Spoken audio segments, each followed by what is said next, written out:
Previously on the Bubba the Love Sponge show.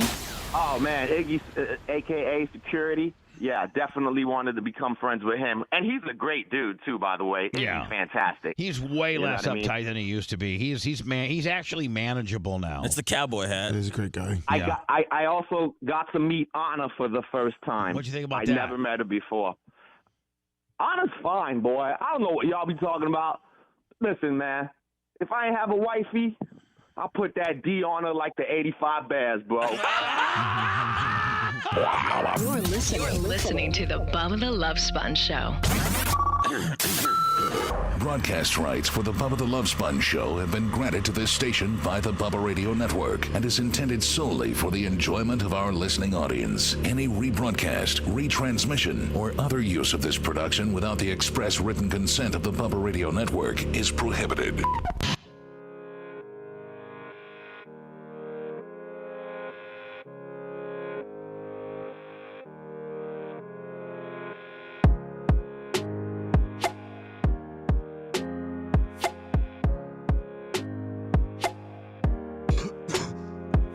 Nice cough, whoever that was. Probably Dan. Dan. I didn't know the mics were on yet. You should always, as soon as we're supposed to be on, we could be on. No, I'll take it sometimes a little bit longer. That's what you were hoping I did, but I caught you. Yeah, I mean, the light wasn't on until I started. I am flat worn out. I was at the track. And by the way, my life is going to be completely up, just an absolute shiz show from now. So if you don't have to bug me or ask me some stupid stuff or just stay off my radar till, I'm just giving everybody notice, till February 19th. I'm absolutely junked. I mean, I'll be here on most of those days to do a show, but I'm traveling back and forth to Ocala. And just lean like I didn't get home till 10 o'clock last night from Ocala. Oh, that's torture. I'd been there Friday, Saturday. And, man, are you okay, buddy? That was me. I'm man. sorry. It sounds like a sick ward in here. Oh, boy. Lummy, you and I are the only ones that have not profusely coughed heavily. Correct. So Even Macho coughed earlier. Yeah, no, hold on. The most shocking thing about Macho is he's wearing pants and a full shirt. No way. I'm like, my God, well, you going to the Antarctica today? Who's that person? I mean, it's not that cold, although it is cold. Us Floridians are such pussies. It was 46. When it comes to cold, yes. Yeah, we are. We're like, Green Bay was like minus 4,000. Like, I'm just saying, like, we're such. Even Georgia is noticeably colder than Florida. We are still probably, one of the warmer places of the entire country. Yes. Like people in Fargo and, Seattle and all that kind of stuff.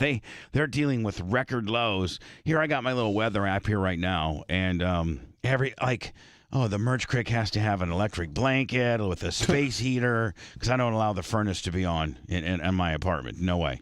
No furnace heat at all. Like, okay, so. The central heat, you mean? You won't use that? No. Why? It makes me. He runs hot. Because it makes me, Anna's right. It makes me like breathing forced hot air makes me just crawl out of my skin. I'd rather be cold and put on some more layers or something like that than let me see. Hold on. See, I'm the opposite. I'd rather be naked in a sauna than layered in the cold. Of course you would be. Thanks. Of course you would be, bud. You have the windows open last night? No, I didn't quite go that far. I kept the windows closed. So, but up in Ocala it got down to 29. Jeez. And I had to work, and I worked outside. I worked outside all day Friday till 7.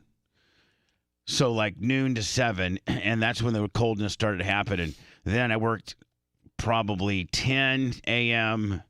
till 7 p.m. outside Saturday.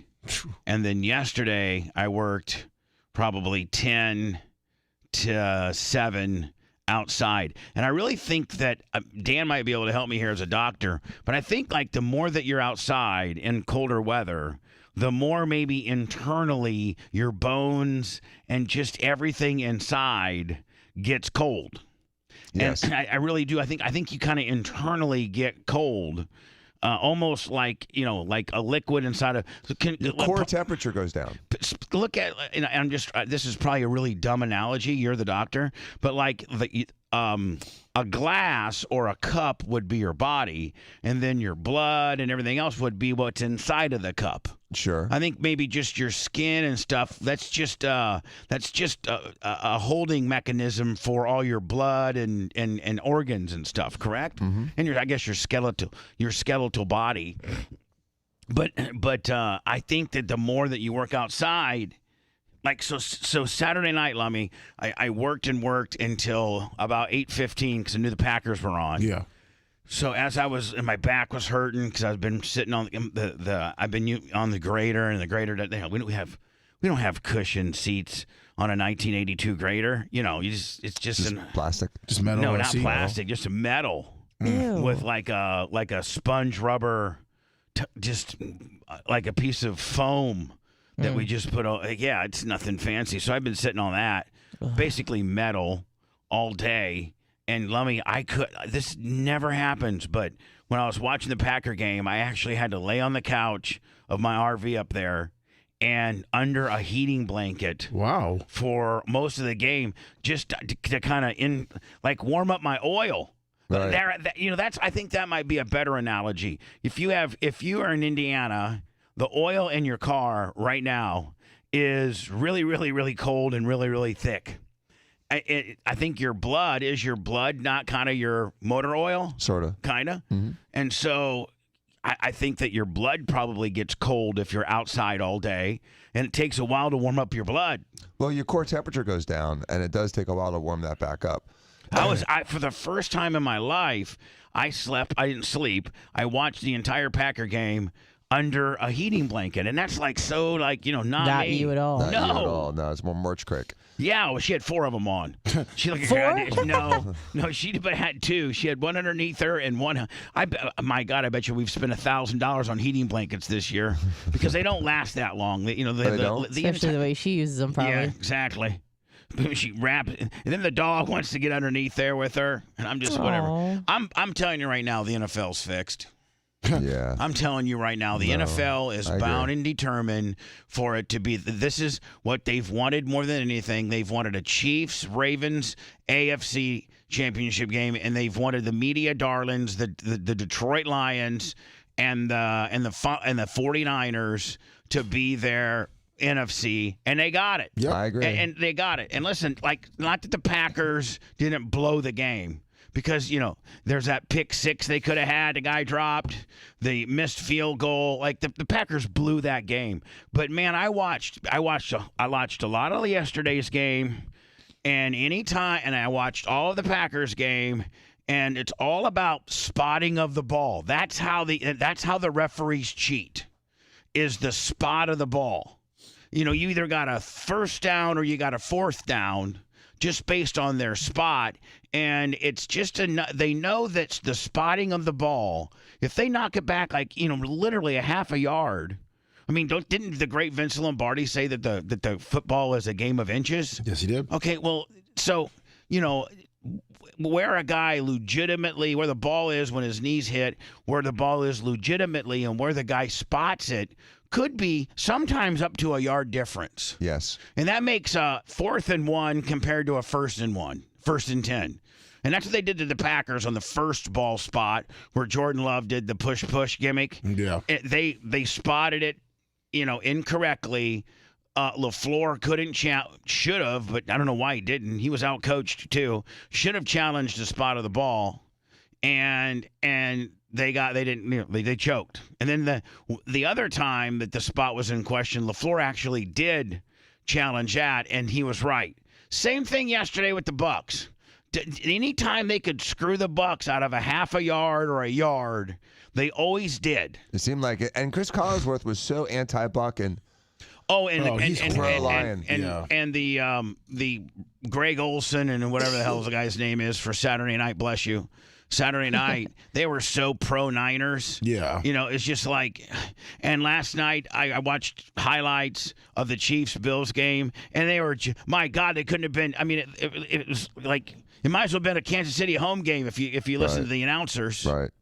They are so Well, you got what you want, NFL. And listen, I'm not saying that it's not going to be a good game. I think inevitably what they have now will pare down to a good Super Bowl. But they certainly calculated it right, because you can't go wrong with. Okay, if you look on the NFC side of things, if you look at, and by the way, Rhett, your mic's on too. I know you're a sports guy, but if you look at the NFC side of things, you got San Fran or you got Detroit. Well, San Fran's the big sexy team, number 1 seed. Chocked full of talent. Although I think the Packers might have exposed him a little bit last night. 2 nights ago. They did a good job. If you put it. some pressure on Purdy, he doesn't do well under pressure. Misses most of his reads.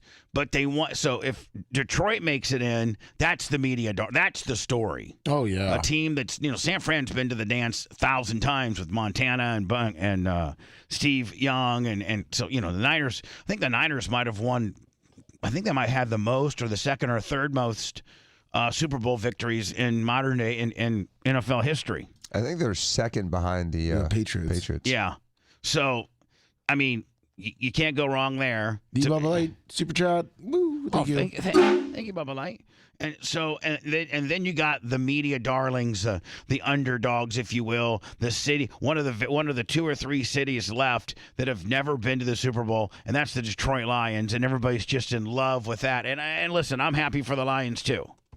So that's you can't lose there. I mean, they have some shining star despite having to live in Detroit. Right, exactly. They're like, man, poor people in Detroit. Yeah. They have to get up to -700 today. Let's let them win the Super Bowl. Right. Poor little things. It's a dirty, ugly city. Maybe there'll be 14. Sure Maybe there'll be 14 less murders this weekend. Probably I don't not. know. Probably not. 14 more.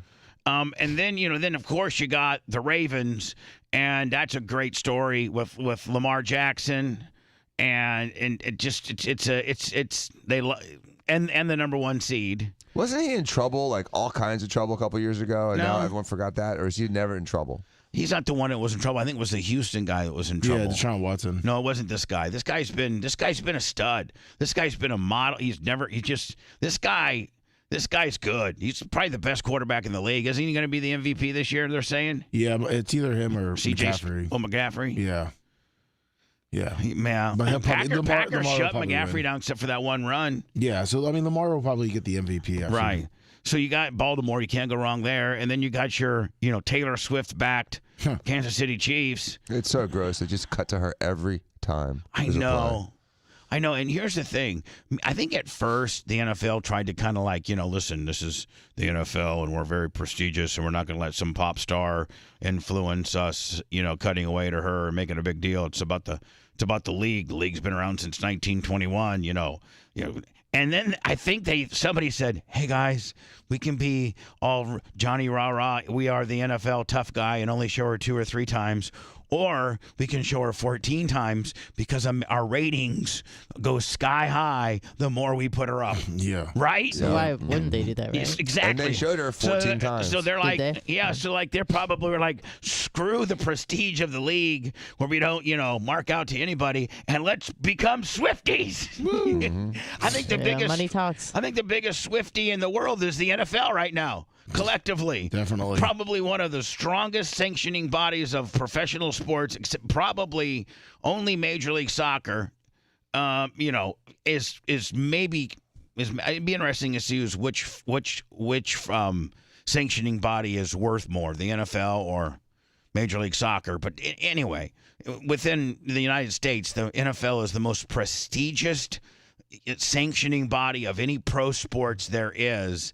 And which I think the NFL is worth what? I mean, let me ask Alexa. Hey, Alexa, how much is the NFL worth? $50 billion.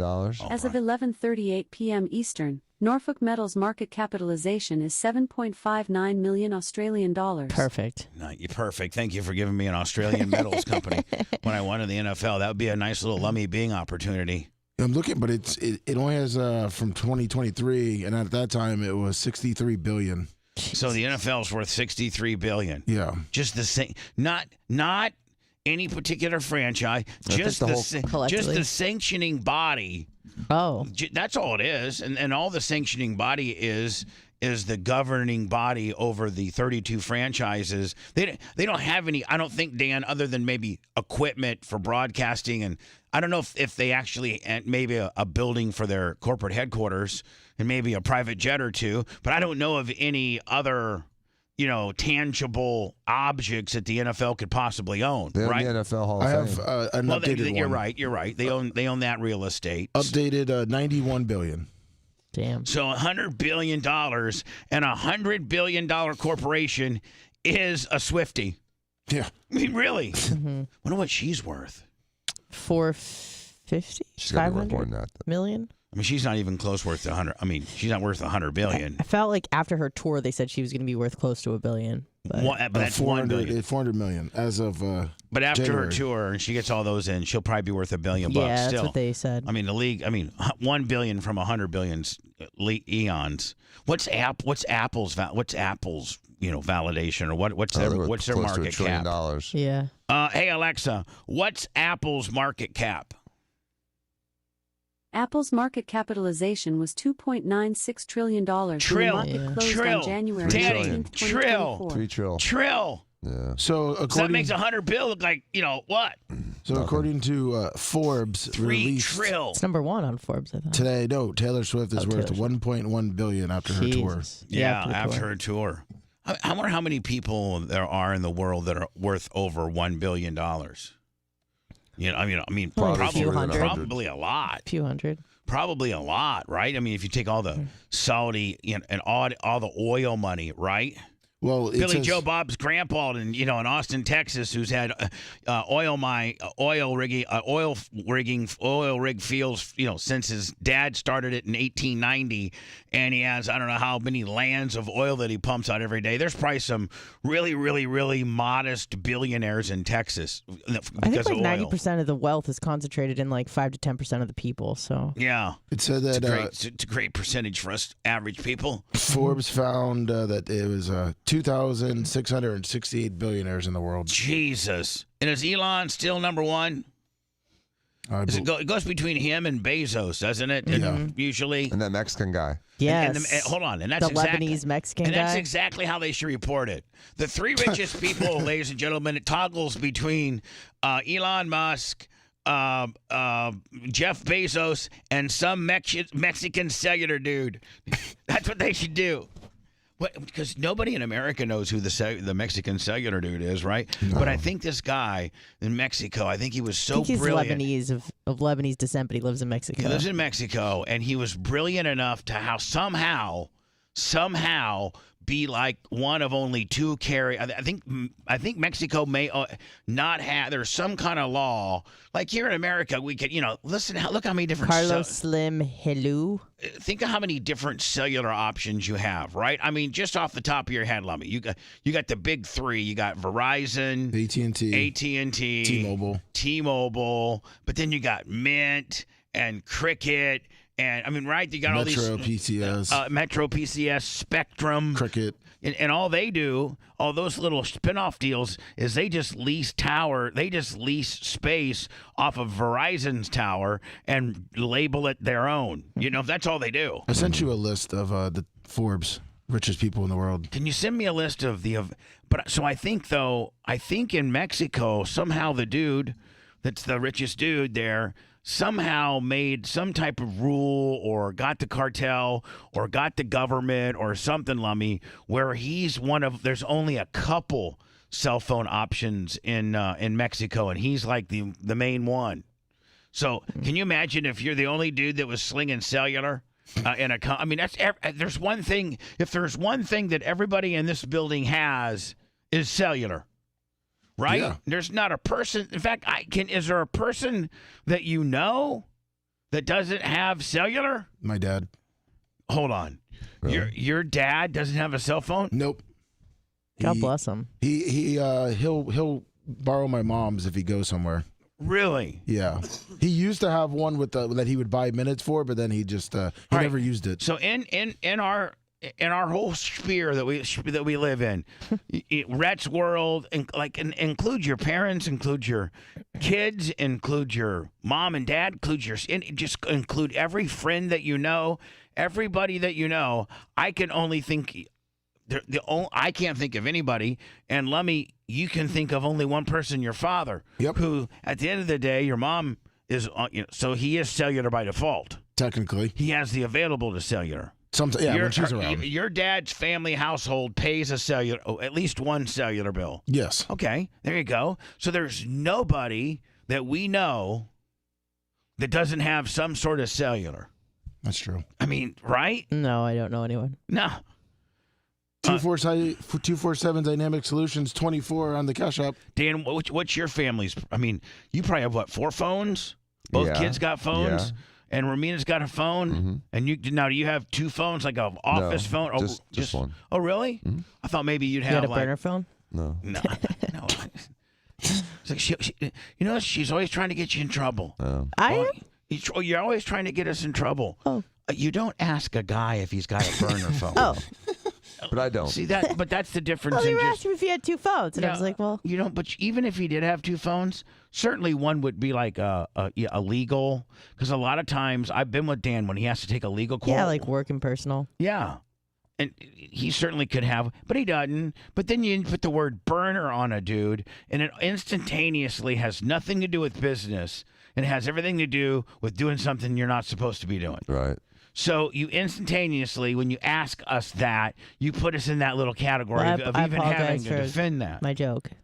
It'd be like saying, "Hey, Anna, you know what? Do you have a yeast infection?" I don't. Okay. It's not a good rap to have one, right? No. Yeah, or a UTI or general herpes.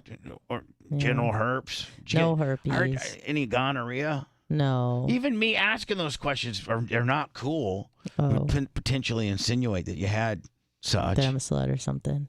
I apologize, Dan. I didn't mean to slut. upset you or anyone. You're not a slut. So anyway, the Mexican dude is the richest dude. Mm. What's his 93 name? bill. Bernald. No, Carlos that's not the Slim. Mexican guy. That's the guy that does Louis Vuitton, I believe.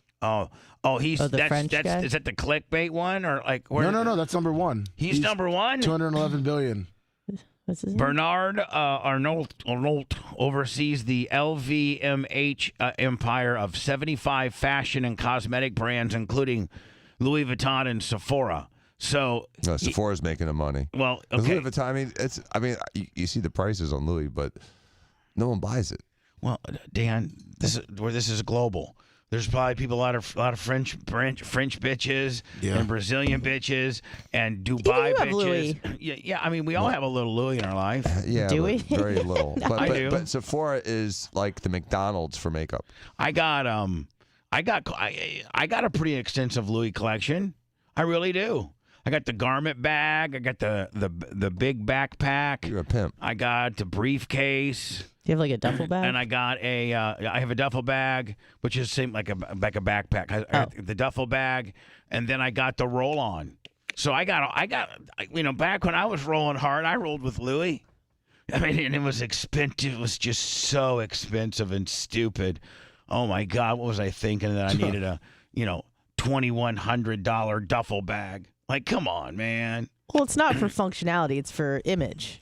I know, but I'd be carrying that to the airport while wearing a pair of cutoff shorts. It's a vibe. And is he rich? Is he not rich?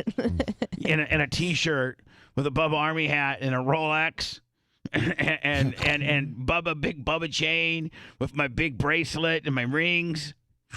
I don't even know what I was thinking. I had probably, I don't know, $200,000 of accessories and $14 worth of clothes. For real. Most people that lug around, roll around like that, they're at least nicely dressed and, got some kind of fashion. No, I'd have a Bubba Army T-shirt on with a pair of black basketball shorts and some tennis shoes while carrying all that nonsense. I don't even know what people were probably saying behind my back. Would you have sleeves? No, I cut my sleeves off too sometimes. Yeah, so I don't know what people were thinking, probably. I don't know. I was Jelly Roll before Jelly Roll was Jelly Roll. That's right. Oh yeah, you invented that. Minus the before him. tattoos. Well, yeah, minus the tattoos, but the big guy, whatever, being flamboyant. I don't know. Now I think maybe I've lost my mind, Lummy. I'm trying to make myself the old Jelly Roll. Yeah. The hell am I thinking? So that dude, the guy that runs Sephora and Louis Vuitton, he's the number one guy, and then number two is Elon. He's at 180 billion. Then Jeff Bezos, who's at a paltry 114. We speak billions here. And then the guy from Oracle. Now, what is Oracle? Isn't Warren Buffett up there? Isn't it? Well, he's Warren Buffett's after Larry Ellison. After Oracle. Larry Ellison is 107 billion.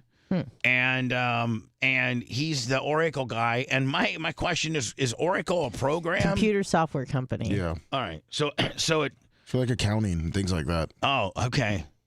Like Adobe, like they may own Adobe and all that kind of deal. Is that, I have no idea. Let me kind of what we're talking about. Yeah, kind of. Yeah, it's a computer software for businesses. And it's then, like a management and then system. Warren Buffett, who, has a huge hedge fund and financial institute, Berkshire Hathaway, which I think they own Geico, and I mean they own then they have tons of equity in Coca-Cola and American Express and Bank of America. Somebody once told me if you want to make a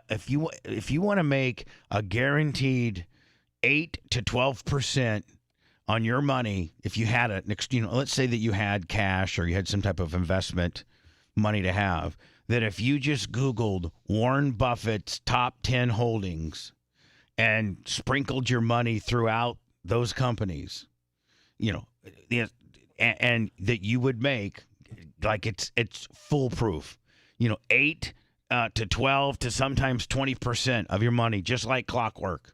Like, on the low end, 8. And some months and some years you might hit 18. But it's investing and being a big time stock, guy. It would be as easy as just finding out what Warren Buffett's top 10 holdings are and follow Warren, right? Because Warren doesn't lose. No. And that would be interesting. Google me Warren Buffett's top 10. I know that American Express, Coca-Cola, Bank of America. No, I don't think he's big on McDonald's. Oh. Geico, and let's see that report. Bill Gates. I feel like Bill Gates should be winding. I feel like he's kind of winding it down, don't you? Yeah. Mm-hmm. He's at 6. And he's been manipulating the world for a good 20, 30 years now. So I'm ready for him to wind it down. Yeah, I'm ready for Bill to he's playing a long game. Stop making so much money at 67. I sent you his. At 70, you should not be able to make any more money and let some of us younger guys have it. I sent you his portfolio. Who's this? Warren Buffett. Warren Buffett. All right, let me look at this real fast. Let me see here. This is as of November 2023 because that's the last time it was reported. Well, sure. I mean, this is only a few months old. Here we go. His portfolio value is at 313. Is that trillion or billion, Dan? It looks like trillion. Is it? Is it trillion or billion? Is that 12? I don't know. I can't see. Here's the number. Right? It's 313-257-211-000. So it's billion. No, I think that's trillion. I think. No. 9 zeros. No, he's right. Hold on, let's 31 trillion, 311 trillion. I can't see the number. Yeah, it's 311. No, but is that a trillion or a billion? It's billion. That's billion. 9 zeros is billion. So Warren Buffett's portfolio is worth 313 billion. And let me see. Does it give us top? Yeah, those are the tops right there that he owns. But this doesn't rank them. You have to go through each and every one of, or if it's big. Yeah, I guess it's based on how much the value is. Percentage of portfolio. Here we go. I was right. Apple. Yep. Bank of America, American Express, Coca-Cola, Chevron, Occidental Petroleum, Kraft Heinz. So he's got the food, he's got the fuel, he's got the finance, he's got the banking, and he's got the largest cell phone carrier. It makes sense, doesn't it? Yeah. You got your food. The staples of life is what he's got. Everybody needs a phone. Everybody's got a bank. Everybody's got to have some kind of credit. Everybody's got to have a soft drink of your choice. Everybody needs gas and petroleum, and everybody needs food, right? Yeah. And boom. No, I mean, it didn't take a brain surgeon to feel, but he figured it out. You know, I saw something on, I don't know, some social media about if you had $10,000 30 years ago, what would it be worth today if you had invested in these companies? And in the Warren Buffett ones, right? No, not just Warren Buffett ones, just random companies. Random companies that had done well. Like, Apple, it would have been, like $700,000. I think Costco would have been like $800,000. That's if you just took $10,000 30 years ago. 30 years ago. It's amazing some of the investments that would have been just absolutely incredible. Like, Dan, if we would have gotten $10,000 on our graduation for, which you may very well have, but I'm just saying, like, and you put it in a good company. So one of your, like, who was your dad's stepbrothers? Nick? His brother. I'm sorry, his identical brother. twin. Mm-hmm. His identical twin. If Nick came to you, said, because being identical twins kind of got to give a little bit more of an uncle-y special bond, right? Yes. Because he's very much like your father. He's not just very similar. He's not just your father's brother, which most people, that's what your uncle relationship is, but he's your father's brother that's an identical twin. Right. So that makes it even kind of more of your uncle. Right. Right? Almost like another father. If Uncle Nick would have came to you, Dan, and said, Dan, I've taken $10,000 that I was just going to write you, a check, so that you could help with any expenses that you have as you're entering as you're entering medical school after you graduated from the University of Florida, like if you had a little graduation party. And he said, I'm going to take this $10,000. Instead of just writing you a check and letting you go haywire with it, which you will, I'm gonna put it in 10. I'm gonna put it in 10 American companies, and then in 30 years, you're gonna be worth what? What would be some of the numbers? Over $1 million. Over $1 million. Over $1 million bucks. Yeah. But Dan would have said, no, I want the 10 grand because I'm going out with the boys this weekend. Yeah. Just like I do. Just like I did. Man, I can remember somebody when I started at the Power Pig in 92, and I really started making some pretty good money. By like 94, here I am doing nights and owning nightclubs and things like that. And listen, I don't want anybody to think that I'm bragging because I want everybody to know that I completely was an absolute buffoon, idiot, stupid, if you will, borderline mentally slowed. That I'm not saying it in a proud, boastful way. I'm saying it in I'm a stupid, dumbass, living in the moment, irresponsible jackass that could be set up for life right now. But I just, was so full of myself that thought that the party would never end. Why do I need to invest? I'm going to make the same amount next year. I'll start next year. I want to buy stuff. I want to buy stuff. Airplanes and big ass houses and blow money on chicks. Right? Yeah. I'm just saying if I started in 1994, I could have easily put away $10,000. Just Yeah, but what if you put it in something like Blockbuster or something that died in the last 15 years? Again, no, Dan. Somebody gives you the Warren Buffett Iggy early, no, you don't. You don't put it in Blockbuster. You put it in these Warren Buffett companies. When did Berkshire Hathaway started? 100 years ago. No, I don't think so. 30 years ago. All right. Well, if you just would have started following Berkshire Hathaway, or whatever the hell it's called, with that $10,000, let me be almost like maybe you could write some type of question or AI or ask the internet. If you had invested $10,000 with Berkshire Hathaway at its inception, when they first started, what would you have? Like money wise? Yeah. See what they. Probably a lot of money, more than we got now. Yeah. But I could have very easily have invested $10,000, very easily, and just been responsible. But no, nope. So that's what I did. I was stupid, and now I got to come in here every morning and act like a monkey, a trained monkey. I should be retired by now. You too, Dan. You as well. You're probably You weren't as responsible as you should have been, probably. Probably not not as reckless as me. Partially. The reason why I was reckless is because, you actually had to be your job was one of responsibility, craft, and, my job was to be erratic. Like your job as a surgeon, for the majority of your adult life, you've been only a surgeon. You've just recently become an attorney. Right. That you've made the most of your probably the money that Dan Diaco as a man has earned. Mostly has been in medicine. Exactly. Yes. But so your job with your job, even though you are a little crazy and you do you're probably reckless within the medical world, you still have a certain amount of responsibility to be a doctor. Like, you know what I'm saying? Right. You can't be at the dollhouse at 4:30 in the morning, doing stuff in a limo and then, maybe go do surgery the next day. I don't think you can. No. I could do those things. That was part of my job. Right. Part of my job was going out and doing nightclub appearances and, dealing with the public. You had to get content for the next show. Yeah. Well, then it just, you just rubbed elbows with so many people in town that you just, you were the guy. And then, Dan, I was doing like 6 personal appearances a week, and that was cash. So that was $3,000 cash I was getting per week just to go out and, promote this nightclub and show up for 2 hours. I was like, remember, I had like, I forget, Mondays I was at like, I don't know, Calypso Bay, and like Tuesdays I would be like at, I don't know, someplace in Newport Richie. The Sun Cruise?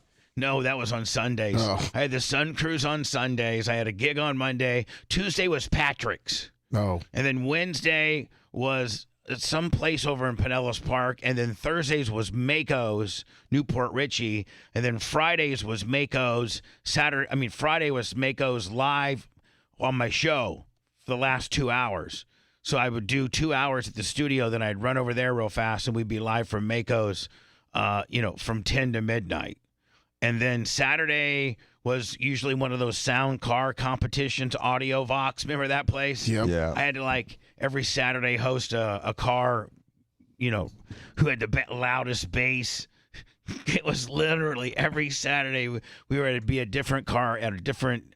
Because remember, back in the day, there were standalone stereo shops for your car. Yeah, easy. I don't know if they still have those. Do They're they? rare. There's it way used to more. be one on every corner. Yeah, now, Right. now Now I've seen cartoons. The cartoons at Largo. Yeah. I think that's the only one I've seen. There's one in Tampa. But there's only like one per county. Right. Like there used to be literally 15 per county. And now there's one. There's that one place where you can go still get some bass. Yeah. Put in have a system, so to speak, right? Yeah. Well, people used to change tires or wheels and stereos all the time, but the stereos they put in cars now are so nice, and so integrated. It's stupid to. Right, and here's the deal: like you'd rip out all your new car that has all the Bluetooth and all that kind of, in order to put some 224s in the back and rattle it till And it's gonna buzz every time you hit the gas. It's just ridiculous. Yeah. And then Sundays with a cruise. So I could have just taken, So if you would have invested $10,000, if I just would have lived off of my salary and invested my gig money, I was making about $10,000 a month on gig money, cash. if you invested with Berkshire Hathaway when it first started, you would have, with $10,000, you'd have $628 billion. How much? $628 billion. Billion. Yeah, with all the stock splits, if you never would have touched it. Yeah, as of Dan. right now. Made a mistake. What?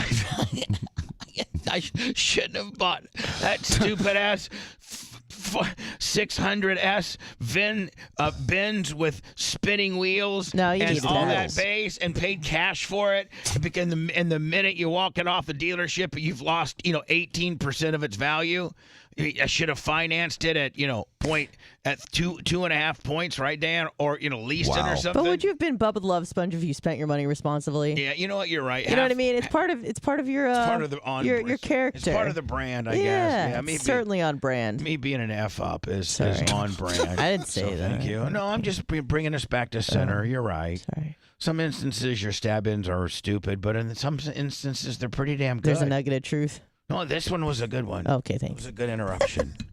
Interruption? I Me trying to I think it was a good engage in the conversation is an interruption. I think it was an interruption to stop the because you know that we're getting a little bit behind and we need to responsibly get into a stop set. Yes, so you yes. brilliantly, strategically inserted a snide little comment to bring an abrupt end to the fantasizing and the fun we were having, and brought us right back to reality and into a commercial stop set, which is exactly what we needed. Thank you. No problem. He's a good guy, even though he's a Bubba the Love Sponge. The Bubba the Love Sponge show returns after these words.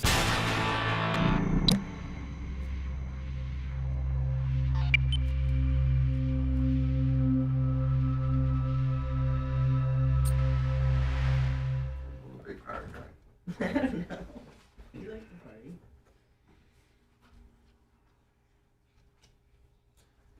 Yeah, I don't know what I'm gonna do this weekend. Probably want to go down to Sebring. I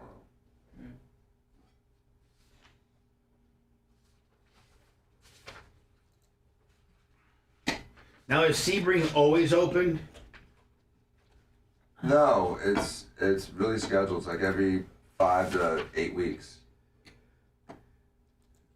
Oh, so really what it does is that it really gets these fucking doctors and these high dollar motherfuckers who own these cars itching to get, because if it was every week, not... Well, let me rephrase that, Bubba. Every weekend, some group is at Sebring. Oh, okay. So you have to be like in 3 or 4 different groups. You could go 3 or 4 different weekends in a month. Oh, so you have to be part of, it's just not show up, you got to be part of a sanctioning group? A group that rents out the track. Right. So they'll rent the track out for like 20 grand, and then, then they charge people, 300. Right. The sanctioning body rents the track, and then the sanctioning body will collect whoever shows up that day. Whoever's in their club. Right. What your percentage of the cost would be. Right. So like it'll be Chin, it'll be Porsche Club of America, it'll be NASA. Can there be more than one sanctioning body there? There's usually one club a day. Sometimes they'll combine with another one, but it's usually one entity. And how many people what's your club called and how many people are in it? Chin, and when they go, there's usually about 90 to 105. Oh, really? But they break it up into groups, and so, And how much does it cost to be part of the sanctioning body? They usually charge like 300 or 400 a day. But do you have an initiation fee or? We have a membership. It's, a few $100 a year. Okay. But then, you could have that with, you could be Porsche Club of America, which is probably $400 a year. You could do, like I said, NASA does one. So, man, whoever owns Sebring is just absolutely fucking killing it. Well, they rent it out all the time, every weekend. No, but who owned? What I'm saying is, who owns? NASCAR owned it for a while. Yeah, I wonder who owned it. I think they still own it right now.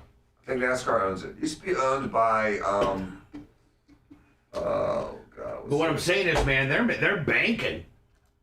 Yes. I mean, if they are as a racetrack, if you're fucking, you got something going on every weekend that generates tens of thousands of dollars. I mean, what cost do they have? They have some track personnel. Yeah, they got 17 corners. They got flag workers and fire crew. Right.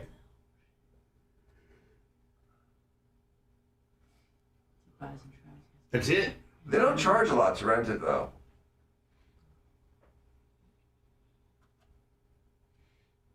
I bet you they charge at least $20,000. I think it's closer to 15. Okay, we're in that ballpark, okay? Yeah. So let's say it's 15,000. That's fucking $60,000 a month. What you're clearing, and that's just the 4 weekends. They do stuff during the week too. Yeah. Okay. Yeah. So it's probably closer to 100,000 a month. Yeah. So, and you got, let's say you have a $3,000 a weekend payroll, which is aggressive. That that's paying each guy $75 to $100 for the day, which is probably what they do, maybe a little bit more. So let's take, 15 track workers times, $50 an hour. That's what most, whatever that would be. What would that be?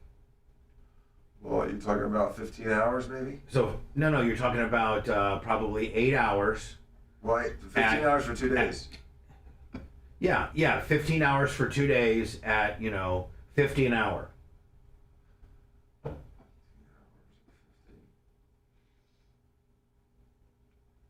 Get my calculator if I need to. Basically, That's $750 a person. All right, so 750 times 17 is 12,500. So you probably got a $14,000 a weekend nut.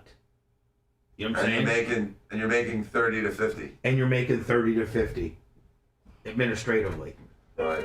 as a corporation.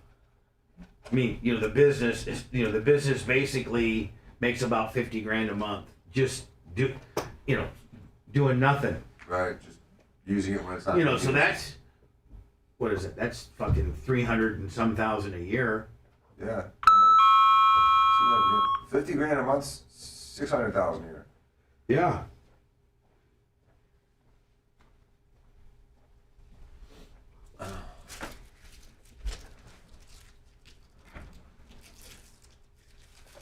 And there's not a lot of upkeep. It's fucking asphalt. They just sweep it. Right. Maybe fix a wall here and there that some fucking guy. They'll charge you for that. Oh, they do? If you damage it, yeah. Oh yeah, so that's even a bigger racket. And the fact that any wall, that's as a track owner, that's the expensive part of repair is walls. Yeah, when I painted the track in oil, it charged me like $700 in kitty litter. Yeah.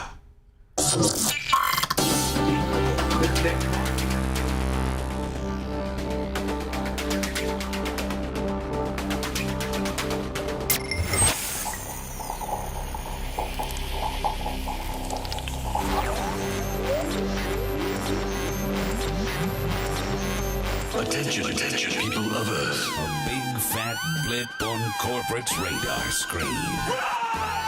This is the Bubba the Love Sponge Show. So I thought maybe we go. I think the schedule might have changed a little bit with regards to days off that I need and that you need and everything. So and this is especially where Anna starts getting WAP. Anything with dates, I just really like. Anytime I said, "Hey, let me look at my calendar here and let's look at some dates that we got for the show." Just like that whole aspect really turned like she I just really like into scheduling and organizing my life. Yeah, like so, Anyone like else? some people some employees may passively listen to what I'm saying and they'll just jot down the dates, and just whatever. I took my phone out and ready. No, she's Calendar really is into this. Ready to go. Oh, you even do that? Like yes. Oh yeah. Oh yes. Is it not that I can't remember it, but I just like having it in the Is calendar. it almost to obsession? Is it almost an obsession ADHD deal? It's more like an OCD deal, and yes, I do have. That's OCD. what I meant. Yeah. Like, so every little thing you like to put in your little daily calendar. Yes. Like, will you put like 6 to 10 regular show? No. No. It's only things that are like out of the ordinary. Oh, okay. Yeah.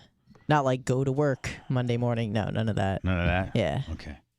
Sometimes I have to do that. Reminder. Wake up. I'm just kidding. So here we are, Lummy. Everything's fine, and then we have next week, which I'm gonna be off. I'm gonna be off Monday, Tuesday, and Wednesday. Next week? As opposed to no, hold on. Tuesday, I'm Thursday, sorry. Friday. I'm sorry. Tuesday, Wednesday, Thursday. Excuse me. Hold on. You're right. I'm not off on the 29th. Right. So I'm 30, 31, 1. Well, no, yeah. You know what? What's wrong, Pam? Well, yeah. What's wrong, Pam? You need me to help you. What's wrong, Pam? No, it'll be. I'm contemplating, Lummy, whether to take that Monday off because I'm going to be at the track on Sunday. It's going to require me to have to drive back to Tampa to just do one show, and then as soon as I get done with the show, drive back to Ocala. Oh, geez. So when I can just have you find people, do a show, because it's you this got is you Bubba got off, not the show off. Yeah. Correct. And I think it's kind of a little bit of a testament to the show that I can take a couple days off, and the show is not what it is with me, but it's really it's not bad enough to it's better than a best of. I'll take it. You know what I'm saying? You know, it's all the characters, it's all the drama, it's all the it's the world of Bubba, but just Bubba's not here. But it's still our whole little, like, you guys don't go off topic and start talking about, like, cooking or something when I'm not here. No. It's still kind of, Bubba-esque, if you will. So I'm going to take off the 29th. I'll be off Monday, Tuesday, Wednesday, and Thursday. Oh, wow. All right. I think. No, hold on. Yeah, and Thursday. Hell, I might as well just take the whole week off, Lummy.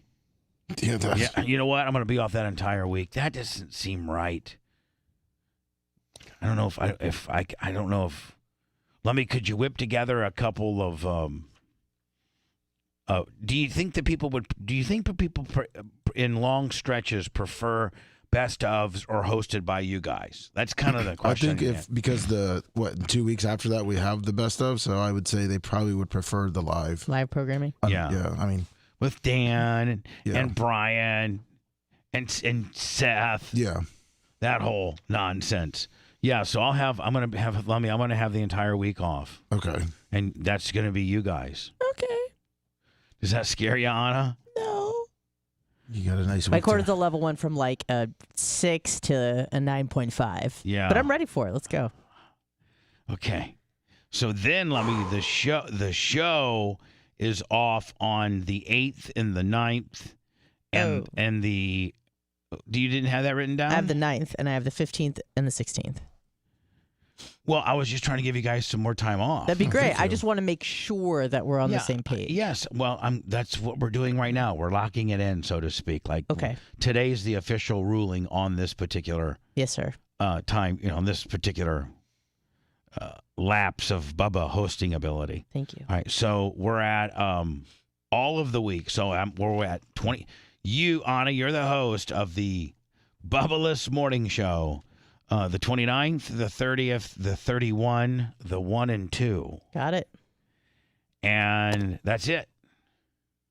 And then the following week. And then the show, all of the show, complete show off, which, Lummy, you'll need to have best ofs, yep, are 8 and 9 and 15 and 16.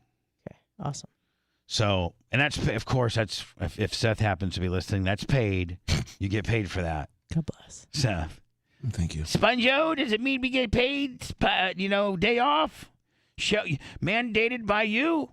I mean, this isn't time that we want off. You're making us take it off. Do we get paid, Sponjo? Yeah, I pay you, buddy. So, I mean, Anna, are you I got it. Are you freaking out? Nah. We'll be good. We'll be good. I'm not worried about it. You're also going to have Brian and Dan there to help you. And together? Well, no. Okay, good. No, but you're going to have Dan on the 29th and 30th, and the 2nd, and the second. So no, we're going to be just fine. We're going to be great. And I think it's just, this is what I have. I mean, I hope people don't get mad at me, but this is just like it's this way every year, Lummy. Yeah, this year's Super Bowl. I wish I didn't have.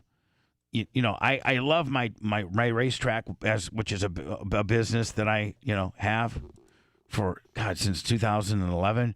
But this part of the year, really having to do both jobs is tough.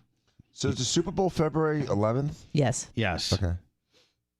Yes, Super Bowl's February 11th, and you have that Friday off, Dan.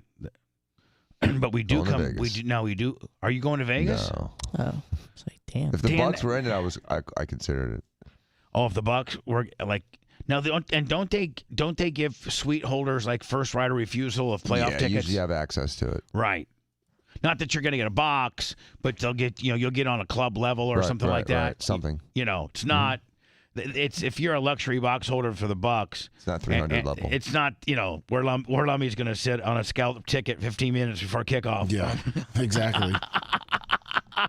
Hopefully it's real. Lummy, does it become like in the scalpers world? Because I know that you and Rhett participate in it. But like, does it get to the point where the ticket's worth a lot? Let's say that you're buying. Yep. You're buying, and an hour and a half before kickoff, those 200 level seats, are a certain price at one. If you're a Bucks, and somebody's trying to scalp two. What's that level that your wife sits in that's just below Dan's? 206. Yeah, the 206. So the 200 level is pretty sexy. It's a pretty sexy level. Yeah, it has. It's usually shaded and has cushioned seats. Right. And in some of those areas, they have like a club access too, don't they? Yeah. So anyway, what are those tickets going for? Like 2 hours before kickoff, a really good team. About $300. $300. So the guy's got two for $300, right? Yeah. Well, first of all, I've not been to enough games to see how they do it. Are they allowed to fly signs? Because scalping officially is illegal, and sometimes they'll do a big scalping sting. But so like, do they? How do they? They do. They have signs. You can't be on the property. You can't be on what Raymond James owns. Oh, okay, so that's the only rule. Yeah, but the scalping is done legally through Ticketmaster. Well, you can do it that way too, but he's saying the guys on the street. I'm talking about the guy on the streets. Remember, back in the day, that's the only way you get tickets. So what you do is you'd sell I'll sell you this hat for $500 and throw in a ticket. Yeah, that's what. That's what they did in New Jersey, right? But but as the game gets closer and closer, and the guy the guy had eight pair, and he sold 6, 7 pair, and he had one more pair left, so he probably did pretty good on money. Mm-hmm. Is that what are you trying to find that guy? And he'll unload him for like $50 or just whatever he can get for him. Well, we found out too with the Lightning, 20 minutes before the game. Tickets you could get, let's just say, center ice, halfway up, probably for about $35-$40. They're just trying to unload them, and then at the Bucks game, you get. I've had friends say they bought some tickets for like $25-$30 that were earlier at like $150. Right. So because it just goes down. Yeah. Once the game starts, yeah. Especially when the game starts. I mean, you can pick it up super cheap. Now, so could you go literally be standing outside the box office? Right? Yeah. And the game starts. Then do they close the box office, or do they still leave? I'm thinking they leave it open, right? Well, yeah, it depends on. Yeah, they leave it open. They leave like 2 or 3 of the boxes open. They drop the puck, and now that ticket that could have been $175, $180 now is like $35. Well, the box office doesn't change their price, but the scalpers will. Oh. So the scalpers will. You mean the online? Yeah, the online and the guys that have tickets in their hands, the printed paper ones, or like they transfer them now to you, because some places don't take paper tickets. You have to have it electronically. Yeah. So hold on. What if the guy was? I mean, you don't know if he's legitimate or not. He said, "Yeah, I'm an electronic," and then he doesn't do it. Well, you don't give him the money until he transfers it. Or I've even had one guy. For a bowl game, I told him to walk with me to the tickets, like till I get in, till it works. Because there's a scam now too, where they're selling multiple tickets, right, and transferring them, right, and then when you get there, they don't work, right, because you got like a copy of one. Yep. A guy makes a copy of his original electronic tickets. He sells the original to a dude, two dudes before you, but he screenshotted it, and he sells you a screenshot that doesn't work. Nope. Because the guy that's 7 minutes ahead of you that already checked in with the legitimate tickets that you have a screenshot. That's he's in. He's in. He didn't get the screenshot, but if you got the screenshot, man, you'd really that's how you get screwed bad. And what if he's a big black guy looks like Ty J? And he says, "What are you gonna do about it, bitch?" That's right. Yeah. Yeah, exactly. You can't go to the cops and say, "Sir, I want to report a crime. I was trying to buy illegally scalped tickets, so that's kind of my fault." But this guy over here, he illegally screenshotted me, and I couldn't get in the game. The cops can be like, both of you bozos, get out of here. I'm not investigating this. This is between you two. Yeah. I'm not getting involved in that. I'm not gonna. Right? The cops don't want all that paperwork. Yeah, they're not going to want to deal with how you just got scammed on a ticket. And all your stupid testimony and all his stupid testimony, and then I got to get the hell out of here. You stupid guy, you got rooked. Yeah. Now, I'm sure that they have a task force once a year I'm sure the great Chad Chronister has a task force once a year or something like that. In fact, you know what, Dan? I think that when the Super Bowl comes here, they specifically have a task force that trying to fine for people like that. Oh, and the when they make fake apparel. Oh yeah, the fake merch. Yeah, that's a big thing.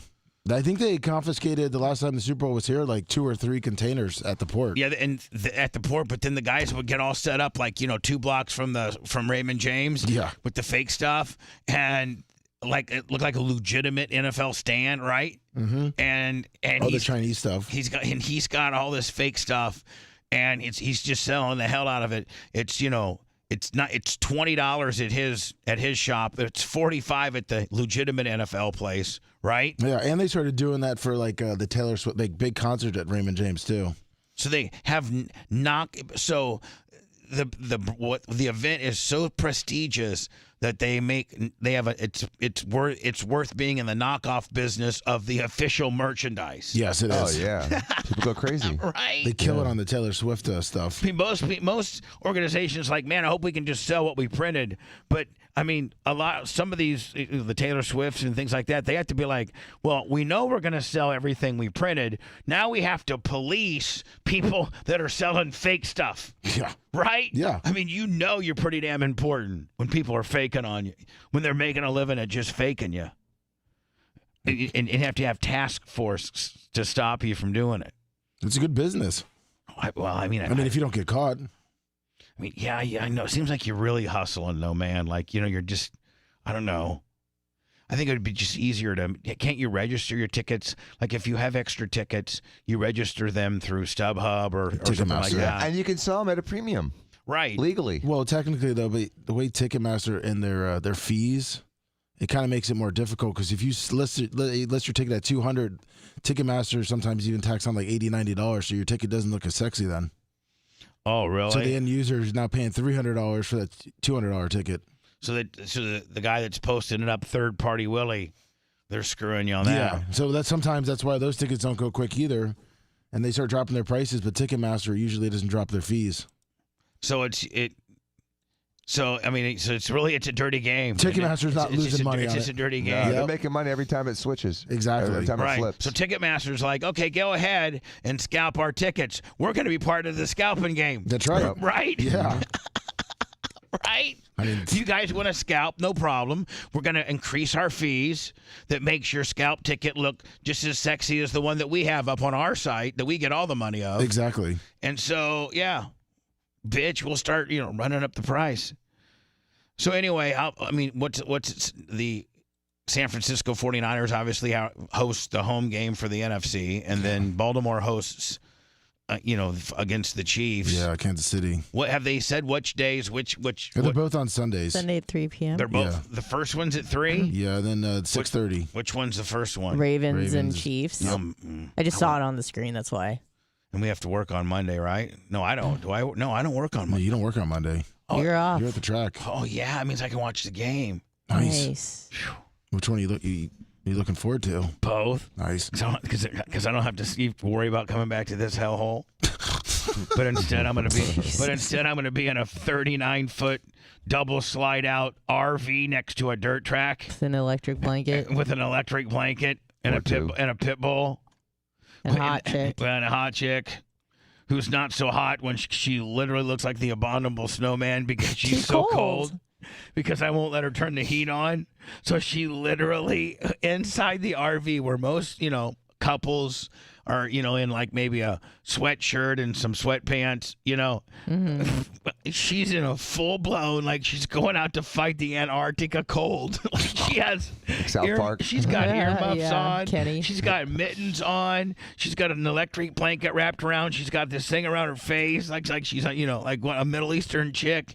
I mean, I'm like, Merch Creek, it's only, 49 in the trailer, okay? If it's not that, 49. This is tiny. I know, but 49 is pretty cold. Like, Yeah, it's cold. Yeah, so I was like, I get it. It's 49, but don't turn that heat on. I hate forced air. She's like, I won't. But she's like, I can't. I'm dying here. Can you hold me? What about a fireplace? No. Do you have a problem with a fireplace? No, I got the fireplace. I let her turn the fireplace on. But that RV fireplaces, Dan. It's an RV fireplace. Right. It can't be that warm. Let me. I didn't know you had that. It's basically such a it's a thing. space heater that's got this little piece of plastic in front of it that's like A picture of a fire. A picture of a fireplace. Oh yeah, And they it's a build screen it with a fire on it. and they build it into a plastic housing or something like a metal housing, Lemmy. So it's basically just a space heater behind some decorative log, and she turns that on and she sits over by that. And so, do you think I'm being a little unreasonable? No. Poor little thing. Of course not. You're for your health. You Yes. can't have forced hot air. Yeah, I can't. Yeah, exactly. For my health, I can't have forced I air. sent you a picture. Is that what yours looks like? Hold on here. Let me thank you. Yeah. This is what I allow her to turn on and sit in front of. It's like a little Bic lighter. Hold on here.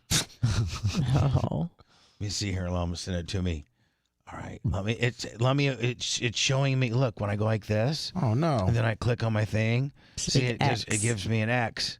And then that gives me anxiety because I have to try to navigate through it. See if this one comes up. Well, see, that's an X too. Uh-oh. So now you got an appetite all wetted for what? Oh, here we go, Lummy. You're exactly right. This is what. Hold on. Finally found it. Oh. This is what my fireplace in my RV looks like. That's what it looks like. It looks like a computer monitor. But it has underneath here it like blows out some hot air, right? Wow. Which is just some kind of space heater, right? Just a rat blowing. She sits by it the entire time, all bundled up. Poor thing. And I'm like, okay, I'll tell you what, we can get it up to what is it? 40. Go look at the thermostat. She looks at it. I said, what's it look? What is it? She said, 49. Because she's got that thing around her mouth. 49. 49? Really? Okay, listen. Turn the heat up to 53 or 54. Okay. It's so bad. She's like, it's like turn the heat up to 54. If we 30, I mean 49 is probably a little unreasonable, but if we could get like 55 or 56. Do you ever cuddle when it's cold? Oh no way! To create heat? No. Between your bodies. This may be a stupid question, but do implants freeze? No, not really. I mean, I guess they could, but you'd be dead. Hey, if they Dan. froze, you'd be dead. Pub at the track. Okay, yeah, Dan, what's going? Well, are you okay? Did you get in a No, Dan, I'm fine. Hey, listen.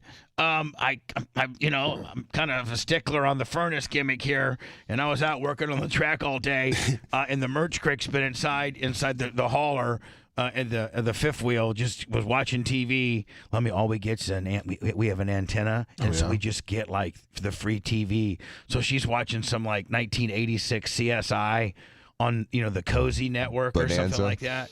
Right. Anyway, Dan, listen. I make her keep it so cold in the RV because I hate forced heat, and especially being in a little hot box of a trailer. So I don't allow the heat to be on. And the merch crick's boobs are ice. And she doesn't look like she's responding very well. What's wrong, Dan?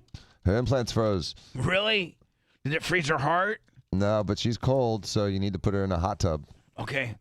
I don't have a hot tub here, but I got a pressure washer. So what should I do? Pressure washer. It's a great idea. Hold on. You mind you? I'm in my RV at the dirt track. I have very limited things, Dan. So what should I do? I mean, I got a pressure washer, but that can't do that. That doesn't create heat. What can I do, Dan? Well, I would say put on the heater and put her under about 14 warming blankets, and hopefully she'll soften up. Okay.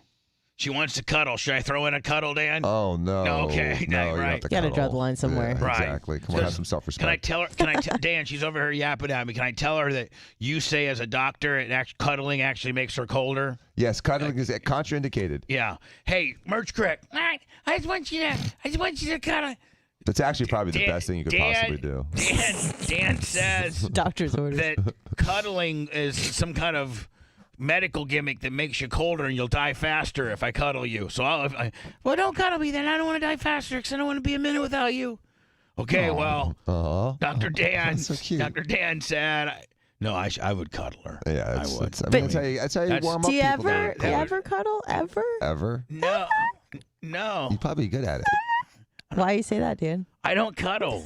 I just don't understand. I mean, I just think it's just whatever. Yeah, what was that? Like, what are we doing? We in eighth grade here? What are you talking about? No, like cuddling. Like it's it's the best. It's so eighth grade. It's my favorite thing in the world. See, even Dan will tell you it's eighth grade. Come on, man. Holding Get my a hand and holding hands and Is passing Yeah. will you be my girlfriend? Check yes, check no. like if I'm not going to the mall and holding the merch cricket's hand. I'm just not. You don't do it all the time, but you never do it? No. And if she tries to grab my hand, I put it inside my pocket. And I said, "You can grab my arm like that. I'll let you do that." What if you get out of the shower and you're cold and And I'm what? Grab a just want towel. to cuddle? No, getting out of the shower and wanting to cuddle that's the last parameter of cuddling. My God, you're naked. Exactly. You're naked, and you just want to what? Cuddle? You're naked. I'm naked. When you're naked, you don't like to touch people when you're naked? No. Put on some undies and cuddle. No. How about let me dry off and real good, and then you go take your shower and you dry off real good, and I'm already going to be in bed. You have sweatpants on? And with a big pillow barrier between us. That's so sad. And that makes me don't hurt for Merch and don't wake me up if I'm already, I got a 20-minute head start on you. You got to cuddle with your bitches. Don't wake We me. really like it. Don't wake me up. And if you have to let the dog out in the middle of the night, be easy and don't wake me up on that either. Yeah. I don't want to get waked up on that either. So will you do an electric blanket yourself? No, she has to That's put only her? What do you mean? Like if there's electric blankets involved in your sleeping, do you ever have it touching you? No, hell no. No. In fact, we've gotten into fights where I have a conspiracy theory where that her electric blanket makes all the blankets hot. Oh no! And causing me to sweat sometimes. Oh, it's contagious heat. I mean, now Dan, would that? But Dan, so listen, if she has an electric blanket and then she's got the top sheet that I share, and then another blanket that is I share, and then the comforter, but it's all under her section. I know what you're saying. Is all under these sheets probably are on does top create of it. Heat It probably creates my side to be a little hot. She's like, "There's no way." I'm like, "Bull crap." Heat spreads. That's why you have to stand in the fire to get warm. I mean, it radiates. So your heat blankets warming up my sheets. That's party foul too, bitch. Jesus. A conspiracy theory about heat. That's what I tell her. So when you wake up sweaty, does that drive you nuts? No. Yes, it does. But we got to find an equation as to how she strategically puts her. I have a theory. So what she has to do is she has to put a towel down on the sheet, on the bed sheet. Is she like a dog? And she has to put a towel down, an insulating towel, and then she can put the heating blanket on top of that. So the heat doesn't get from the heating blanket into your covers? Exactly. It has that whole big towel insulation before it starts getting down to my real estate. I see. So then, so that's how we remedied that. And that seemed actually that's a compromise. Actually, Dan, for me to think of that, that's pretty brilliant. It's a pretty brilliant now. I mean, 109 you're trying strong. to insulate the heat away from you. I mean, using my resources of only a beach towel. I like it. Keep so that my sheets aren't hot. Anna, see, like, are you you're like, I'm kind of. Oh my God, I'm a big cuddler. I mean, are you like? Do you, I love it more than anything in the world. But do you like verbally say kind of me? Usually just jump on top of him. And Really? But do you get my hooks in him? You have to be held? But do you do that sometimes? Kind of me. Oh yeah, yeah. I'm not ashamed to say that I do. I'd look at you and be like, "Are you kidding me?" Yeah, I don't know if we could be in a relationship together, but I look at you and say, cuddle me. For real. When have I ever given you any indication that I would be like that type of person? Never, but I just thought maybe, when in the privacy of your home, when it's just you and your girl, that maybe you would soften up a little bit. Yeah. Guess not. None of us, I can just tell you as you and I are opposite, none of us guys really like that real needy, cuddle me bitch. Like we don't. I'm not like that every moment of every day. I know, but I'm just saying. I'm just trying to give you tips. Sometimes it's nice. I'm just trying to give you tips. We're like your big brothers, Like we are these men who come from different generations who can guide you and give you some insight as to how men think, which might make. I mean, my man tells me how he thinks. You know, I'm just he'll saying we can maybe give push people me like off or it. say get away from me sometimes. But we're so you can listen to our. To what we say, and then you can use that against what he's saying, and I'm sure that we're probably fairly common on most issues. Okay. Yeah, I'm just saying. Yeah. So I mean, you have to when we tell you not to be a needy bitch, like guys don't like that. Like, Lummy, do you like that? Nope. Yeah, like No. Dan, do you like that? You know, like kind of hold me, Dan, cuddle me. When you say it like that. Cuddle me, Dan. Depends on the mood. mood. Oh. Hold on, Dan. There's a possibility you could be a cuddle bitch. I could be a cuddle bitch. Really? I have to Some be. guys like physical Wow. affection. Wow. That's a good Just thing not about, you. That's a good thing about Ashley. Right. Is she does not want to cuddle. She doesn't like to cuddle. No. See, I knew that. She wants nothing to do with me so after I- everything's done. See, she's wired like us. Yes, exactly. That's why she's so cool. Yep. That's why we get along so well with her, because she's kind of like one. No disrespect, but she's kind of like one of the boys. Oh yeah, exactly. Right. Yeah. So Red, like what's do you like that? He's on Macho's mic. Macho's mic is on. Yeah, it's not too bad. What do you mean it's not you? You're a cuddle bitch. I bet you know what? I bet you are, you filthy ginger. I bet I am. Cuddling bitch. Just a big old tender bitch. Let's Yeah, cuddle. if you Why had is like that? if you had Him like and Tarika. Latika, Yeah. she's like, let me tell you something, Rat. Won't you call me, baby? Come get some of this. Why is he Elvis? Listen, my impersonations have never been my strong suit. No, okay? they've. I mean, I'm a pretty damn good You host. do Dion pretty well though. But that's But that's it. But everything else is either sumo. All my impersonations are either a variation of Lasker, sumo, or Dion. Everything, right? If I'm a black guy, I'm always Dion, right? Spun, let me tell you something, man. What's going on right now? You gonna come out here and see me, Spun? Give me some mint and some stuff, man. So when I talk to Dion, privately, rather than having him on the podcast, like when I have him on the podcast, he articulates, he's just, he's on point. He's got that media. But when you chops. talk to Dion off there and he's just hanging, he's super lazy with his words. You're like, you know what I'm saying? Just hanging out here in Dallas. He cuddles. Man, don't even put cuddling on Dion. Why is that a bad thing? Because it's not Do you necessarily. think it's like not gay necess- or something? No, hold People on. need 2.5 hugs a day, people. People need to be hugged. Okay, I'm And they need to be cuddled. You need a hug. Do you want me to give you a hug probably right need now? cuddles. I'm a hugger. Yeah, I'm we a know that. absolutely. I'm a hugger. Sure, I'm a hugger. Yeah. Well, And I'll- a cuddle's like an extended hug. And so I'll hug the merch crick too, like a couple times a week. Couple times a year. Couple times a week, I'll walk. This poor woman. Couple times a week, I'll walk up behind her or something, and I'll be like, I'll give her like a Honker. like around Her the boobies? around the neck, kind of like That's hey, a choke, Hey, so- what's up, girl? Oh. Appreciate you, love you. See? And then that buys me like another seven. I'm just like, oh God, thank you so much. Oh man. Yeah. But then again, I'd probably freak out if she went, yeah, that's cool.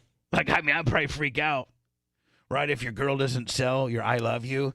Like, Lummy, when you, as a dude, when you go, I love you. Yeah. Like that real Romeo and Juliet. Real She says, deep. okay.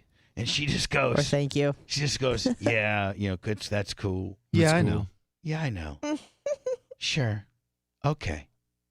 And she doesn't put over your I love you. Man, that could be a problem. Yeah, you think? I mean, I'd be like, what the hell? What? See, bitch, now you know why I don't do this a lot. It's because, you don't even put it over. So I'm not doing it anymore ever again. Oh, that's just so So sad. you girls, you guys got to put over our when us dudes, break out that I love you and really be super cool. You guys got to be, because we're not wired that way. We're wired to be a little more, alpha. Did that ever happen to you back in the day? Meat eaters. What? Where you said I love you and the chick was like, cool. I'm not talking about any of that nonsense. Oh. Probably. Probably? A couple different times. And at my weakest moment when I was a pussy. Oh, back in the day? Yeah, In when the I should have 80s? looked around and said, man, bitch, I could care less what you think about me. Look what I got. I'm the man. I'm Bubba the Love Sponge. I'm about to get mines. Is this when you were rocking Bubba Clem? Yeah, it was all that. Oh. All that and more, man. Did I ever tell the story about when Holly finally I'm sorry, no, I guess I can't tell that story. Why not? Well, Was someone underage? No, Holly was of age. no, it was actually my first sex tape. Oh. Was it audible? Was it just an audio tape? No, it was my first sex tape that never was a sex tape. You told it a long time ago, so I think we probably need to get up to speed. I don't think I told it, did Oh, I? This is a Yeah. long time ago. Yeah, you did, Was it like yeah. this Zapruder film? Yeah. You know, I can probably tell it and leave some facts out of it that, don't hurt the story, just Hurt you? doesn't necessarily incriminate me so badly. You know, I could probably leave some of those parts of the story out, but It's a good story. it was, oh my God, are you familiar with it? I am. I doctored in. You're not? Where I turned it around on think her so. and told her, that I'd offered that she could get out right now. I'll give you $5,000 and half the furniture, bitch. I know, yeah, you caught me. And then who watched it? But Oof. deep down, it's really your fault because you haven't been taking care of me. Yep. What? Yeah. There's this. And big, how it was discovered. What? Oh yeah. Oh my Yeah. God. And the people that saw it. Yep. Oh, it's so embarrassing. I should almost tell it next. Yeah. It's good. Oh my God, Anna, wait till you hear this. This is I can't wait. I got other news like Ron DeSantis officially is gonna not run who for cares president. about that? You know. I need to Let's hear hear about about the original sex tape. Oh my God. Let me. It's a good story. So scandalous. Mm-hmm. I don't think Dan even knows it. Do you, Dan? You were alluding to parts of the story that I didn't know about, so maybe I don't know the story. That's why it's gonna be the best. I don't know, but maybe, I shouldn't say anything for what I'm going through right now. You know what I'm saying? Like, maybe I shouldn't say it. Maybe programming, like the lawyers and Tom Bean and everything will be like, what if you ever listen to them? You shouldn't have said that. Mm. You know? We can all listen to it. If it's if something starts going badly, I'll stop you before, You would never. Yeah. Shut up, Dan. Tell him a story. You would never stop me. And Tom Bean's not 'Cause I listening just right yell now. at you and say, Dan, why'd you stop me, you son of a bitch? And you'd be like, I'll never stop you again, I promise. I mean, it's That's true. is it really? Let me say it's true. It's true. Is it controversial? Oh, my God. Of course. I wonder if I should. You know what? I wonder, Lummy, if I should. Maybe you and I should talk about it on a break. Hold on. I take Dan out and tell him the quick 3-4 minute version of the story, and then he tells me whether we could navigate through that and maybe leave out some information where it would be okay to say on the air, or we probably shouldn't say it on the air. But Dan, you gotta be like, you gotta flip over to lawyer mode right now and not be afraid to tell me that, set me straight. Okay, But don't because be I as am a stiff as lawyer, Jay, and though. if you have been injured in an accident or the victim of malpractice, call me at 888-SOS-FIRM. Yako Law. We'll take your call. I wasn't necessarily setting my talk break up for an infomercial, but thank you nonetheless, Dan. So when I tell you the quick story, buddy, you're going to have to tell me. I think you're going to say it's a big nothing burger. Absolutely let it rip. It's not a big deal. Plus the statute of limitations. We're talking about. Can't be worse than the Dan, Virgin story. listen, hold on. This happened in this happened in 1993. Okay? So 31 years ago. Dude, you're good. Unless it's murder, you're good. Yeah, I mean, unless I murdered somebody, I could virtually admit to anything I did 31 years ago. And you can't murder a vagina. Well, and this is Watch me. Well, but here's the thing, I couldn't. This has nothing to do with anything of abuse or anything like that. I don't think sweet. this isn't a Bill Cosby thing, or if this is. If it was that, I wouldn't be telling it because I don't think there is a statute of limitations. On rape? I don't think so. Yeah, so that's nothing like that at all. This wouldn't, this isn't even Good. And if it resembled any of that, I would never speak of it in fear that they could bring it back on me. Oh, yeah. This is so funny. It's funny and pimp. And that's how I used to be. Let me funny and pimp. Funny and pimp. Now look what I got going on. Now you're pimping funny. Yeah. All right, so I'm going to go into words. And I'm going to tell you the story, and then you're going to tell me whether we can tell it next or not, okay? Okay. All right. Bubba. The show's spontaneous. It's unscripted. That's its charm. Bubba the Love Sponge. But it's a federal offense. Bubba the Love Sponge returns after this.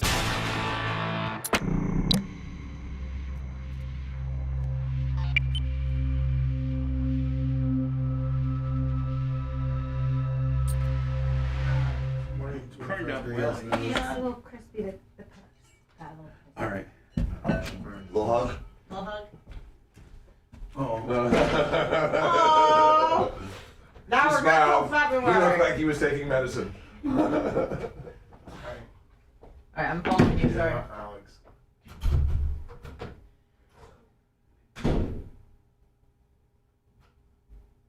Yeah, Dr. Anthony Weiner.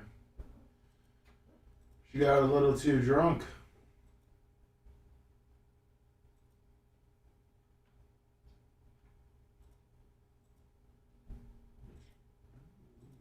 I have that story.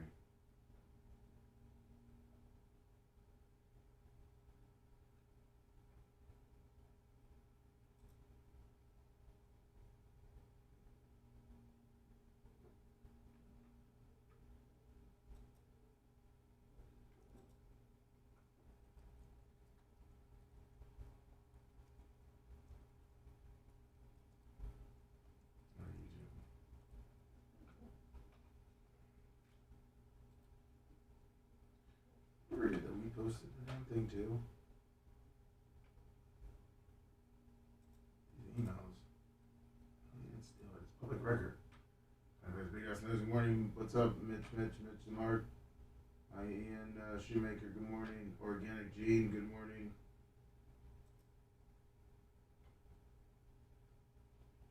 Let's see here. Videos.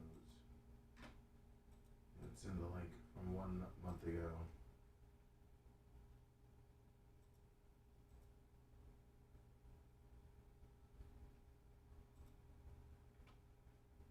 Oh, it was hot, Ian. It was hot. Should have been there.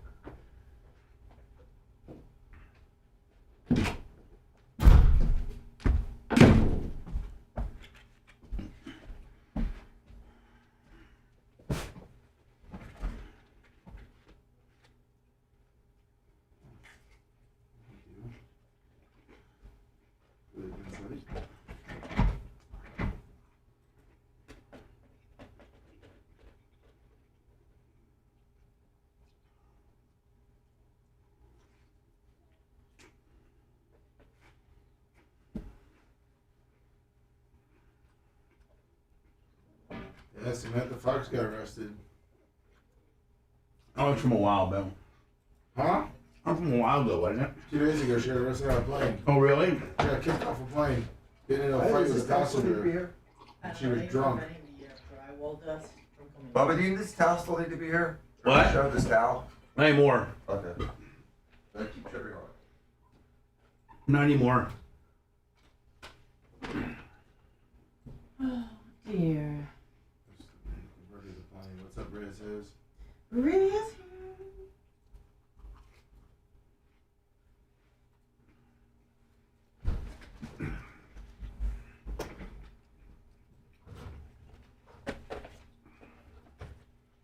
Pull out there. Oh, I know. There's some chili in there.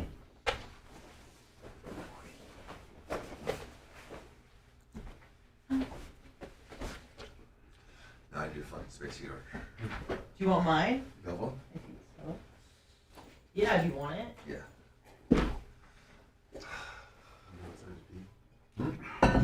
Just plug it above it. Refrigerator in the kitchen. Ice cold. Sugar. Need all of the wire. Hey, quicker, ticker. Alright, I think this is the Oh. one. What's up? Did you try with Buru? Oh, actually. She was there on Friday. Friday and Saturday. Where do you need it? On the floor? Anywhere. Here, hold it. So where you want it? Let me see if I can see it. Let's put it right here. All right, there you go.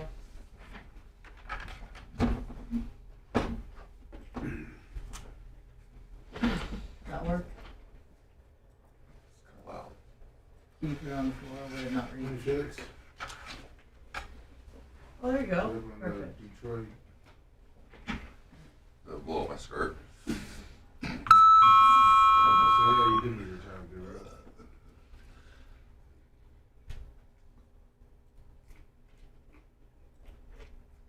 Oh, Jesus. Hello? Oh, shit. Good morning. Can I do something? Up, Phyllis the cat. DMI. Did I pull something out?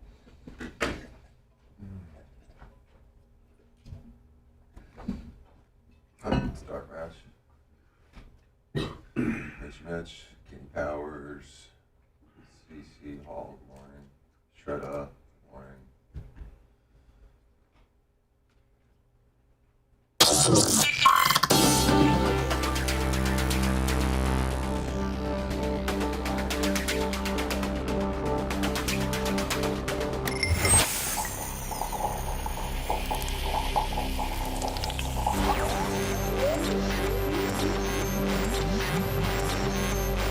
Nowhere near the rare air at the top of the heap. I mean, we know what's important. More like the bottom feeders existing on the scraps of society. You just babbling about Bubba the Love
Sorry. I was choking down some food because I had to tell this story to Dan to get the approval.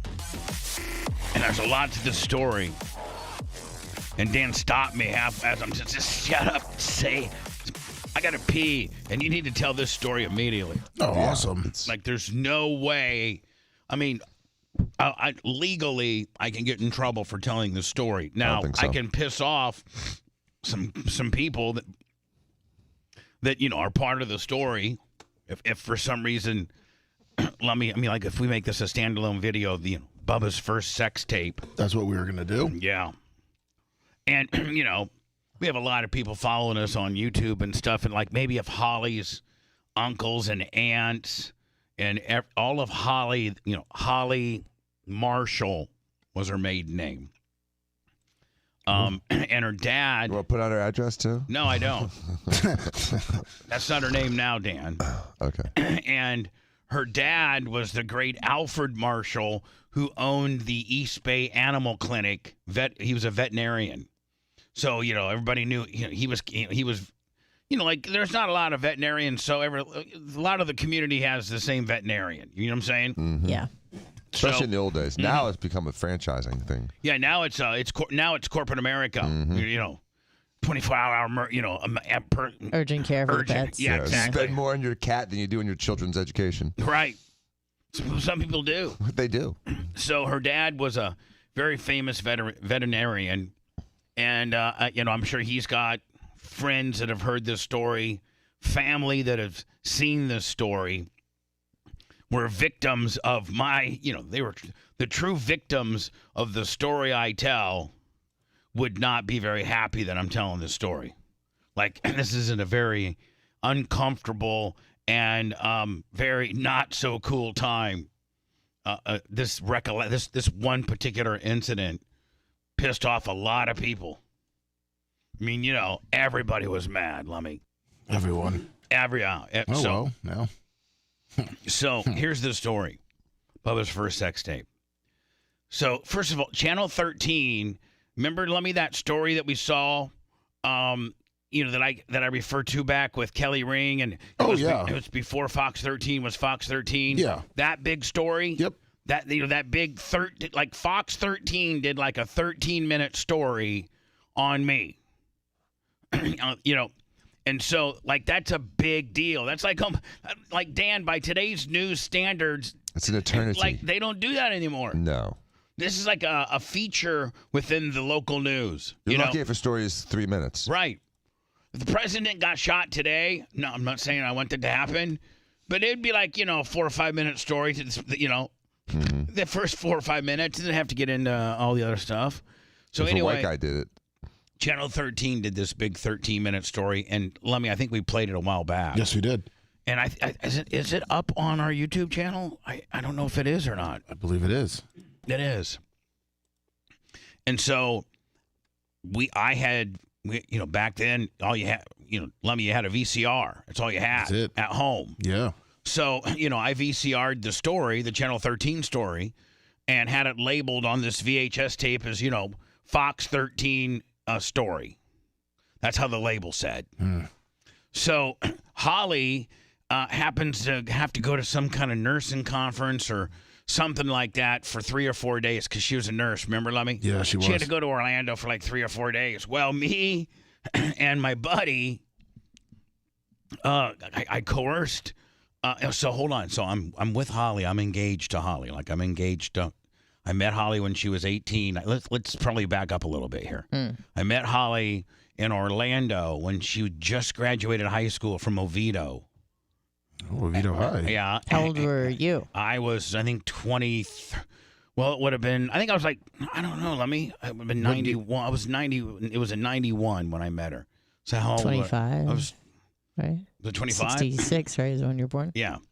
Yeah, I think so. So I'm 25, 26. She's 18. That's not, that's pimp. That is. But, it's not, like if I was 49 and I got an 18-year-old, it just wasn't. It makes sense. Yeah, it was cool. And, I started dating her in Orlando. Then she moved in with me in Orlando. And then I got fired from Orlando. And, we were like such good, we were really a boyfriend, girlfriend. Did you cuddle her? Not really. Oh. But probably a couple more times in the next one. And then so she fought, I get fired from Orlando and I get a job in Milwaukee. Well, she says, listen, I'm like, I have to be in Milwaukee in 2 days. What are we going to do? And she's like, I'll tell you what, she was the best. Holly was she packed everything. Merch Crick's the best of all time. She's the GOAT. Holly's number 2. So she says, I'm like, I gotta get to I got fired from. I went to Chicago.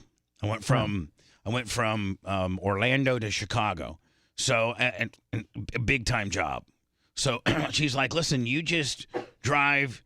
I had like an IROC or something like that, some kind of deal. She said, you drive to Chicago. I'll pack up the entire house and get the moving truck.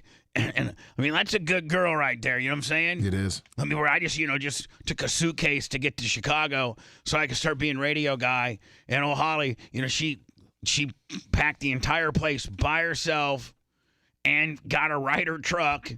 Did she have cats too at that point? Yeah, we had 2 cats. Rocker and Bobo. Bobo. Like Bobo the Clown? Rocker and Bobo. Was it Bobo the Clown? What'd you name it after? I don't know, just whatever, Rocker and Bobo. But then she moves me all the way to Chicago all by herself, and she just gets everything unpacked. We get this little townhome out like by Naperville or something, wherever, Johnny Suburbia. And then that day, I'm only there for 93 days, and I get fired, and I get a job in Milwaukee. And so she has to pack up all the stuff that she just unpacked 93 days ago, get another Ryder truck. And I went to Milwaukee with a suitcase, and she came in with the Ryder truck. And she's like 18, 19? She's 18, 19. Hot as hell. Were you cheating on her at this point? Not yet. Okay. Cool. Not yet. My first cheat was in Milwaukee. Oh, okay, great. That could be a song right there. Oh, that's your first cheat ever. Is that what you're saying? Or just with Holly? First cheat ever. Nice. My first cheat ever didn't happen until 1991. Yeah. So I then go to Milwaukee. What's Holly do? She gets the truck. She's a good girl. She gets all the stuff moved out, hires a furniture crew, and trucks back up to Milwaukee. So I find the town home, and don't think that they don't unload it themselves. Too. Like I'm at work now. I can't be unloading trucks and stuff. I was like, I was the biggest dick ever. I was like, come on, baby. And I imagine she's a tiny woman. Yeah, she's she's like 118, a little bigger. Yeah, big. Such a heifer. She was badass, and she was badass in shape, and she was cool, man. I don't want Merch Crick all jealous and stuff, just being honest with everybody. Yeah. So then, about 10 months, I think Milwaukee's going great. I'm on month 10. The first, I got 5. This is a long run for me. My last job, I just got fired after 93 days. Think about that. You're on the air, you move to a new city, and you piss them off and are so controversial that they fire you in 93 days. Now, they've already paid for your move. They gave, most of my deals would be like they would pay for my move, give me $1,000 travel money, and then give me whatever my first month deposit for my apartment. They'd have to give me that as a signing bonus, but I had to repay that. Oh. So that was it was kind of the standard deal. And then, so we go to Milwaukee. Everything's going good. 10 months. Yippee-yo. And Willie Davis, the ex-Green Bay Packer, owned my radio station. Oh, that's cool. And Willie had a family and like in Colorado or something or California or something. But I think he had another family in Milwaukee, if you know what I'm saying to you. Oh boy. Yeah. So the family in Milwaukee that was associated with the guy who owned my station, they didn't I guess the wife didn't like my show. Oh, really? Yeah, she felt my show was offensive. Because I was just starting to develop my, hanging up on kids and, talking little sexual things about chicks. I think maybe I started No Panties Thursday in Milwaukee, I think, which was, the real taboo. You got some guy, all of a sudden you got some guy on the radio that wants us chicks to not wear panties, put them on the antenna, and then call his show and rub a crotch live on the air. Man, this has never been done before in Milwaukee, right? Yeah. This is Milwaukee, Wisconsin. Well, so Willie comes to town, and his his I guess really officially his girlfriend, but, his what you'd call him his Milwaukee wife. He had a whole family within Milwaukee. She tells him, I don't like that Bubba the Love Sponge guy on Hot 102. So Willie Davis walks into Steve Centercroppy office, the general manager, and says, I want that guy in Bubba the Love Sponge. And I never even met Willie. I never even met the guy. I want, who's Bubba the Love Sponge? And they had all of our, when you walked in the lobby, this is so 80s. But when you walked into the lobby of the radio station, they had all the jocks' pictures on the wall, it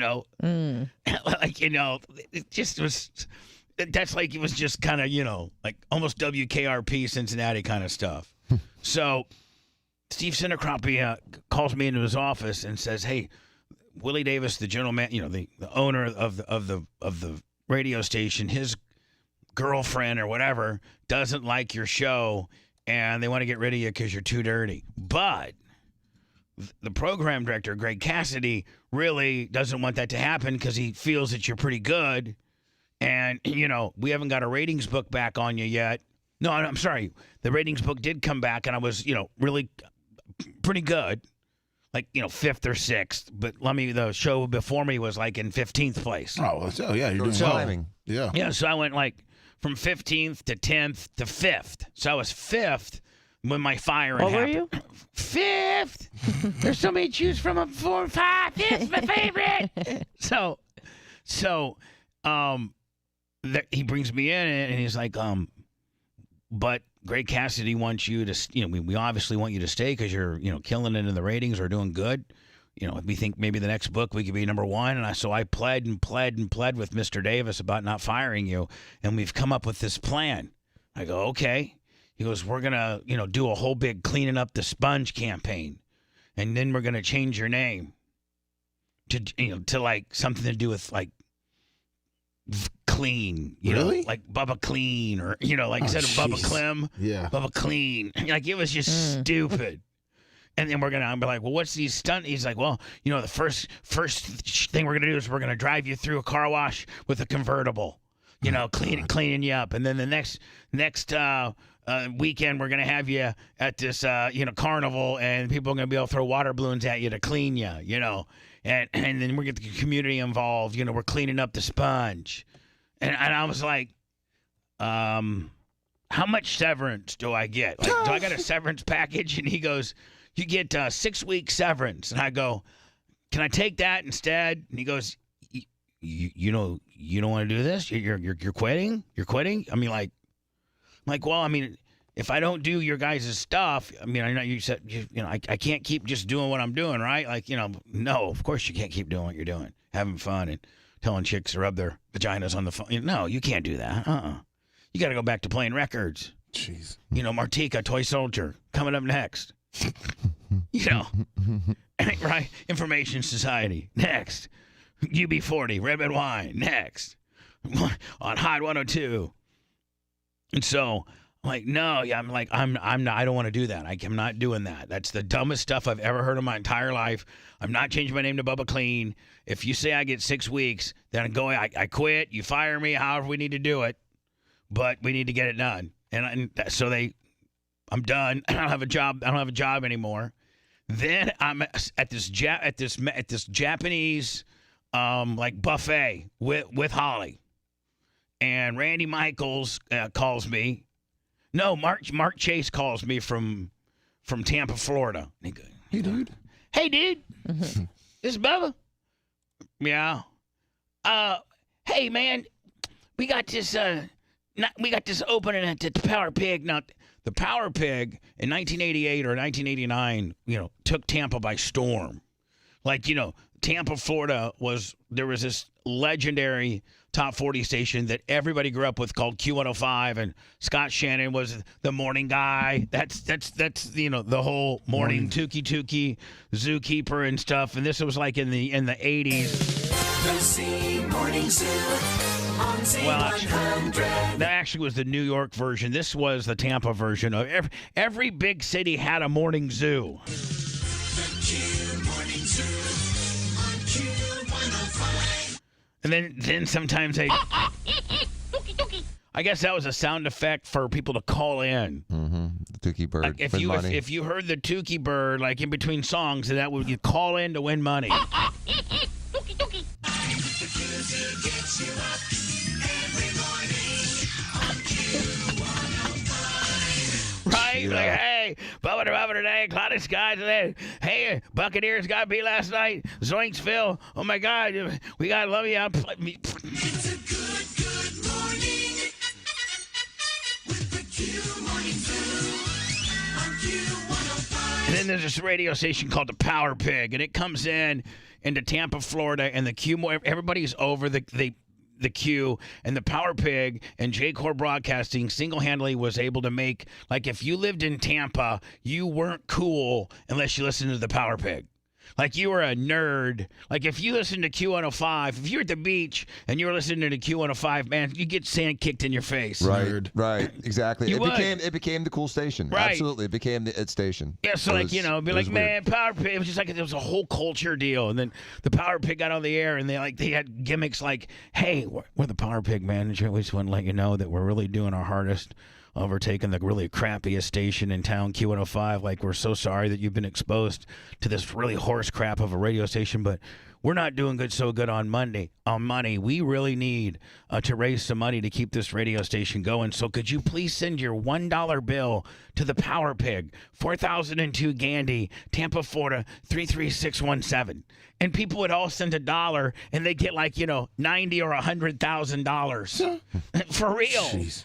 And then they were able to, but it was like guerrilla pirate warfare. And so that station had been on for a couple of years, and they felt as if the night guy, they were making a change. I think Tim and Tom were originally at night, and they were kind of like Beavis and Butthead, and they did pretty good, but it wasn't long form, kind of like what I was doing. It was just more, stab ins and outs, and so they were making some changes. They felt as if they needed to kind of put the shock back into the radio station. And so he calls me up. He said, hey, man, we're trying to put some shock back into the Nats. And we heard your air check. We like your attitude.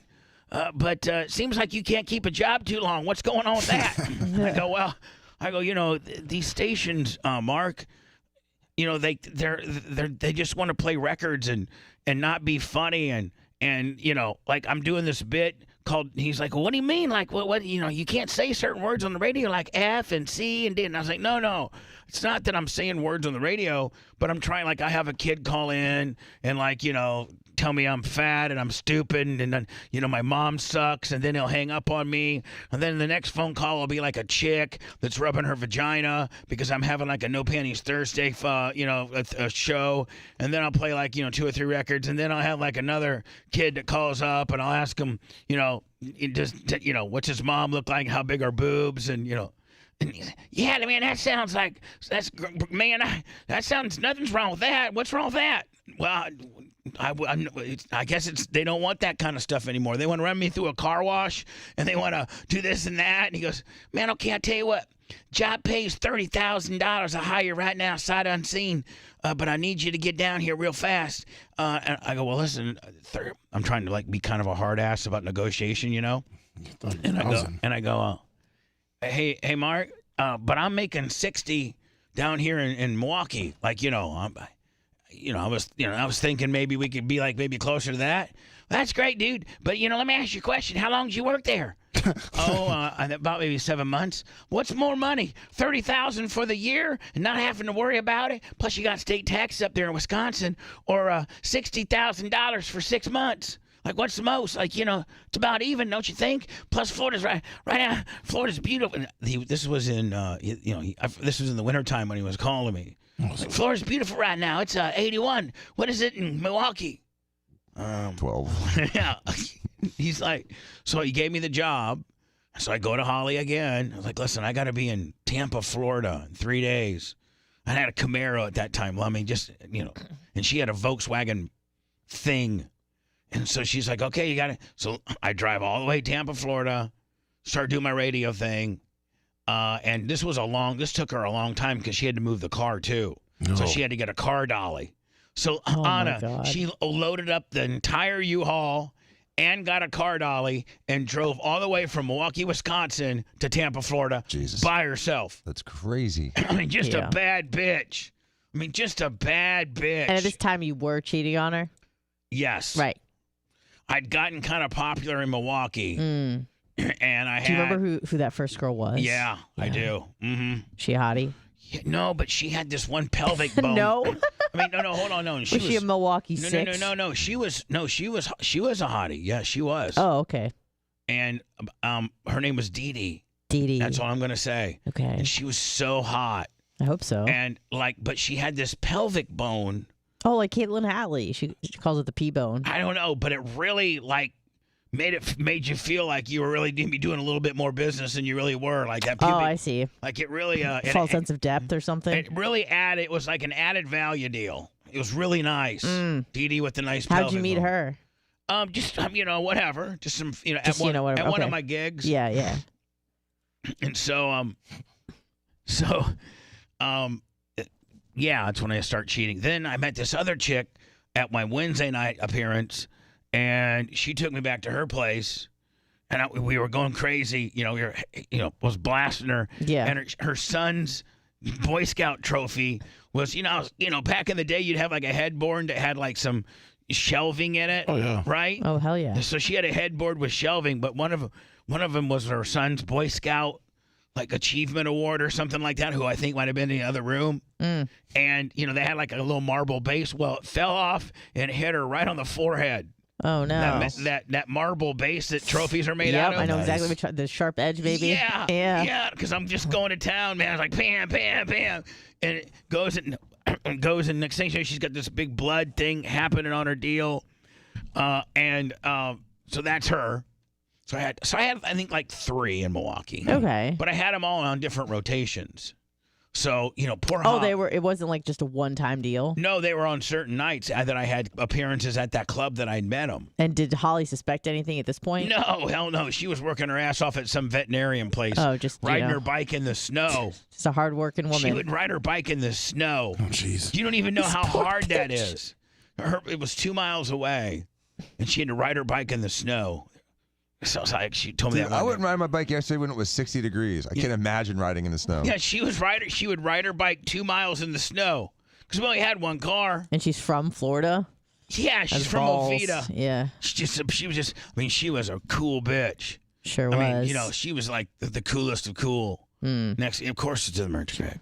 So then I get fired, and we come down to Tampa, Florida, and then it was just, I get on the air, and I get these big 13-minute pieces done for me on channel 13, and I'm this, Anna within the first week, I'm having groupies show up at the radio station. Yeah. I'm just going crazy. And you are getting larger at this point. Yeah, fatter. That's what I mean. Because at some I'm getting point, fatter. Holly starts wiping your butt. Yeah, she's not wiping my Which butt is my yet. favorite thing about her. No, she's not quite wiping my butt yet. Okay. So, we've been. So at this point, you got to understand, we've been together 6 years. Oh wow. Or like Jesus. 5 years or something like that. We were no together. idea it was that long. Yeah, at that time, I was with her a total of 8. Wow. Engaged, all that 9 yards. Did she push for the engagement, or I don't even know. did you feel like she deserved it? I don't know. Nor do I care. Okay. So so now at this point, man, my infidelity is just, oh my God, it's Out of control. It's just not cool. If I think about it now. You feel maybe a little bad about it? Yeah, I do. I really do, man. She was a cool bitch. She was a cool bitch, and I did a lot of bad things to her. And she never cheated on you that you know of? Never. Really? Wow. She was cool. She was just really cool. But man, I just really got full of myself. I got so full of myself. And I was just, just such a dick. Oh, no. I almost feel like I shouldn't tell these stories because you guys may hold them against me modern day. Just, It was a long time ago. You've evolved as a person since then.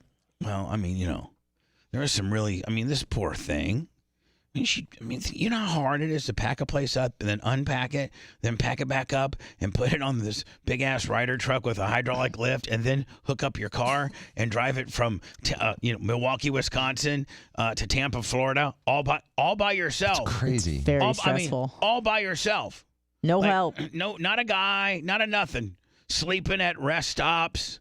I bet you most 20-year-old guys today wouldn't be willing to do that. Yeah, just unbelievable. And meanwhile, she had a full-time job doing the whole thing. Oh yeah, entire job. Always was working for a veterinarian. Always. Just hard-working woman. Just loved her man. Wiped his butt. God, she was so cool. Then you cheated on her. We first moved here, and we live in Dunedin, and then we moved to Palm Harbor. Best. And then we moved from Palm Harbor to because I bought the land in Terra Verde. Oh yeah. but I had to live for 2 years in Pinellas Park, right by where Orange County Choppers is, the neighborhood behind there. Yeah. Just real suburbia Willie. Well, that's when, Rebecca came into the picture. Well, that's when the Rebecca final straw had happened. The Bubba's first sex tape is the first real incident. We didn't break up of a Bubba's first sex tape. Oh, really? No, Didn't? no. That's what the whole thing is. Oh. So here's how it went down. Okay. So we're living in Palm Harbor. We've been together at this point 7 years. Oof. She's just the coolest ever. She's not. You're still attracted to her. She's like still hot, right? I mean, we still have sex a lot. Nice. And so nothing there. But I'm also seeing this chick named Rebecca, like full time, like full time. So I'm juggling two bitches, and Rebecca knows about Holly, but Holly doesn't know about Rebecca. And Rebecca's mad as hell about it. She's like, you just can't keep. So Rebecca was always telling me, like, you can't do this. You can't have two chicks. Like, I'm not going to put up with this much longer. And I kind of liked Rebecca more. Oh. Because she was crazier, kind of. Because she was. Yes. Exactly. Because Holly was more sound-minded than Rebecca. Rebecca was she was a wildcat. She was a million. Her dad was a multi-millionaire. Who was hotter? Just they both had objectively hotter. One, Holly was blonde, and like very much toned, but shorter, like 5'5", 118. Okay. Whereas Rebecca had dark hair and looked more modelish and was like 5'11", 130. Okay. Both nice natural boobs, but Rebecca in bed was just like, next level. Yeah, because that's what we always go for. Of course. Rebecca was like, So I'm just at this point, man. I'm juggling two, and that's tough. Phew. I feel bad for you. It's tough. Rebecca's getting madder and madder, and she's like, if you don't finally break up with her, I'm gonna start doing some drastic things. I'm like, well, hold on now. What do you mean you're gonna start doing some drastic things? Well, I'm just telling you, you just better, you got 2 more months to get it all done. Because I'm lying to her. I'm like, listen, I'm close to telling her. I'm close to getting her out there. I'm close. I just got some stuff. We got a bank account together, and her family likes me, and they did. Yeah, her family loved me. Oh, they didn't know. None of us. I was Bubba the Love Sponge on the radio. No, but I didn't know if they thought that was they didn't inappropriate. They didn't know about any of it. Nobody knew about any of it. No, but I mean, like, just your character on the air. Oh, I didn't know if they were like. If you were an adult, you thought it was their pearls. No, if you were an adult and you lived in Pinellas County, if you were over 18 and you lived in Pinellas County, which is where these people lived, you're not thinking what I'm doing is anything other than funny. Okay. Like that he's the wild guy. Yeah. He's not malicious or anything like that. He's just, and he tells kids to go to bed and leave them alone. I like that. So, Rebecca, I guess I'm not, breaking up with Holly fast enough. So Rebecca starts doing her. Rebecca lived in Clearwater Beach, and I lived in Palm Harbor. So, Lummy, that's a 45-minute drive all day. Mm-hmm. Well, Rebecca would drive up to Palm Harbor 45 minutes because she ran every morning as part of her fitness routine, and she would start running in my neighborhood. Oh, that's creepy. and then that's where she would. It's like Fatal Attraction kind of stuff. Exactly. So you're gonna see a rabbit in the in the pot. Would take a picture of her, running by my house, and then she would take another picture of her behind my house running. And she looked like a mom that was jogging. She looked was she posting said pictures? Well, no, she was MySpace. She was. Oh, this is love. No, she was getting them printed, and then when she went and got them. I know what you're saying. Developed. Yeah. And then when I would go over and say, she was like, "Oh, you want to see where I jogged today?" And then she'd have all these pictures, and she'd show them. I'm like, photo album. And then I'd be like, "Rebecca, what are you doing? Like, what are you trying to prove? Like, you're gonna mess it up. Stop. Like, and then I got mad at her, and then, you know, then she felt horrible about being such a psycho. And I wouldn't call her for 2 or 3 days. So then Anna, I had her kind of on the ropes a little bit, and and I'm like, listen, you can make it. I'm a very bad person. It's okay. Let it out. But I said, you know, she's like, what can I do? What can I do? I'm like, well, listen, me and my buddy want to have a threesome. Oh, wow. Yeah. Oh. She's like, what? I'm like, yeah, me and my buddy want to have a threesome. Yeah. So she's like, okay. Oh, wow. So Holly was going out of town for like 3 or 4 days, and I kind of strategically, you know, had it all scheduled after like a Friday night at Mako's or whatever, and we ended up back in my hot tub, you know, at my Palm Harbor house. Nice. And then we go from the hot tub to the bedroom, and it's just, you know, it's crazy. Was it fun? Oh, it was wild. Did you do the Eiffel Tower? I'm not going to get in. I don't think I need to get into the ins and outs, and I'm not getting into who my buddy was. Because that, you know, he didn't want it out there. Sure. Plus, he's still my friend. He's still my friend. Oh. So I put it, you know, it was like on this video camera.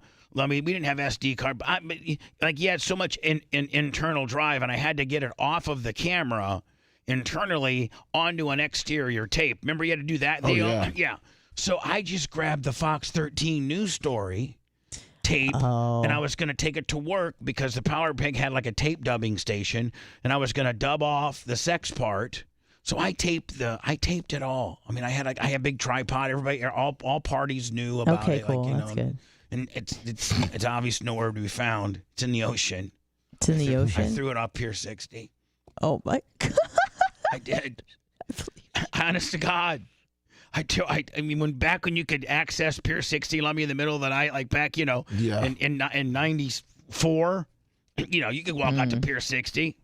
So I dub the story from the camera. I'm sorry. I dubbed the sex portion, Bubba's first sex tape, from the camera to the Fox 13 news story. And I didn't rewind the tape or nothing, so I didn't know. I was just trying to get it off the camera. So I wasn't really responsible with rewinding it all the way back and then making sure it was from the beginning. I just hit play and record, and I needed to get it off soon. Happens to be that she was watching it for the second or third time and got distracted, and she only watched 2 minutes and 15 seconds. So my recording started at 2 minutes and 15 seconds into the Fox 13 story, okay? Okay. So oh, boy. I hit it, I record it, I transfer it over, clean the camera disc, you know, delete all that. And now I got my Fox 13, and I just know in my head, hey, I'm just going to leave it Fox 13 story, and I'm just going to leave it, and I'm going to, you know, take it to work, and, you know, and it'll be okay. Sounds like this has happened. Yeah, you're right. So it's amazing. I just didn't. Things are cyclical. I just didn't live. Take your sex tape to work. My coworkers were not, you know, a bunch of thieving scumbags. They leave your area alone. You know what I'm saying, Lummy? Yeah. I know we're way late, but I got to tie this together. I didn't know if you wanted to come back for the finale. Ooh, that might be good. All right, so where were we leaving off? You just took the tape to the work. Oh, I just took the dub tape to work. Yeah. Right. No, but I'm going to leave you with this. But I didn't take it to work. Oh. You meant to. I meant to, but I didn't. Momentary. And that's where momentary lapse of reason of effery running wild. F around and find out. Boy, I did. And so, yeah, said tape is at my house with her there. Her being Holly. Yes. And I am at a nightclub with Rebecca. Oh, no.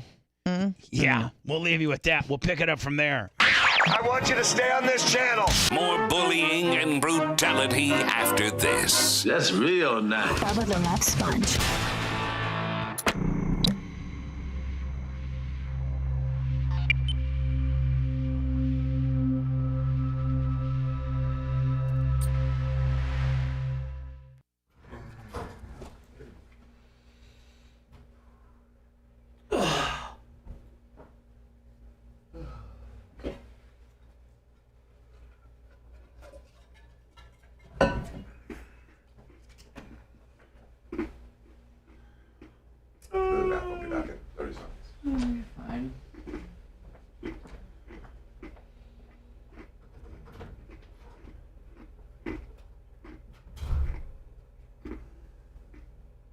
Crunch, crunch, crunch.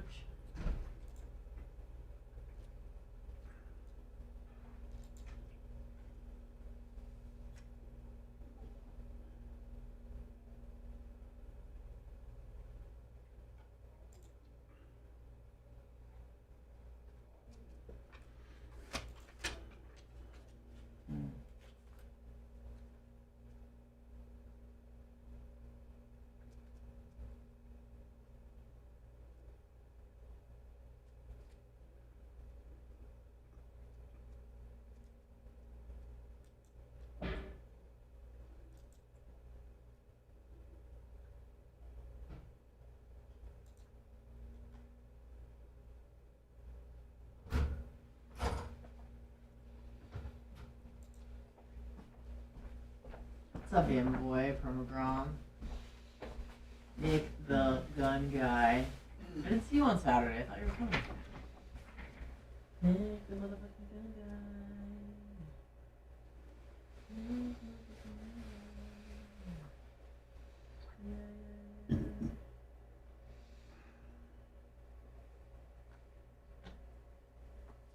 Yeah, Skippy, it is.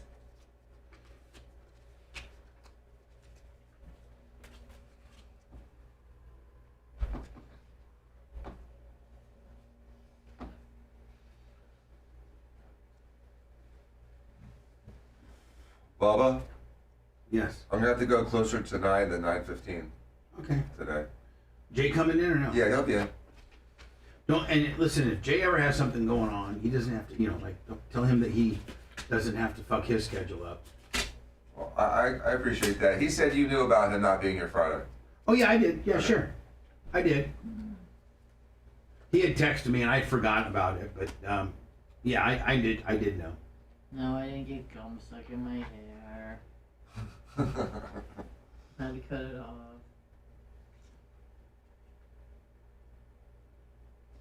No, thanks for asking though. Appreciate ya.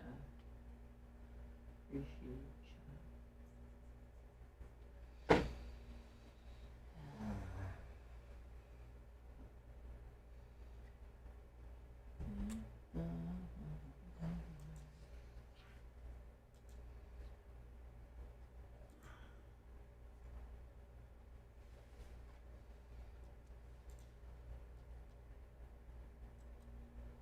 Dan, what is wrong when you move your neck and it feels like it's just like popcorn and shit?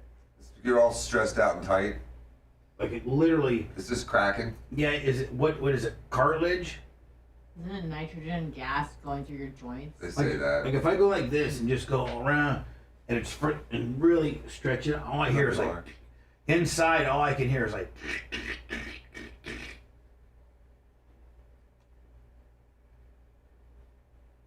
I understand the frustration, and usually it's just like I said, it's just your joints just being, sedentary and needing to move around. Are massages really good for you or not? Massages? Yeah. Yeah. No, I mean like medically. Yeah, they are good for you. In the fact that what do they release some kind of Knots in the muscles, they relax them. Helps with blood flow, circulation. Thinking about getting some what? massages? Yeah, maybe.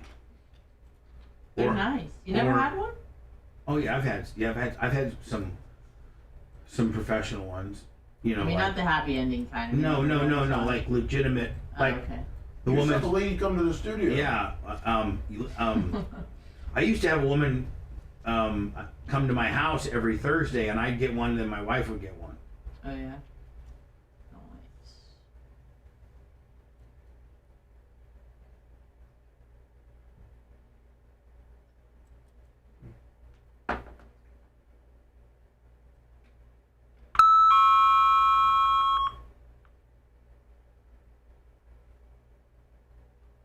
Brad from Philly, good morning.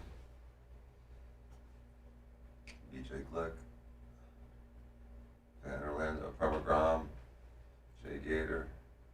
Today's the dick, dude. You have 63 months. I look 68. Quite a name. 9. There's your pool guy. Pedro. The pool guy. Night Rider. I'm gonna go out and fix the cat. Yes, it is.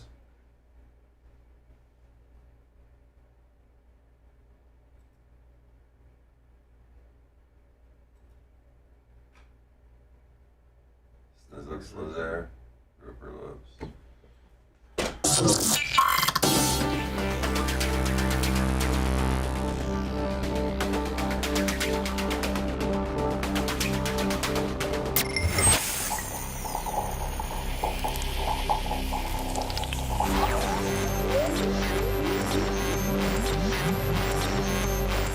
Broadcasting live Filthy bastard! from the den of sin. Just leave your morals at the door. Yeah! You're listening to the Bubba the Love Sponge Show.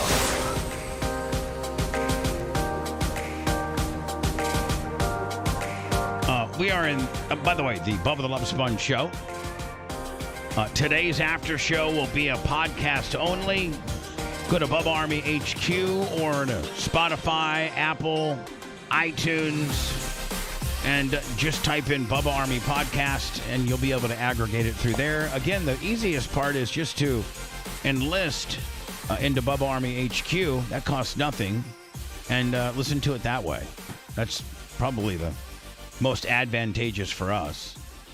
So today's show is an after show. Tomorrow is, I think, what, Clem Kush? Yes, it is. And then Wednesday, sports. Yep. And then Thursday, Two Live Jew. And then Friday, me. Anna, were you feeling a little not under the weather for? Because I heard Friday's show was super short. Was it like, 30 minutes? No, she was here a long time. Oh, Like okay. an hour and 20 minutes. Oh, okay. I looked. There was a bug on YouTube. I don't know what happened. Okay. Oh, yeah. The feed dropped after like 15. All right, perfect. But So on then Rumble, it's like an hour 20. Perfect. I only checked the YouTube deal, and it was Yeah. like 34 minutes. No, like, no, oh, no, man. no. We went. Anna threw a fit and left. This should be a great story. But you were responsible, and you did it the right way. Thank you. Thank you. No. God bless. No, thank you. Thank you. So I want to, at this particular point, as I'm picking up the Bubba's first sex tape story for the pickup. Yeah. I want everybody to please, like, I wouldn't be telling this story if I didn't think it was funny and made me look like a complete horse's ass. And it's so just like not being cool. Like, you know, the more that I self-deprecate myself, you know, maybe the more you'll forgive me and my behavior, because it was just, you know, it was pimp and you know, I had a lot of money and I was living like a rock star. So I thought the best I could, and it was completely irresponsible. And I'm not proud of it, but it's part of my history that I can't take away.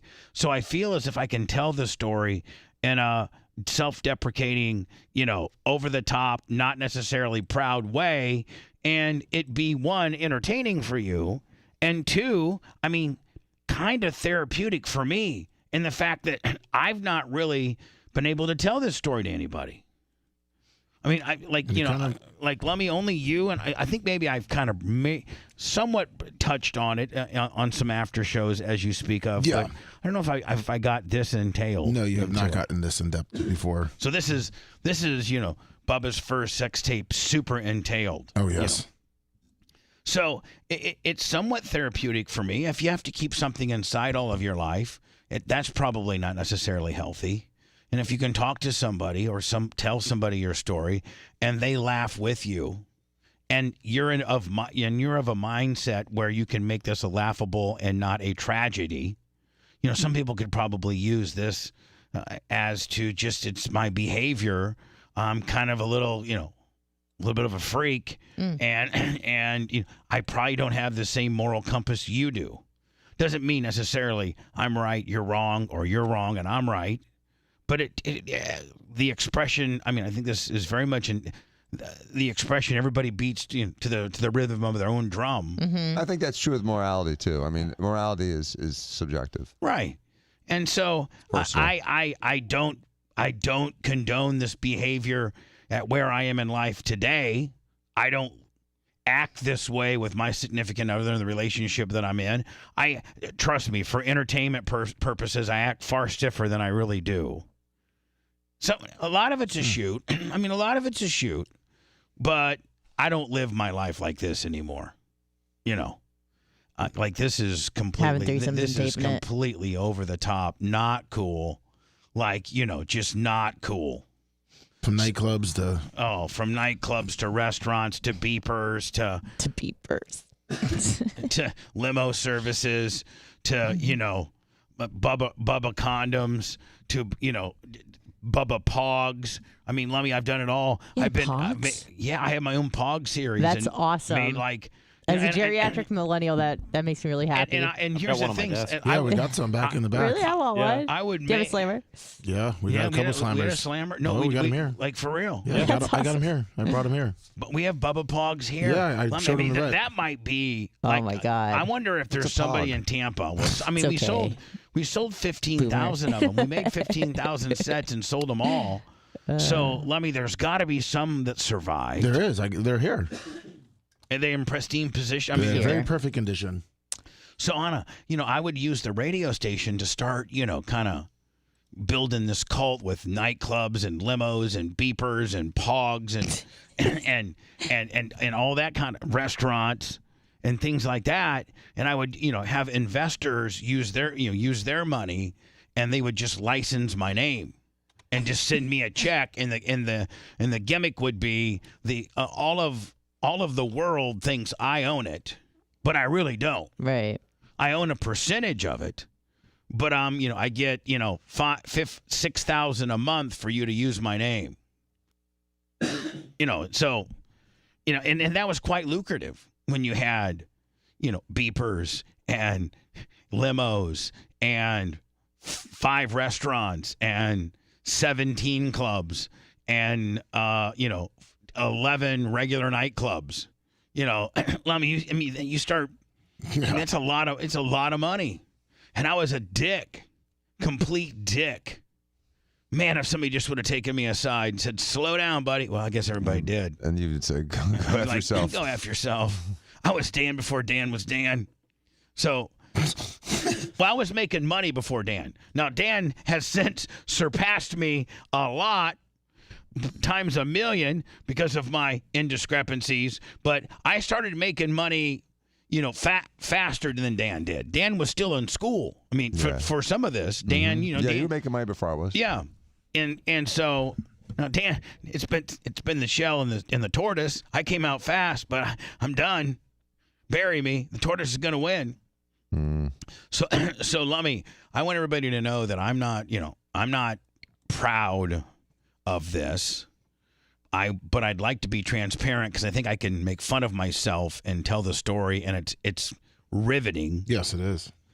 And that's the business that I'm in, is to do riveting content. And this is, you know, part of my life. And I think the show, you know, we don't bill ourselves as a radio show that plays music or talks about a certain topic. We can very well talk about Ron DeSantis dropping out of the race, which we will probably by the end of the day. Mm-hmm. But we also want to talk about Bubba's first sex tape. Right. So here we go. Much more compelling. For the pickup, Lummy.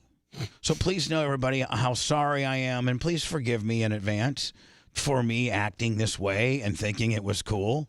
But work with me in understanding that it's somewhat therapeutical for me to talk to you about it. It's very therapeutical. And I think it's riveting. I mean, maybe even like you may even say to yourself, "God dang, Bubba, you were a real dick." Like, for real, I like you and I'm pulling for you, but God dang, buddy, settle and maybe you deserve all this bad enough. I mean, maybe everything you've been through is just called karma. You fat ass. I'm just saying, there's probably a few of those. Oh, there probably are. There you go. But if I love them too, and I say, listen, you're right to feel that way. You absolutely are right to feel that way. Maybe it takes the sting away a little bit for me. So I dub from the camera onto the My Fox story VHS tape in 2 minutes and 18 seconds into the story. And I have every intention. I had this little Louis Vuitton briefcase, like a shoulder sling, and I meant to put it in there, but I didn't. And this was like on Tuesday night before Christmas. I'm sorry. Tuesday night before Thanksgiving. And I worked Monday, Tuesday, and then I had Wednesday, Thursday, Friday. I had Wednesday and Thursday and Friday off. And so the plans were for us to Thursday morning go to her father, Alfred's place, and have Thanksgiving, as a family. Nice, yeah. Here we are. We've been together 8 years, but we usually travel up north and go see my parents. But this was one particular holiday that I was semi-cool, where I was like, yeah, we can do it at your parents. Now, just to confirm, she is wiping your butt at this point? No. Oh, okay. No. I got out of this one. That's going to get crazier. Okay. Yeah. You wouldn't believe, a lot of people will really get mad. But there's going to be some people be like, oh my God, Bubba, that's pretty effing pimp. It's pretty impressive. My God. Fat ass and everything, thinking you're all that, really just living, this very, very smoke and mirrors type world. It's all about you. You've made yourself a brand in the city, which most radio personalities cannot do. And here you are, you've become a brand. Bubba the Love Sponge, Bubba Beepers, Bubba Limos, Bubba's Nightclub, Planet Bubba, Bubba Sponge's Teen Club, Sip, Scene, Coliseum, Bubba's Ale House, all of them. In this iconic, somewhat very local radio personality brand. A lot of the, ex-NFL quarterbacks like John Elway had John Elway Ford, and people do. Now, I wasn't on those levels with regards to a Ford dealership wanting to be Bubba Ford, but man, I would probably because I just didn't try, but. That would have been kind of cool. But I was, I had the Bubba truck from Tyrone Isuzu. Yep. So I had all base coverage. I had a free truck. I had 7 appearances a week. I had beepers named after me. I had, $70,000 to $80,000 a year in T-shirt sales. So, whatever. So we had this threesome with Rebecca. It was super hot. Super good. It was like super hot. Like just pretty hot. And we're all in it. Like, it's not like, anybody can deny that you're there.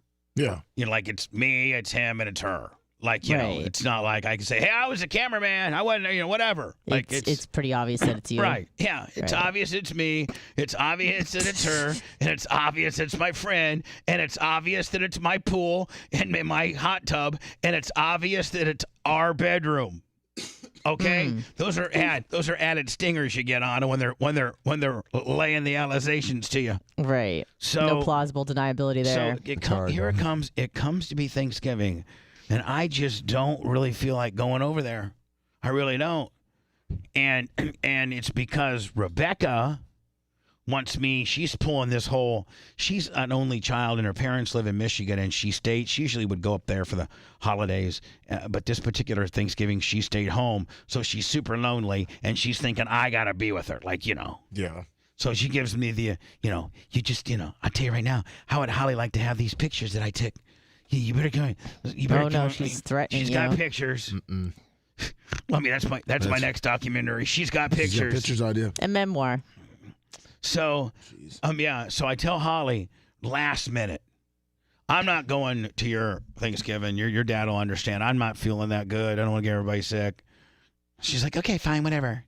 But I'm going to tell you what I'm going to do is, my dad was asking me about the Fox 13 story, and I said that I have it, and the whole family wants to see it. Oh. And I am at this point not really paying attention. I'm just wanting Rebecca to stop blowing. I'm like, whatever. We're shouting like from the upstairs down to the downstairs. Like, and she's like, okay, well, I'm gonna go ahead and take your tape. I'm gonna go ahead and take the Fox 13 story. And I'm like, whatever. Only thing I'm worried about is not getting in trouble with Rebecca because I'm so pee-whipped over this bitch. I don't even know why, but I was. Because she was hot, and you know why? Let me freaking bed. Yeah. There you go. I mean, that's because she was meaner and she was bitchier and she wouldn't do things for me and she wouldn't put up with my nonsense. But she was just absolute freaking bad. And listen, maybe a lot of you guys Would love to have experienced this. Don't hate me for telling the story, please. And Dan, as a man, like if it becomes braggadocious, please tell me, like because I don't want it to come across that way. Jay's here too. Oh, he is? Yeah. Maybe we should go into words because we're running way late. He's riveted. And Jay's riveted, and maybe at any time Jay can stop me. But Jay, this is 31 years ago. Like It's great history. I love it. Yeah, and anything short of capital murder and sexual molestation of a 5-year-old, I think the statute of this doesn't involve murder or anything like that. I don't think I'm walking a slippery slope, am I? I don't believe so. Yeah. I'm riveted. Okay, fine. We'll continue it now. For those scoring at home, we've been heat-free for 17 minutes. I can't hear, so I don't understand. Bubba the Love Sponge returns after this.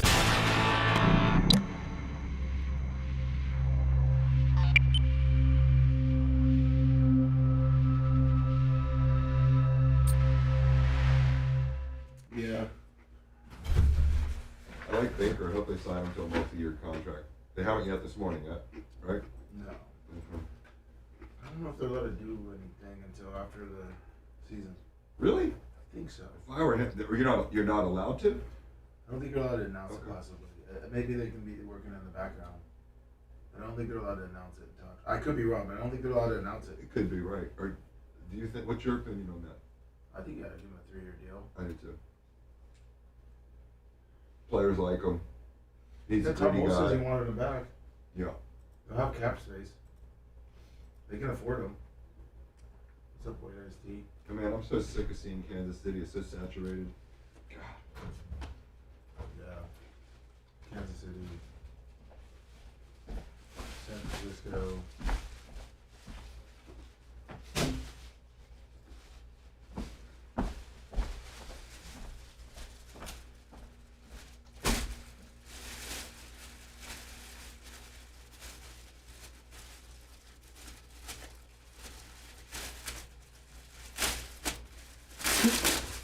What's all that noise?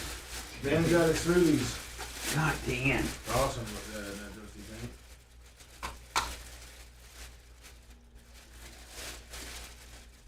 Couldn't keep the muscles up. Thank you, Dr. Dan.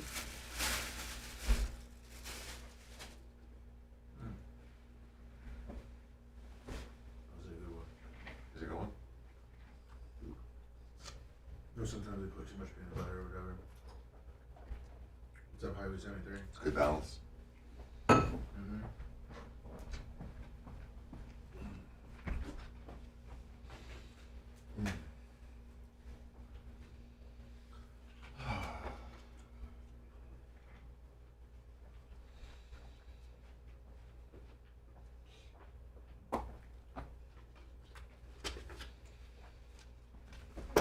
What's up, Don? Not much. How you doing, buddy?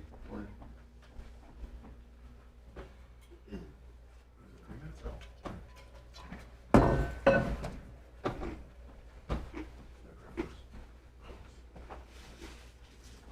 Thank you, Dan.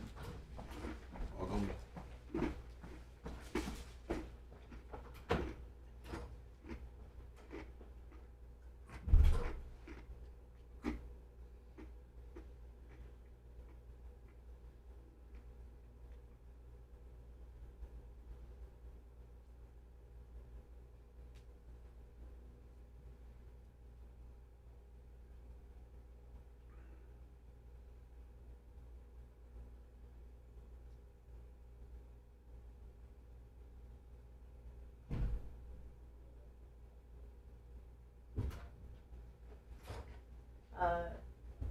Bubba, there's a guy in a black truck outside asking for you. I'm expecting any guess. Who? There's a guy in a black truck outside asking for you. Are you expecting anyone? Asking for who? Bubba. He's like, is the boss here? I'm like, I don't know. Tex Merch. Hold on. And also, you locked me out. I did? You outside? Is he outside? Yeah, he's outside. That door that you closed, I can't access it from where it was, so I went around. It's not a problem. You're good. I just let you know. Oh, like inside door. So there's someone inside the gate at the side No, door? not inside the gate. Oh, The okay. gate was closing, Okay. but I'll text Merge. You want me to run out there, Bubba? No. Okay. I'll be happy to. I didn't recognize him, but I didn't know if you were expecting someone. Lummy's not in here. I'm happy to do it if you want. Man in black. Gotta be careful. I'll lawyer it up for you. I sent Merch Craig. Okay. Shit, she'll armed and dangerous, packing 3. I don't think he's a dangerous guy. He was just like, she's the boss man. Oh, she's dangerous. If they would have told you who it was. I was like, maybe I should know who he was. I didn't recognize him. Come on in. No, I didn't say that. I was just like, I don't know. Bye.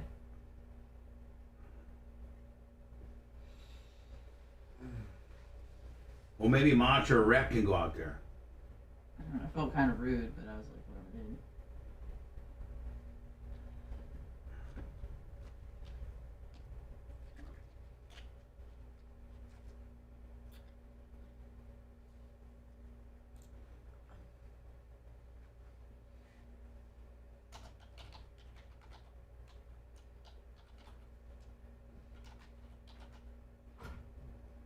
Lummy, somebody's at the front gate. Can you go see who it is? Yep. Lummy will find out. Watch this. It'll be a big fucking whodunit. I mean, he's much bigger and safer than me.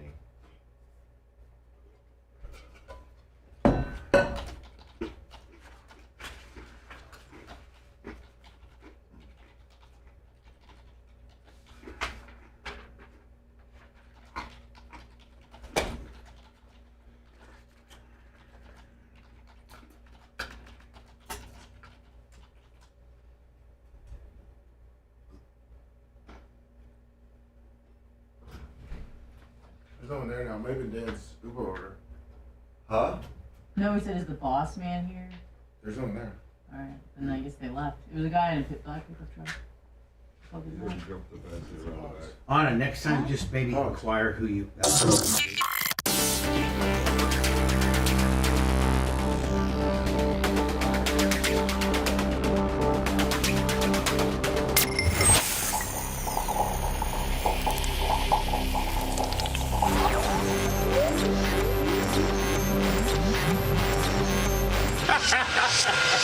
In Bubba we trust. In Bubba you lust. Naughty, naughty. This is the Bubba the Love Sponge Show.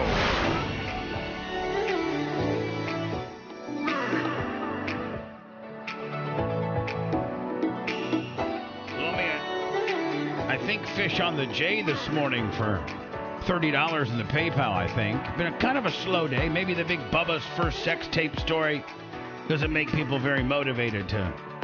Maybe they're too riveted that they can't get their because they just can't get their pocketbook out. You know That's what I'm saying? right, I mean, yeah. they're just so damn riveted. They're like, maybe we'll give you a month. Maybe the reflection of donations, Lummy, after I tell the story will validate how much or how good the story was or was not. Let's see it. You know, like if it just falls flat on your face and we don't get nothing, then everybody's like, you know, on your story sucks, Bubba. Lummy, did you know that February is Heart Health Month, and that's in the entire United States? And for the most part, more than half the population would still benefit from blood pressure support. Super Beat Heart Chews are the #1 doctor, pharmacist, and cardiologist recommended way to support heart-healthy blood pressure and even promote heart-healthy energy without the stimulants. Paired with a healthy lifestyle, the antioxidants in Super Beat are cloned and clinically shown to be nearly 2 times more effective at promoting normal blood pressure than just a healthy lifestyle alone. 40,000. We used to be 30, Lummy. Now we're 40,000 reviews, 5-star reviews and counting. Support your heart health with Super Beat Heart Chews and get a free month supply of Super Beat Heart Chews. All in various bundles, Lummy, and a full free bag of what? Turmeric. It's a $25 value, and it's very good for you. Go to BubbaLovesBeats.com. Get this exclusive offer at BubbaLovesBeats.com. Thank you for that. So let me, maybe after I tell my Super Rambo story here, People will just, the money will just come flying. Like I'm a stripper. Like when you do when you really twerk make it that clap. out. Yeah, Make when it you, rain. Yeah, when you're on stage and if you just sat there, just like, The singles you come get- flying. You wouldn't get nothing. But if you're up there, making that ass clap, lummy, you're twerking, you get on the pole, do a couple little running man gimmicks on the pole, slide on right down.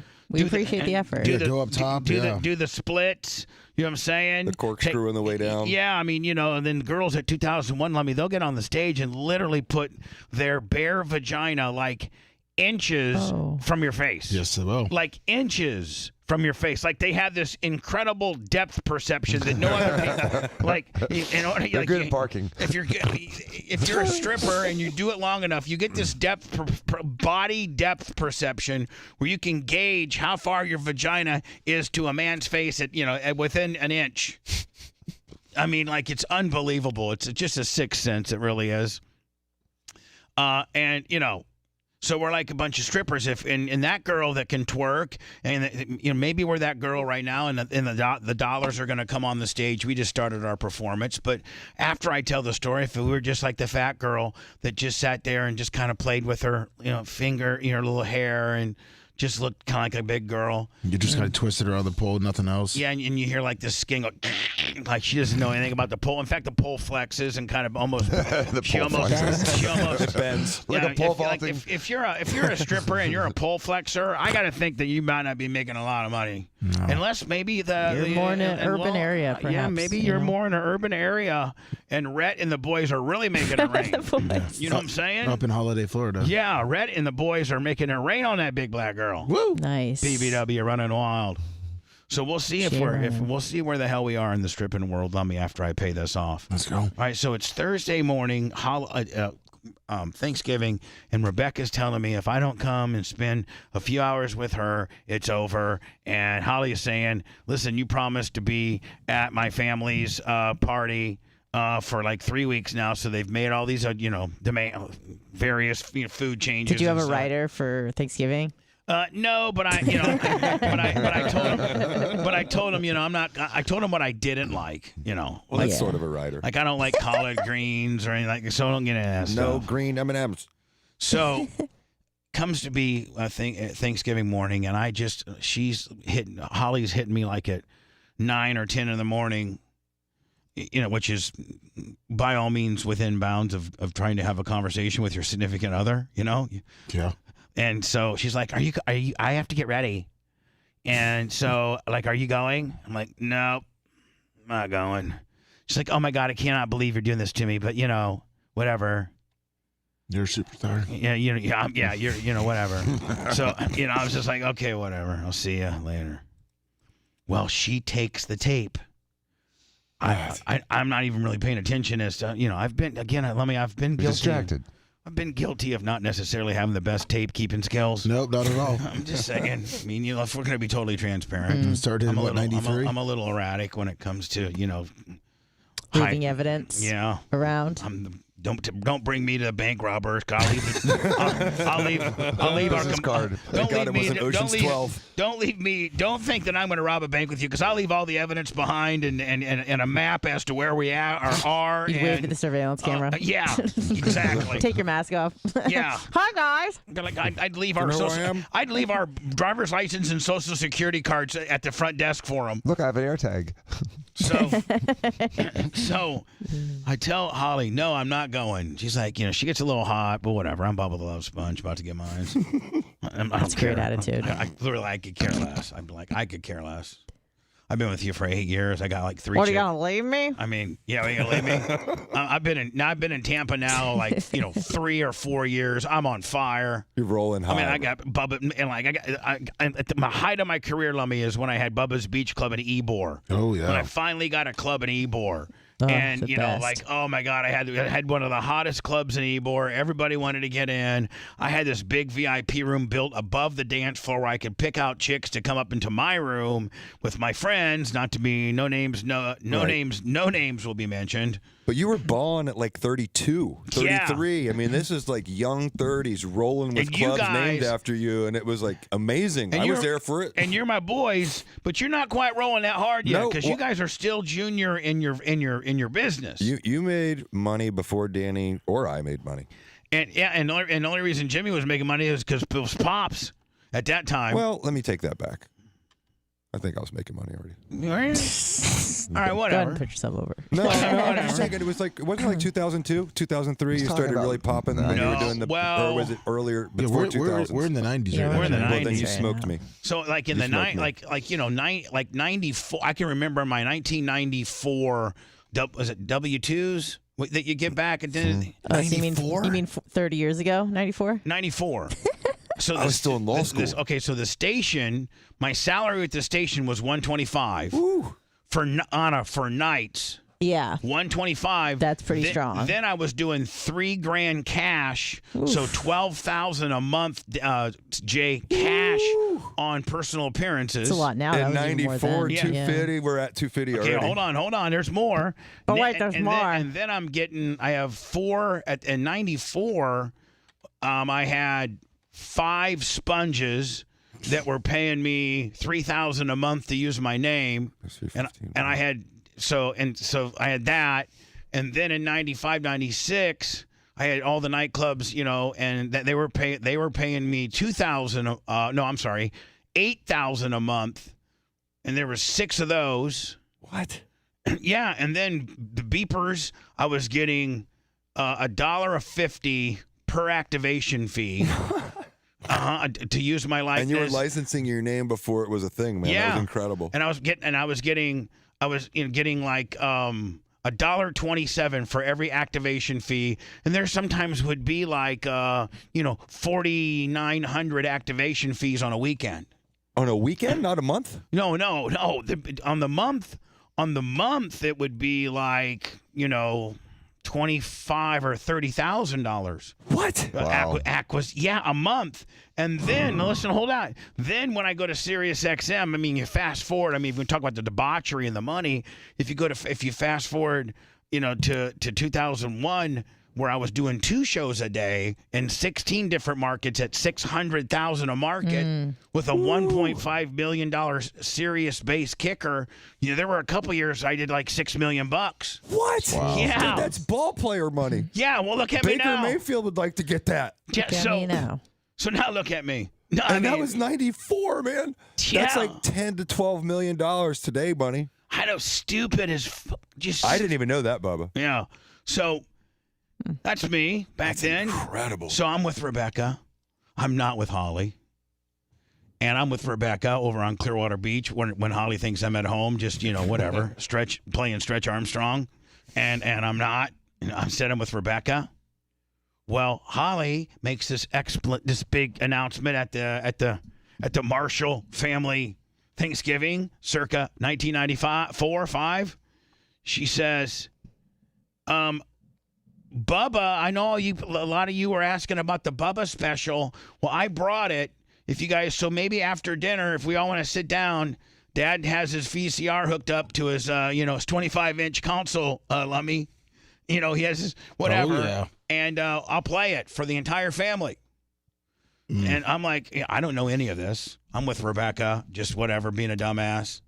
So she goes, the entire family, and I'm talking about her grandma, her grandpa, all of her aunts, all of her uncles, all of her cousins, all of their families. There's like 50 people there. They're so happy and proud of you. 50? Yeah, they're so happy. There's like 50 people there. Waiting on you. No, I'm not coming. I know, but they think you are. Yeah, they're like, so Holly goes, here, let me rewind it here a little bit. And everybody gathered around, and let me, for the first, 2 minutes and 14 seconds or 12 seconds, it was, Bubba the Love Sponge, Tampa Bay's most controversial radio personality has come on to the market like a wrecking ball. He's number one, this and that, and we followed him around for a week, and he this many nightclubs, and he's just the man. He really is. And then all of a sudden, my hot tub scene. We're at 2:14, Lummy. Here comes my hot tub scene, and Holly was like, "What's this?" And so it takes them like 30 seconds to be able to kind of determine to the players to register what's happening. as to what's happening. So it goes on for 30 seconds. What Holly said would be 30 seconds. It goes on for 30 seconds, and she runs up to the thing and stops it and said, "Oh my God, this must be this must be from years ago." Tries to make some excuse for me. This must have been. She was the best. She tried to make some excuse. Oh my God, that must have been before he met me in Orlando or something. Some of like the camcorder didn't have like the date. Oh yeah, it was. There was no wiggle room on it for me to say it was our bedroom, our modern day hot tub. Like there was your restoration hardware furniture. Oh, so she didn't think that it was like before. She just covers for you. Right. I see. Okay. She knows the truth. I see. But the first thing out of her mouth, poor thing, was to try to cover her man's ass. Sure. So she was like, you know what? That must have been. Let me turn that off. That's ridiculous. Oh my God. But it never got to like the sex. I'm sorry. Bubba is Jesus. Damn you, Bubba. This was before I met him. No, none of them had really been to our house, so they couldn't really pinpoint furniture and stuff. Sure. But it was modern day me. Like Yeah. It wasn't from now. Mind you, we've been together 7 years at this point, so I was 7 years noticeably. Yeah. So. She starts blowing my phone up, just blowing it up, like 200 phone calls. And you're not answering them? No, of course I'm not. It's not your beeper he's blowing. She's blowing up. Oh, she's blowing my beeper and my phone up. I got two because I got Bubba beepers. She's hitting her number, the 911, the 911, and between my phone and my beeper, I'm out to I'm on some fancy restaurant with Rebecca because that uptight bitch needed to go to some stupid fancy restaurant. And I'm doing completely everything opposite of what a pimp and what I've built my whole foundation on. I'm being a complete pussy, just an absolute pussy boy, pussy just whipped, being going completely against your core man alpha values, and so I'll never do that again. And so finally. Holly calls my now I can mention his first name because he didn't do anything wrong. His name's Corey. And he was a Pinellas County Sheriff's Department guy. I think he's since retired. But he was a common friend of me and Holly's. He was just, him and his girlfriend would come over and hang out and literally we wouldn't do nothing or nothing. But I'm just saying it was clean fun, wholesome fun. Yeah, it was couples clean fun. Nice. It really was. Like I'll tell you when. Truly, I'm not going to lie to you. We're this far down the path. There's no reason for me to lie now. Right. There's no. Swapping with this couple. No, none of that. And had there been, I'd tell you. But no, Corey was just like the reason why Holly liked to talk to Corey is because he was so clean and so good to his girlfriend and such a good dude that she would sometimes vent to Corey so that maybe he could influence me to quit being a dick. Right. So she finally calls Corey and says, "Oh my God, Corey, I just want to let you know. Do you know where Bubba is?" And he automatically knows, man code, that if that question is ever answered to you, asked to you, that as a man to cover your boy's ass, you say, not really. I don't know where he is right now. Even if one, you know where he is, right, or two, you don't know where he is. You never ever say where he is. No. You always, because at the end of the day, then you're going to blow a call on your boy and say, "Hey, listen, I'm going to let you know your old lady's flipping out on the backside. You better get it handled." Man code. She's already blowing a call into me, but I'm going to act like nothing happened. If she calls me back, I'm going to say, "Listen, I don't know nothing, but I just want to let you know she's hot on your trail right now. Start getting into cover your ass mode." Right? Have we all not done that for our boy? Mm-hmm. For sure. Yeah. Every one of us, as a man, have ran interference, played dumb, or ran interference for our boy. We're not going to get into specifics, but sometimes you got to run interference from your boy. For sure. It's just a man deal. Yep. It really is. So he's running interference for me. And so when he calls me, I pick up that phone call because it's finally not her. Mm-hmm. It's finally Corey. And Corey goes, "Hey, man, where are you at?" And I go, "I'm in Clearwater Beach with Rebecca." And he goes, "Well, Holly just called me, and she played the Fox 13 tape in front of her entire family, and it showed you and such having a threesome with Rebecca in your hot tub and in your bed, and she's flipped out like she's on her way home now and to get you because don't forget she thinks I'm at home, right? Yeah. Okay. Because I'm not supposed to, right? And so she's hauling ass, and you're not picking up the phone, and she wonders why you're not picking up the phone, and I just want to let you know that incoming, that's what you got going on. If I need to run A, B, or C interference, call me back. I'm on standby. See you later. Tell me how it works out. I'm like, oh, that's a good boy right damn. there. So I figure at this point, listen, she's way closer to home than I am, so I'm not going to go 100 mile an hour and try to beat her home. I'm not going to do that. And I need to sit down and talk about it. I need to sit down and think about this for a minute. There's a lot riding on here, and how I play this is going to determine. There's a lot at play here. So I actually, honest to God, I tell Rebecca, listen, I got to go. I spent 2 hours with you. Just be cool with that, okay? I'm breaking up with Holly next week. Don't worry about it. I would just always say that. I'm breaking up with Holly next week. 2 weeks. Stop messing with me on it, okay? God, I'm tired of it. She's like, okay. And stop jogging around the house, please. God, come on. You're driving me crazy. I mean, I will. I'll stop jogging around your place and taking pictures as long as you finally, break up with that bitch. You say that I'm the best you've ever had, and I had a threesome with you and your buddy, and I do everything you say, and just for you to break up with that bitch, and you won't break up with that bitch, and I've had it. Like, listen, baby, I'm gonna do it next week. Just shut up, God, please. Let me work this out. She did, and I didn't tell Rebecca that she found the sex tape. I didn't say that. Oh. So I go and I drive home, and she's still blowing me up, just nonstop blowing me up. And so I go to this park, and I can remember like it was nothing, exactly where it's at. It's off of Alderman Road, near the school, and there's this little park. And I said, I need to sit down and gather my thoughts and try to come up with a game plan here, because I'm really walking into a hornet's nest here. You know what I'm saying? Yeah. This is probably what I wanted to break up with her to be with Rebecca, but the bottom line is I really didn't want to break up with her. I just wanted to keep stringing Rebecca along, but Rebecca finally, no pun intended, the jig was up. Like she wasn't having it anymore, and I was like really in a conundrum, and now I had a sex tape that her entire family saw and that she's embarrassed with, and there's no way on earth can I say that's not me and that didn't happen in our house. Can't do an R. Kelly? No. Who else looks like me? Jelly Roll wasn't around back then. No. Jelly Roll wasn't around back then. I'd have face tattoos. So I go to this park and I sit down at this picnic table and I think for about 30 minutes, and I can remember like it was nothing. I actually had my head down on the picnic table all by myself on Thanksgiving Day. And there's nobody at the park but me, big fat loser in trouble. And I'm all by myself, and I can hear the birds chirping, and I know she's just going to be really, really laying heavy on me. And so I need to come up with a plan, and I come up with a plan. Listen, you know what?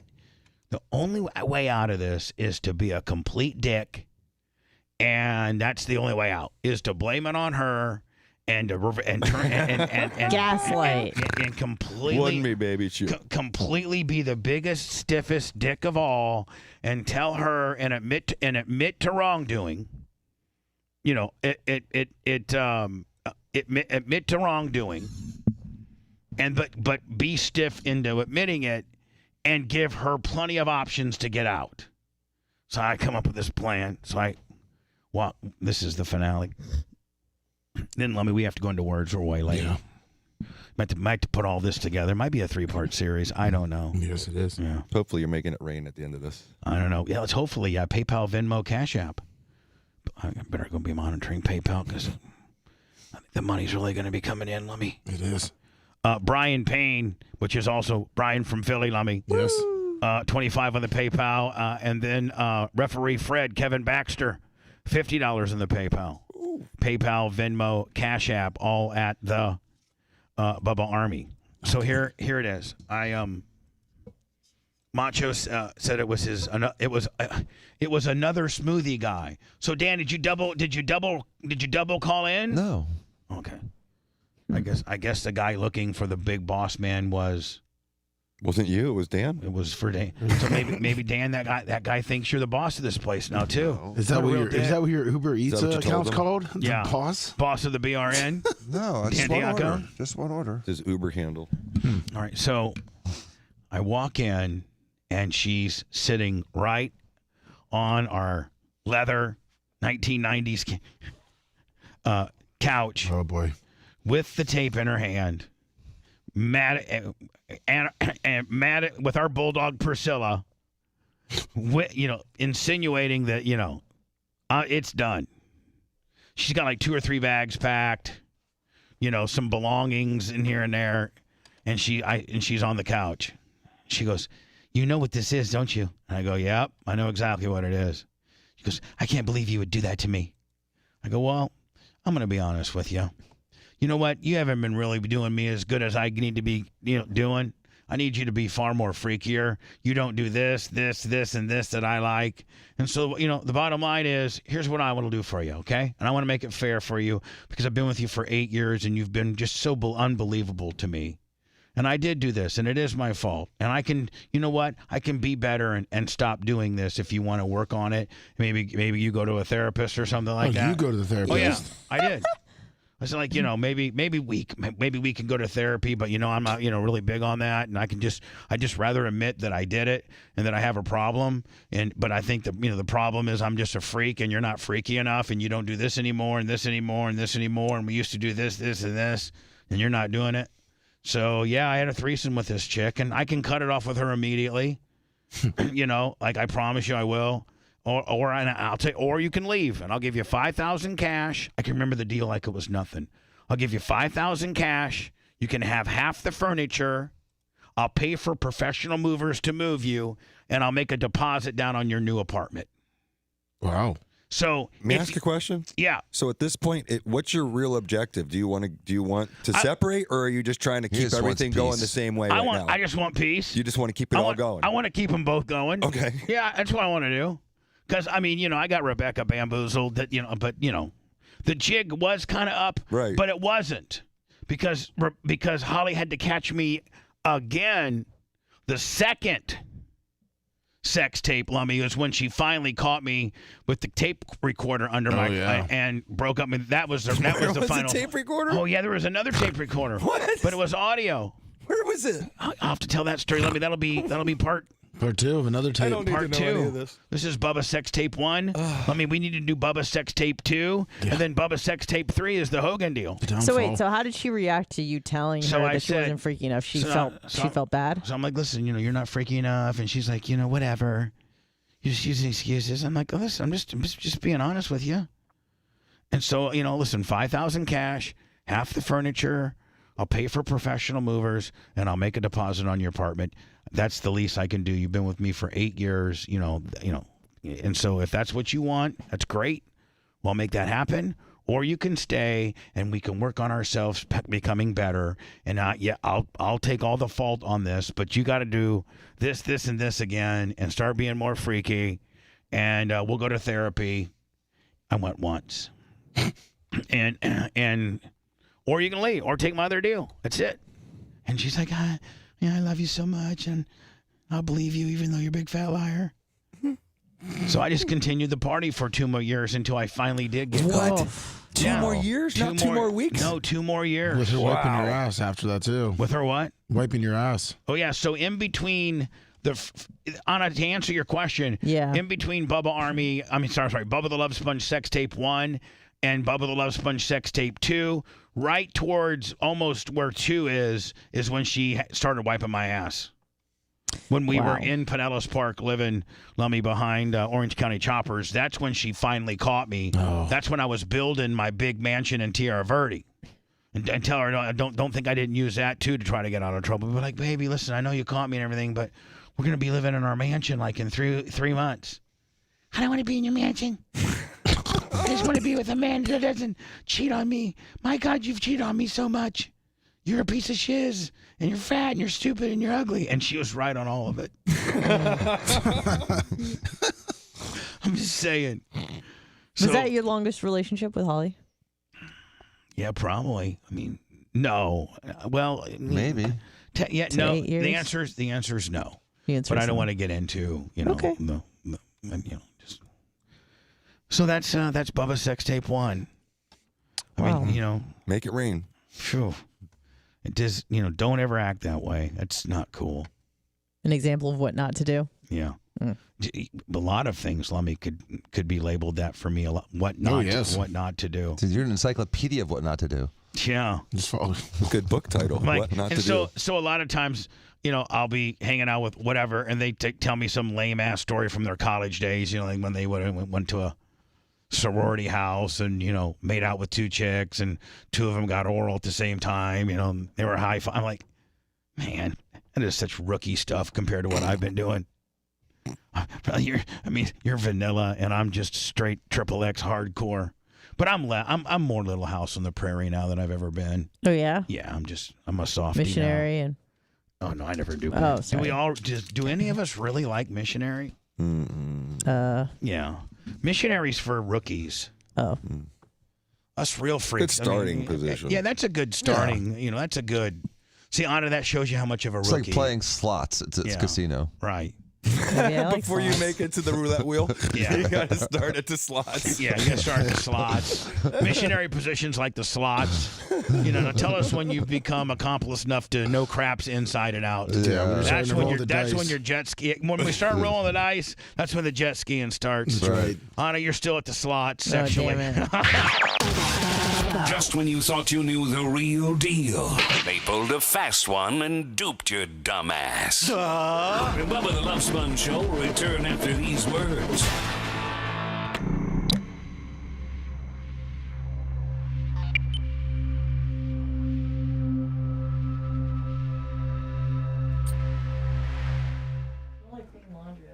Do I? Nice. Yeah, my wife uses those little Dawn pellet things. And Oh, you know what nice. they are? They're unbelievable. They make the best awesome, laundry man. I ever. love it. I just stick my face in the towels. There's Oh, nothing yeah, better that's than the that. best. Yeah. Yeah. Good morning, everybody. Gold egg layer. What up, Sicilian Redneck? Steve. How's everybody doing? Shredda. CC Hall. You love Missionary? Happy for you, buddy? See? I agree, Popular. Shredda. I'm not big on jet skis. No? That's messiness. It is messy, isn't it? From what I see, it is. What up, Gary Cantrell? Grouper Lips, Big Longer. What up, Steve? How's everybody doing? Parmesan, shock right back at you, brother. I know the thought of jet skiing sounds amazing, but then when it happens, like, ew. Yeah. Yeah. The aftermath isn't so great. Yeah. Maybe it's like a once-a-year event would be good. Okay. That's good. Yeah. I'm good, Sicilian Redneck. How you doing, buddy? Oh, look at this mess that we have to Thuggish, ruggish, nerd, what up? clean the sheets and change the In bedding. town, Stevie. It's too much work. I get it. You need to put like those, like when you have kids, you have plastic sheets underneath Oh, the God, sheets, you know, yeah. so you need that. Need some little anticipatory preparation. Oh, God. EP for life, what up? Glenn Longnecker. Mm-hmm.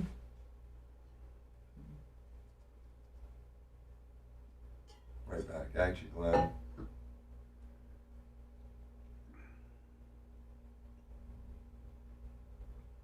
Give me a call at the office, Grouper Lips, or you got my cell phone, give me a call. I don't know much about that industry, but I got some common sense and I'm happy to talk to you. What up, HS Bub fan? Sister Girl Tease, how you doing? What's up, Sister Girl Tease? What up, Vernon?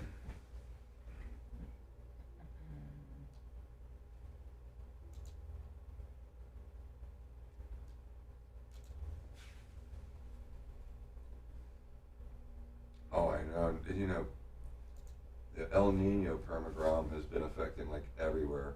Pipeline's been going off. Northern California, Southern California, Costa Rica, everywhere except for Australia. They're getting the opposite of El Nino. Up Bubba Army Mom, how are you doing? Oh, she's great. I love her. Yeah. Absolutely. Highway 73, what up? Organic Gene. Good to see everybody in chat world.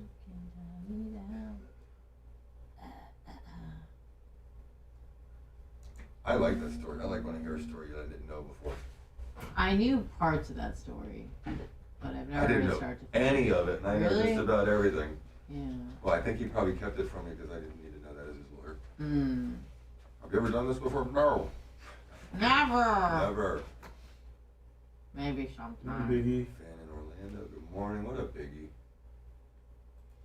How you doing, bub, buddy? Great seeing you, Bart. I'm good, Brian Gilson. How you doing, my friend? Smash the like button, everybody. If you like it, I like it. I'm smashing. Yeah. And hit them up.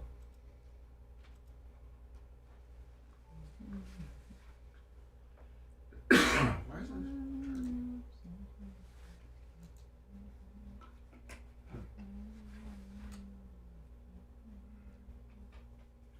you see the Gumby old man? Jason Hepner. So what would you be? I would like a Ravens 49ers Super Bowl. How about you? Would you? Yeah. I think the Lions. Really? Yeah. I guess the Lions would be good. If we had to lose to anyone, lose to a team that hasn't won. You see, they didn't win a playoff game since '92. Mm-hmm. Crazy. They haven't never been to the Super Bowl. No. Hope those poor folks that are in Detroit that never have seen that. What's up, GDP for life?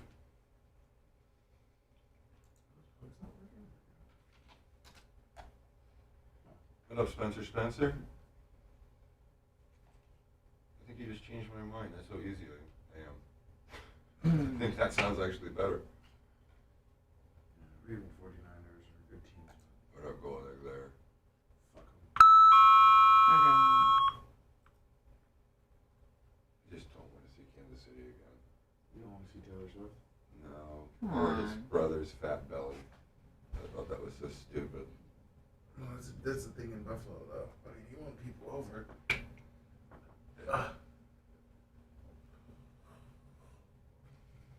Just picking up fans and letting them wave to Taylor Swift. Exactly. They couldn't see Taylor past his fat, hairy belly.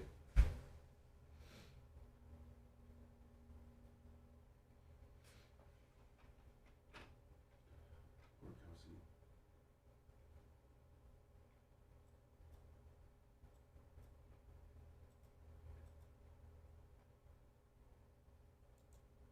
What do you think there?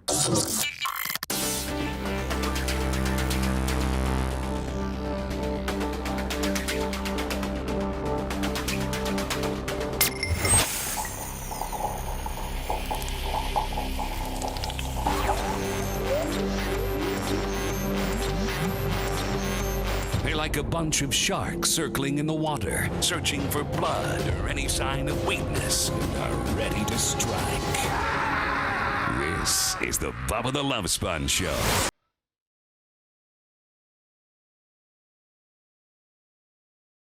This show, the Bubba the Love Sponge Show, is sponsored by BetterHelp. That's better, H-E-L-P, betterhelp.com. Every new year, we always think about things that we can change about ourselves and make ourselves better, but all too often, we don't elaborate on what we're doing well, and sometimes that's what you need to start with in order to become a better you.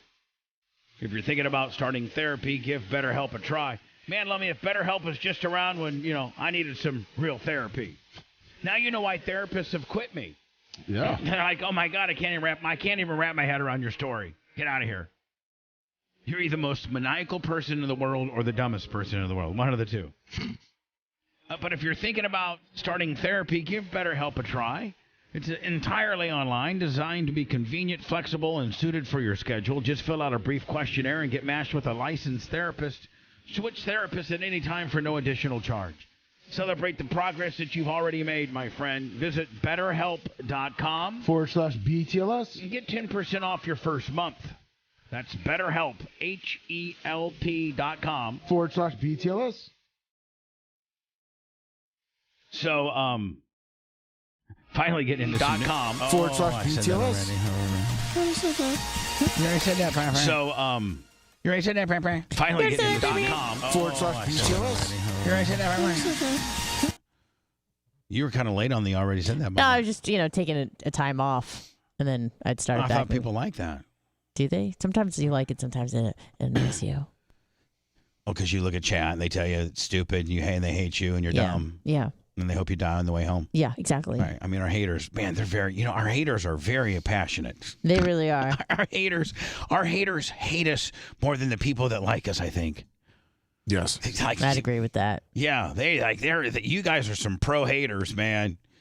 Like, I don't understand. And if you hate us so bad, and Anna sucks so bad, and Seth's a soy boy, and Lummy's stupid, well, no, Lummy, everybody likes you. Like Eli everybody. Hansen on the Cash App. Like, Anna, I can't even tell you the last time that I saw a bad comment about Lummy. No, I don't think I've ever seen one. Like, I've never seen, like, on, whether it's Twitter, Facebook, YouTube, like, whether it's in chat or in the comment section, or it's emailed to the show, or it's tweeted, or Instagram, or TikToked. Lummy, I've never seen. I like Anna. I like Bubba. I like Dan. I just hate Lummy. I can't stand him. I've never seen any of that. Universally loved. Yeah. Now they're going to come piling in. No, there's just. There's one. I hate Lummy. It just came through. No. From who? That's just a joke. It's Lummy BTLS. I mean, come on. He's your boy. I know. I typed that. That's Lummy's. That's like, oh my God. Man, Jay, really? That's like Mike. That's like, I got a band that's coming up that's Mike Hawk. The C Morning Zoo on Z100. Wow. That's like my opening band comment. That was terrible. You'd fall for that one, Jay. The C Morning Zoo on Z100. I was wondering all these years why Lummy BTLS liked me so much. Yeah, there you go. I didn't know who he was. Wow. So anyway, Lummy, we can get into some newsworthy stuff. Oh, yeah. Or we can just grab it. I mean, my God, I don't even know where all the time is gone today. Your sex story. Yeah. Did my secretary take that long? That was great. So, Anna, let me ask you a question. Yeah. I haven't monitored the money. It looks like I don't think we got any money in on this. We got a Hall of Fame, Bright Farm John's Island, 50 on the Venmo, and then Eli Hansen on the Cash App. So far. And Brian, and hold on, Philly. And Trey Bill, 50. Thank you. And then don't forget Brian from Philly in the PayPal. Yeah. So maybe they liked it. PayPal, Venmo, Cash App at the Bubba Army, and I bet your Rhett will make that a standalone in itself. Oh yeah. But can you imagine how the Marshall family feels about me? I mean, because Holly went on to be with a very, very good guy. I think she went on. Well, you know that. Hold on, you know that story to Anna. Oh yeah. Yeah, Holly went on. It was one of your biggest trolls, or something. No, Holly went on to be with one of my biggest fans. His name was Brian Steele, and she worked with him. He loved Beanie Babies. What? She worked with him, and he listened to the show, so he knew how to perfectly flank me into what she would want. So he would listen to the show, and then they would talk about the show on. Then they worked together, Yeah. and then he would be like, he would know that when I would get on there and be like, man, I'm telling you right now, Holly wants to go to a Beanie Baby convention. I ain't going to no Baby convention. My bitch is gonna go by herself to the Beanie Baby convention because I ain't going to see no. I'm gonna be at my nightclub, the Coliseum, with some bitches and some limos. So Brian, the guy she worked with, would be like, you know what, Holly, I'll take you to the Beanie Baby convention. Oh. I know Bubba doesn't want to go, but I'll take you. As friends, of course, friends. Yep. And he was just there for her at all time, and he was so cool and nice to her. So when she finally broke up with me, she went immediately to him, married him, and they got kids, and they've been married. It'd be interesting to see if she would do a. Where are they now? Oh yeah, we could do a show with her, and she could just. I mean, Anna, you guys could write the questions. Because if I wrote the questions, they'd be skewed. Anna's would be super nosy. They'd be great. Oh, I know. Ask Holly anything. We have to probably pay her like $2,500. Oh yeah. You have any idea about their whereabouts? Oh, they're in Pinellas County. Oh. And his name's Brian Steele. Mm-hmm. Oh, I could probably That's find a him on strong Facebook. name. So her name is Holly Steele. Yeah. I'm sure. You know what? I'm sure you guys will find him. I'm sure Brian still listens too. I bet he does. Is it STEELE? And now, you know what? Brian's like, man, Holly's getting a little older and everything. And, Bubba, you're still, you're so funny. Your girlfriend's 45, hot with big jugs. Holly's like, what, 51, 3 kids? Yeah. Just saying, maybe I'm still pimping, dog. No But doubt. that's going to make her feel good about herself. Like she wants to come in and talk about that. Oh, yeah. Probably shouldn't talk crap about it if you want her on. She's going to be so hot, mad. Oh, my gosh. I may not even be able to be here. She may say, I'll do an interview with you guys, but not if that fat ass is there. I'll flip into some type of, crazy person the minute I see him. I hate him so much. Although, just to play devil's advocate for a moment, isn't hers kind of a success story? That she got with another guy, got married, had children, had a wonderful life. Sure. I mean, it's kind of, And there's an alternative side of it. It was good for her to get away from me because look at the path that I've been down. Right. I mean, not good. I mean, really good, but then some real bad. And I would have never not stopped doing what I was doing because I was just a dick. When you were young. Yeah, I was super young. Men are so we were immature. all young. We were all doing it, Blaze. Men don't really mature till, what, 35? I still haven't. I hope I never do. So let me, DeSantis is out. Yes. He looks happier that he's finally lost. No doubt. And you know what? He now, looks happy. now, he does, actually. He looks relieved. He does. He really does. He looks relieved. You know why? Now come back to Florida and make some changes and stop being such a overbearing. Like, let Andrew Warren have a spot back. Like you've done some really boss hog stuff. You did some. I supported your first term, but your second term, man, you've come in here because you're running for president and just made some real over the top decisions that I as a conservative don't really agree with. And come right this wrong. Florida needs you right now. Florida needs you. And you know what? Next time will be your shot. I just love how Trump actually called him Ron DeSantis for the first time ever. He's like, I'm going to put away DeSantis. And it was really DeSanctimonious? Either one. He calls right it here. DeSantis. I think it's right here. Hold on. I'd be using the name Ron DeSanctimonious. I said, that name is officially retired. He took his legs out before he even got his candidacy going. Ron DeSanctimonious. I said, that name is officially retired. So, just rock star, Yep. straight rock star. And Ron DeSantis, maybe next time, or maybe you can go for a cabinet position. I don't know. I think you need to come finish out your term and then run for senator again. Be a state senator or a state congressman. I don't know. I mean, I'm sure he has aspirations of potentially being the president one day, but it's not going to be this time. No. But maybe you have a good time for next time because next time it's an even playing field, meaning there's no incumbent. And it's two new people. Well, next time we're going to see Ramaswamy, we're going to see DeSantis, we're going to see Haley, we're going to see a lot of these Tim same cast of characters. Yes, we're going to see Tim Scott. And let's not forget, Jay, who will probably be the candidate might be who he picks for VP. No doubt. You know whose name they're throwing around is Tulsi Gabbard. Although I don't know he'll do it. The rumor is that he wants to do a Democrat. Because it would She's just not a Democrat anymore. I know, but She's she was independent. Former. But she was. But I know that was something he wants to do as a unifying thing. But there's a lot of Republicans that won't let him do it. I saw this really interesting interview with that's Glenn what he Beck needs about to that. do. And so, there's this big thing. If you bring Ramaswamy on, he's a little bit off-putting to some people, but he brings in the youth. If you bring in Haley, she's a woman. Haley, she's a neocon, and she's not necessarily the woman you want. But if you bring in a Tulsi Gabbard, then you arguably have someone who served in the military, who's now an independent, was a Democrat, forced out with another Russia BS collusion thing, and she has some pull. I just like the way he's thinking. That's a really interesting thought process, I think. I like that ticket. Coding for less 20 on the Cash App. I like that ticket a lot.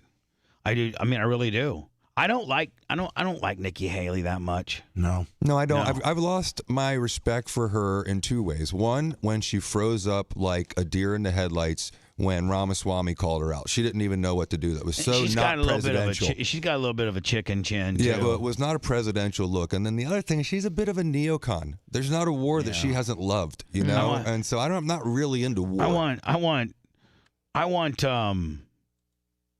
I want the guy you were I want Ramaswamy? I want Ramaswamy, or I want Tulsi Gabbard. That's my two. I don't know which one I want more of the other, but those are the two that I want. The other two? If he chose either one of them, I'd be happy with it. But I really like the Tulsi Gabbard deal. I really do. They're also looking at Kristi Noem and Carrie Lake. Kristi Noem, the governor of North Dakota, who did not shut down North Dakota at all. She's kind of hot. You like her, Bubba. You do. And then Carrie Lake's the short hair one from, was it Arizona, who you like as well. And she did not win. She's a little bit MAGA. And so the other one, Kristi Noem's on the short list, I believe. Tulsi Gabbard. Yeah, that's, I mean, boy, how out of the box would that be? It's exactly what he needs to win. If they don't screw him and let it like that, I mean, there's a real chance that he might not. I mean, I've been watching both sides of the fence, Jay. I have to go to words. I'm late. But, I mean, they're saying there's a chance that some of these charges could stick. And, isn't it 50-50 at best? Well, the Georgia one is falling apart because of the Fannie, what's her last name? Willis? Fannie Willis? Oh, the Georgia because prosecutor? Of the prosecutor's alleged corruption and alleged affair with one of the prosecutors. So that one's kind of crumbling a little bit. And then the other one's, nothing's going to go to trial before this election, in my humble opinion. That's what I'm going to say right here, is that it's going to be very difficult to get the document case or to get the other, January 6th Jack Smith case to a trial anytime before this election. And so he becomes president. He pardoned himself. And he just has to pardon himself. Yep, absolutely. DeSantis's concessions, well, kind of his concession speech. They say I think for monetary reasons, they have to suspend their bid for presidency first, and then they can drain all the money out of the account to whatever soft pack is their brothers, and then they can close it down. That's probably what he's going to do. He's the self-proclaimed master marketer of the decade. You hook up with me, boom, all of a sudden you got people wanting you. The Bubba the Love Sponge Show returns after these words.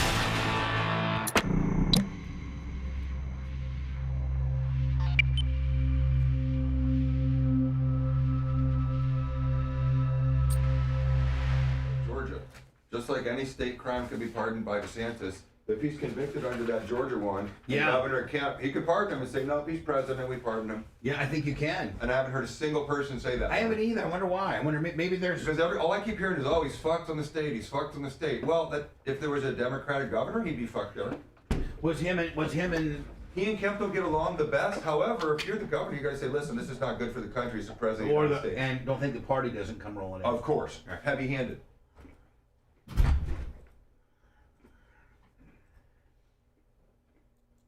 Well, I sent you a link. Can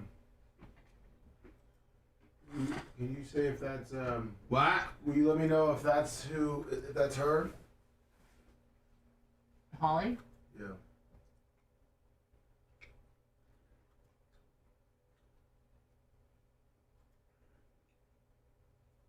The big one in the middle? Yeah! Is it's it? her? Yeah. Oh my god, I need to see close up.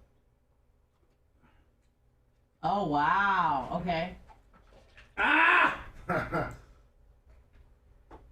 That's hilarious.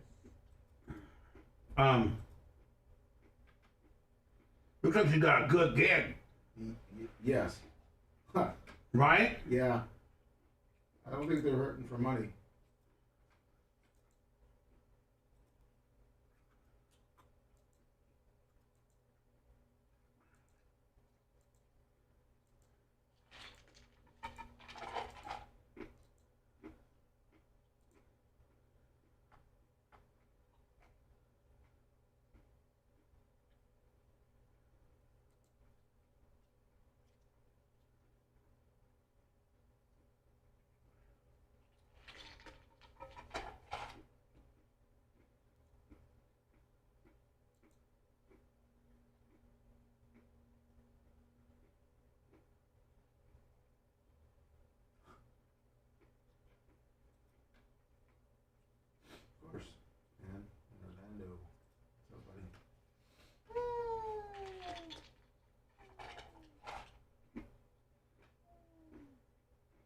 Well, you need to contact her. I was going to reach out.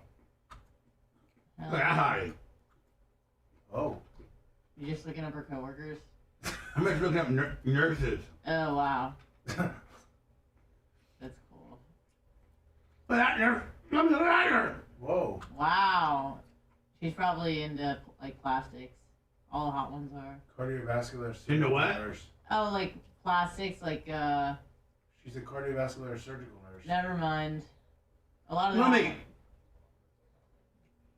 Where are these people coming from? She's a registered nurse at the University of Chicago. Oh, she came from my UT. goodness. Wow. Mm-hmm. That explains You're a it. fucking freak. She's a little fucking freak. Let me get up. She's a freak. Oh. Ooh, Daddy Light. She looks like Kristen Bell. Nurses, man. Yeah, Let me- you're hot. That's where it's Sometimes. I like an ugly nurse. I feel like I feel more comfortable. Mm-mm. You know what I mean? I want a hot nurse. No, you don't. Not when you're shitting yourself and you're throwing up and you got an elevator button. You don't want a hot nurse. Mm-hmm. No, you don't. See, No, you Jason. don't. Sure When you're fucking shitting yourself. Oh no. And you're not looking your best. No. I had to tell someone, a doctor once, and I'll just do this without any women in here, please. Yeah. You can just tell them all the You way want a outside. fucking fugly ass like Bertha Big Bitch. That's who you I want just to did it see. with the doctor alone. Was like, you can leave them all outside, thanks. Yeah. Well, I'm just saying. So, I got both endorsements, right? It was at my dad's office. Yes, sir. And one of them was Oh, my fuck no. ex-girlfriend. Wait, were you And it getting was your like- prostate? I was getting my rear end examined, not something you want to get Oh, like. for hemorrhoids or something? Well, I mean, I need for something, yeah. Yeah. So it wasn't like, something I was really eager to have any of the women in my Yeah. I was probably 32. Oh shit, you were young. Yeah, I was like, people out here now. Yeah. They go by No themselves. thanks. No thanks. Yeah, everything turned out fine, but it was a brutal day. Yeah.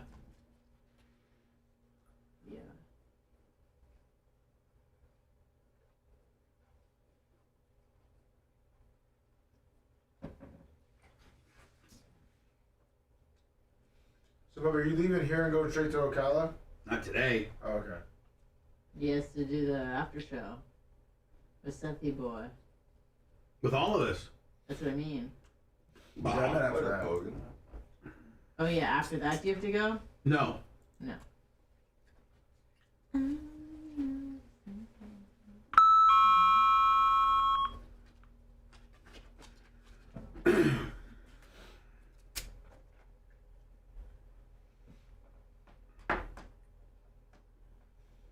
What's up?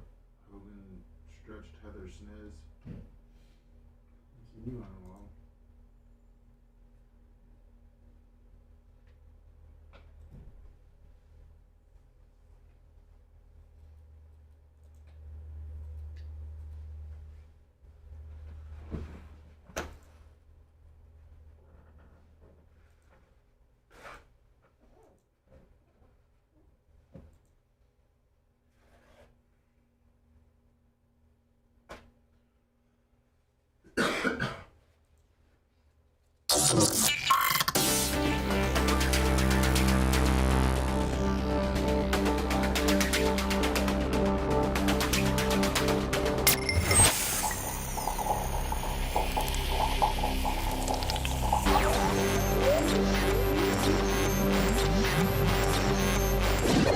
Well, explain yourselves. Just like a six-pack of cheap Yiddish beer. Surprise me. You look like a typical low-life character to me. The Bubba the Love Sponge Show.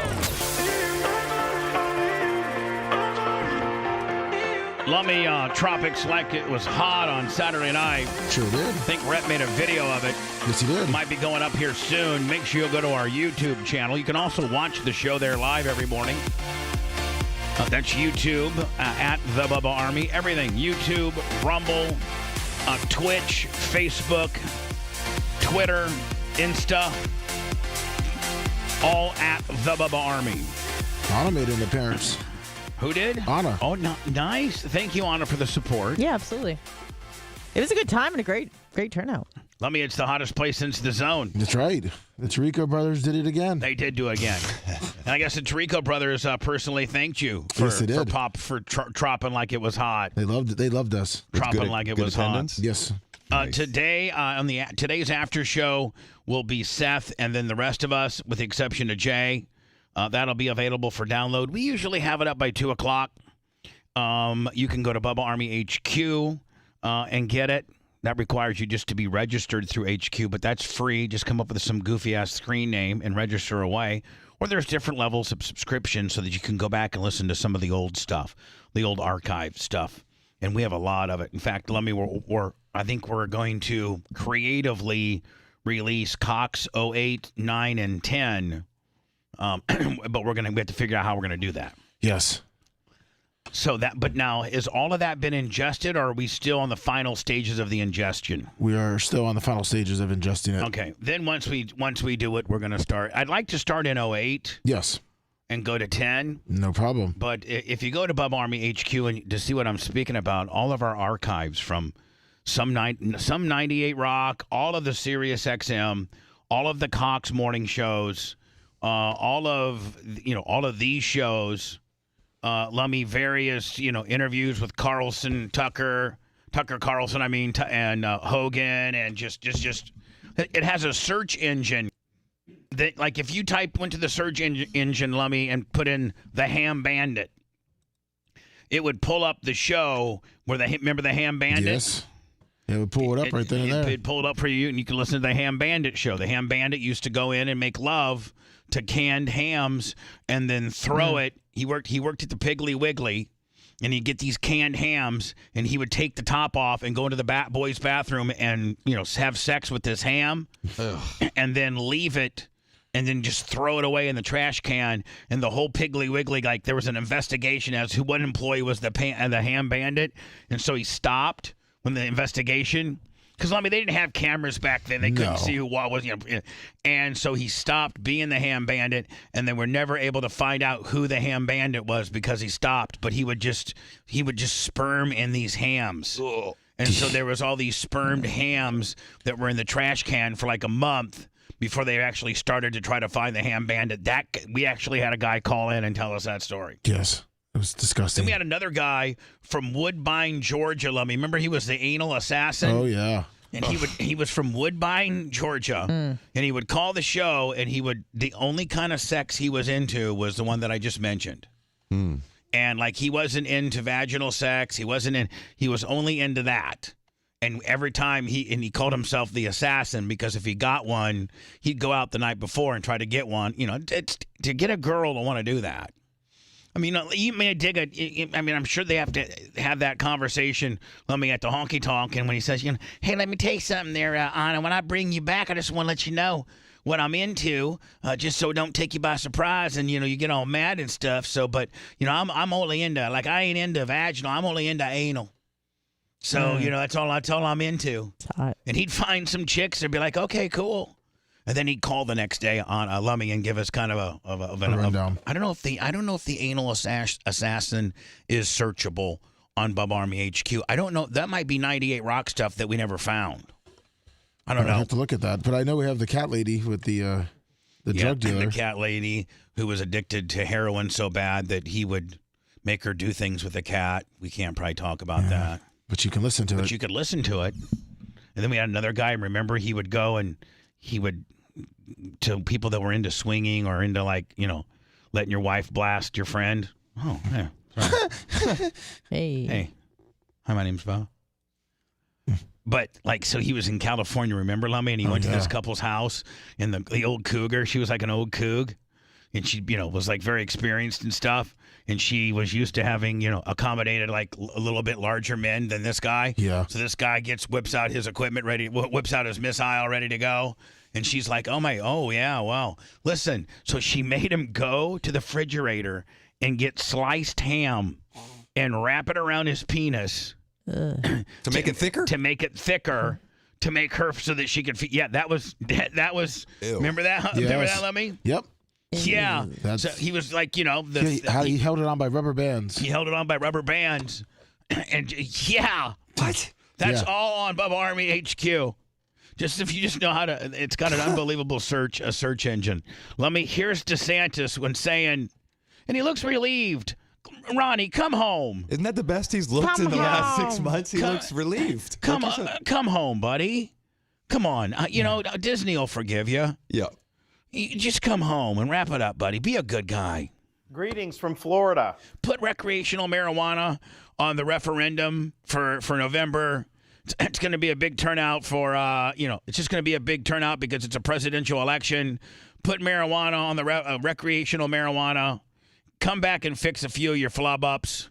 Florida needs you, and then ride out, cuz, and maybe the next one for you. Maybe you'll be the candidate for the next one. You're gonna have to tweak a few things because you went a little crazy. Yeah. The warmth of being home is a reminder why I've chosen public service. From joining the United States Navy and serving in Iraq to representing the people in the U.S. Congress, and now serving as governor of Florida. And it reminds me why I decided to run for president. To fight for those who have been forgotten in this country. This is America's time for choosing. We can choose to allow a border invasion, or we can choose to stop it. We can choose reckless borrowing and spending, or we can choose to limit government and lower inflation. We can choose political indoctrination, or we can choose classical education. These choices are symptoms of the underlying struggle to ensure that constitutional government can endure and that Western civilization can survive. And we launched this campaign to bring accountability to government, regain sovereignty at our border, and restore sanity to our society. We cannot succeed as a country if we allow our nation to be invaded, our currency to be debased, our cities to crumble, and our kids to be indoctrinated. The DC elites who facilitated this mess do not care about you, and they do not work for you. They work for themselves. They seek to accumulate power at your expense to pursue an agenda that is harmful to the American people. Citizens do not serve politicians. It is the duty of politicians to serve you. Talk is cheap. Actions speak louder than words. Reversing the decline of this nation requires leadership. All right. So he says, I don't know where he says I quit. He is better without Trump looming over his head. That's a more likable guy. Right. You know, he was forced to be put in this position to be the anti-Trump guy, but he was never very comfortable really going after him. If you watch all the things, he was never very comfortable with it. He's going to be a much more likable and electable guy when Trump's not looming over his head. Did you guys see? I just happened to see this yesterday. It was like, it wasn't even really a news story. It was kind of like a clickbaiter kind of deal. And so I clicked on it, but it's a real thing that's going on. Is right now there's a Democratic bill. First of all, I hate cigarette smell. Let me just disclose that I hate cigarettes. They're gross. I hate them. I hate everything about them. I'll sometimes even judge a person whether they smoke cigarettes or not. I know that's real judgy and it's not cool, but I'm sorry. I have no need for them. They smoke. My mom and dad both smoked me growing up, and I hated it. And so did they smoke in the house or was it always outside? Back in the 70s, man, you just lit it up right there in the house. In the car with your kids riding. Yeah, with your car. It didn't matter. It didn't become smoking etiquette until maybe the early, the 90s. Even a little later, because we used to go to the casinos, and remember you could smoke everywhere, and then eventually it even hit the casinos, and there was non-smoking in some of the casinos. But I remember working at J-Corps, and Chase smoked in his office, and Gabe Hobbs smoked in his office, and they smoked in the studio. My dad used to smoke in his medical office. Right. Oh, Jesus. Right. So, it's just a wonder. I don't like cigarettes at all. And so but I do feel that people have the right to smoke cigarettes. Of course. People have if marijuana is legal in some instances, whether it be, for medical reasons or whether it's recreation, or in some states it's completely illegal. I think in our life, oh yeah, like in Indiana, it's illegal. There's some states, a few of them, where marijuana is illegal. Oh, marijuana. I thought you were saying cigarettes. No, they don't have a medicinal marijuana exception. No. Sorry. There are some states that are real squares about marijuana. Yeah. But you can smoke. Like Indiana, for instance. I think Indiana might be top 5 smoking tobacco states, but it's 100% illegal on marijuana. Maybe there's a correlation there. How silly is that? So there's this rule that's Democratic-led by 22 senators and congressmen. And I think it went to the White House, and it's just ready for the White House to sign to make it law.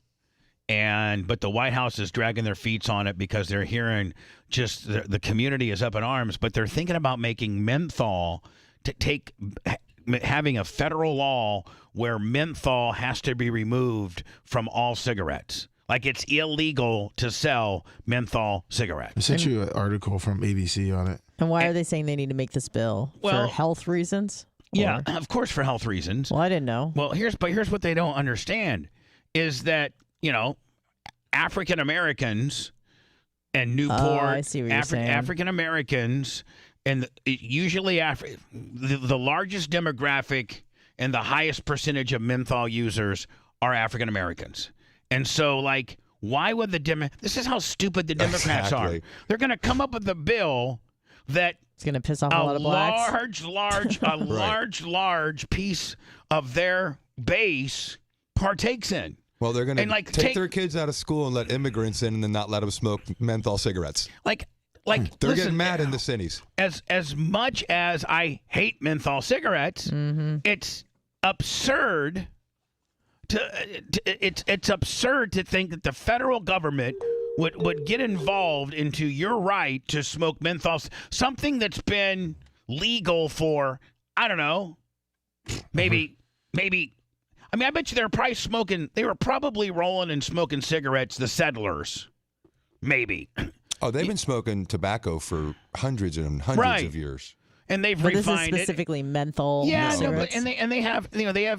they've come up with this additive, this menthol additive to further get those that smoked even more addicted. Supposedly, those that smoke cigarettes, menthol cigarettes, are more addicting than regular cigarettes. I think at that point you're just splitting nose hairs. Yeah. But the Democrats are so stupid that one of their largest bases this is their thing.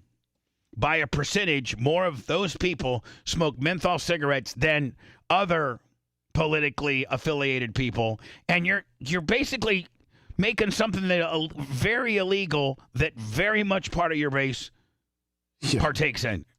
What percentage of the population are smokers? You think cigarette smokers? Hey Alexa, what percentage of the U.S. population smoke cigarettes? According to an Alexa Answers contributor, approximately 34.3 million people smoke cigarettes in the United States, 10%. which is equivalent to 14% of the U.S. population. No. By the way, you have a new notification. Do you want to hear it? No. So 14%. So I was like, maybe it's negligible. You know what I mean? Like, what, for menthol? Oh, no. No, menthol. negligible in terms of how many, because I know that smoking is going down because vaping and smoking weed is going up. So less people are smoking cigarettes. Yeah, but you still got 14 million people. It said more. It's at 34. I'm sorry, you got 34 million people. Yeah. So cut that. I mean, I should ask. Hey, Alexa, how many people in America smoke menthol cigarettes? According to Wikipedia, United States law prohibits the sale of tobacco products to any person under 21 years old. Thanks, bitch. Thanks for having the wrong answer, bitch.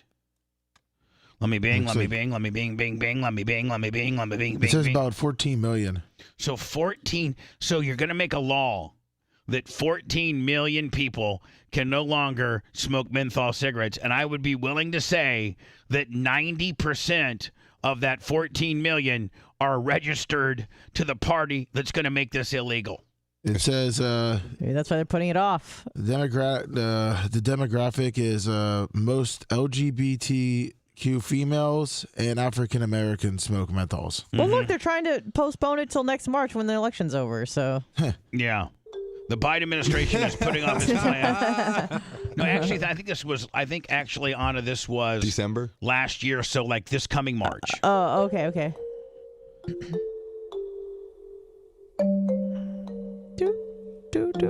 The decision comes after an aggressive lobby push by tobacco-funded civil rights group who argued it's unfairly targeted black smokers who favor the product. So they did the same thing with Coca-Cola when they were trying to take Coke products off subsidized food products. So this is a game they play often. The delay is a major defeat for health advocates who have been pushing for years to limit the access to menthol cigarettes. So that's the delay to those advocates. Civil rights groups warned the White House that a regulatory crackdown could harm the president's re-election chances among black voters. Yeah, I mean, like, if you're Tyrone in Chicago and you're like, man, I was thinking about voting blue like I always do, but man, Joe Biden took my Newports away. Bitch, I'm voting for Trump. I need my Newports back. Usually that wouldn't happen. They just wouldn't vote at all. Well, which hurts the Democratic Absolutely Party it as does. much. Yes, it does. A non-Democratic vote is almost a Republican +1, right? Yeah, for sure. Yeah. Now the anti-tobacco group says that they worry that the rule won't happen at all, especially in an election year. Yeah, that's right. It shouldn't happen. Yeah, you dumbasses. Why don't you just, They point to the fact that several of the groups involved in the discussions with the White House and others running ads against the ban are sponsored by tobacco companies. Now, why would tobacco companies want to? Why would tobacco companies? I knew that I wanted to get help. Why would tobacco companies be the backers of this, Jay? Of the bill? It makes no sense at all. Wait, are you sure is that what it said? Maybe not. I could have misread it, but I know I'm running late for commercials. But the last election was only lost by, I think it's less than 50,000 votes, and maybe 40,000 votes. When you look at all the different states, Arizona, and Georgia, how many electoral votes? If you got 14 million African Americans that you've taken their Newports away, and their Salems, 10% is 140,000, and their Kent. I mean, you've taken their Salems, you've taken their Kents, you've taken their Dorals, and you've taken their Newports. And you're take them out of school. And you're saying this bill was concocted by Democrats? By Democrats. Really? Yeah. Oh my God, I feel so nauseous. Once again, we overstep the boundaries of good taste. The man who will define this cancer eating at the heart of America. More Bubba the Love Sponge after this.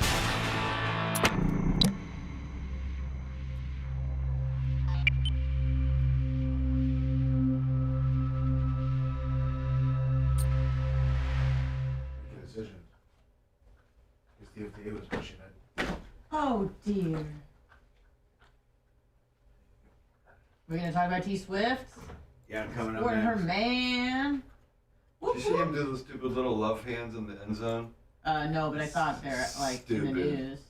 Why? Why do you hate love? NFL's become Swifties, man. Why do you hate love? I don't hate love. I just think anyone who's a man doesn't get a touchdown and give their girlfriend that fucking hand heart. That's so gay. It's unbelievable.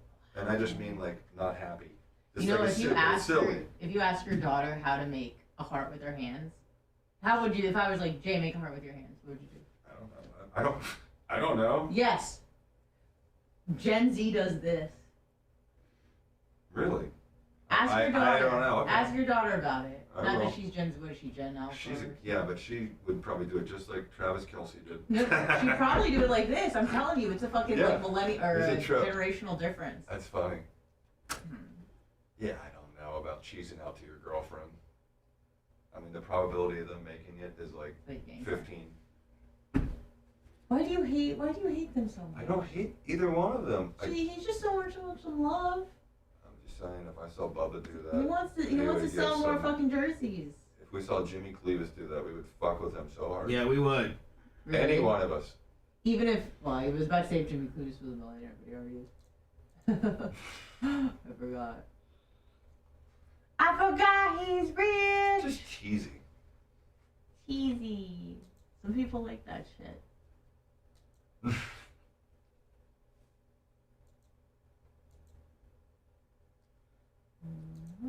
You got that right, Malia Waves. I think Dungy said it's just a distraction from the game, and for those people that really like the game of football, that's what the problem is. There's very little to do with. You know what I Taylor Swift. learned from Tony Dungy about Tony Dungy? Where did I fucking hear this from? Maybe it was David Goggins. Okay. And he was talking about Tony Dungy, who I don't really know anything about. Yeah. But he said that Tony Dungy lost his son the day To suicide. Or before Super Bowl? And he showed up to the game and coached. And won. In one? What year was that? 2002. Was it Or excuse me, that was when he was with. It wasn't 2002. It was with the so Colts. Probably 2005 or 6. This is with the Colts. Yeah, And he killed 2005. himself? Yeah, here in Tampa. 19-year-old USF student. Killed himself? Bright future. Yeah. And he was suicide. coaching the Colts in Coaching the Indiana? Colts. Yep. Why did it? He is an incredible man. He's a huge role model It was for the anybody. day before the Super Bowl that he won? I don't remember that. I It think it was was like within. that I think week? it may have been within. It was within Days. playing a game. I don't know if it was a Super Bowl, but he went whatever that game was. Within a couple days later, they went and won. Yeah, it was unbelievable. He didn't take any time off. That's crazy. Yeah. Arguably one of the best coaches in the last 20 years.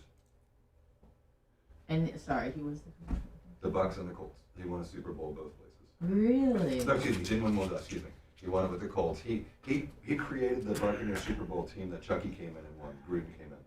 So we brought Gruden in like Tom Brady in John 2002. Gruden? John Gruden. Why did you call him Chucky? Because he looked like Chucky from the movie. Oh.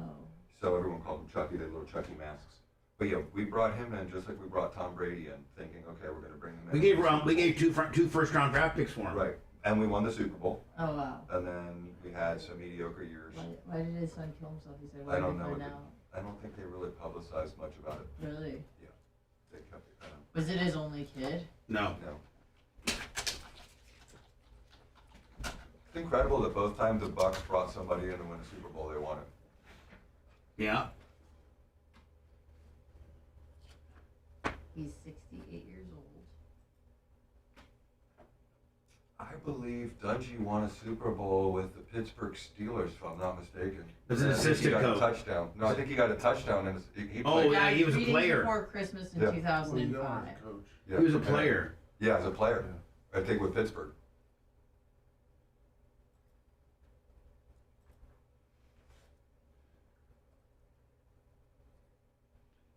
I didn't know that it was his adopted kid, Maxwell. It was his That's what this kid said. I don't know if that's the truth, but it could be. Might have been. Committed suicide? Yeah. What was it? He's That from was his natural Michigan? son. Yeah. That was his natural son too. He started adopting kids after that. Well, I have to believe he wouldn't treat any The of them couple has differently. 10 You know what I kids, mean? 7 It's of even whom natural. are adopted. Like I said, what an incredible man. Yeah, he was a real kid. He was a real kid. He was a real boy. Well, he was their biological. James Biological. Dungy. Is that it? Jamie Dungy. He was the oldest. Yeah. At USF. Did So he? sad. Do we know how he killed himself? Hung himself, I think, in the it was sent to the campus logic by Amy. Wait, he shot himself? Is that what you said? Oh, no, we don't know. Thanks for I'm just upgrading. asking. Well, fuck. Keep it to yourself. No. You don't fucking know. Shut the fuck up. About to get ours. Tell her, Louie. Shut the fuck up.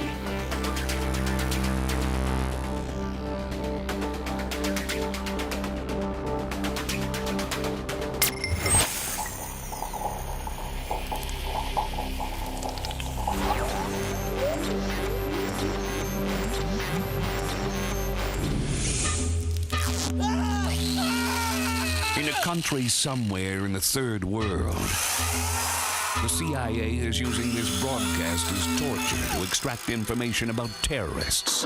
On your shoulders and legs with Craig the Bulldog, your cardio, abs, calves. He thinks Evan is doing his patriotic duty. Oh, yeah, my pleasure, too. You're listening to the Bubba the Love Sponge Show.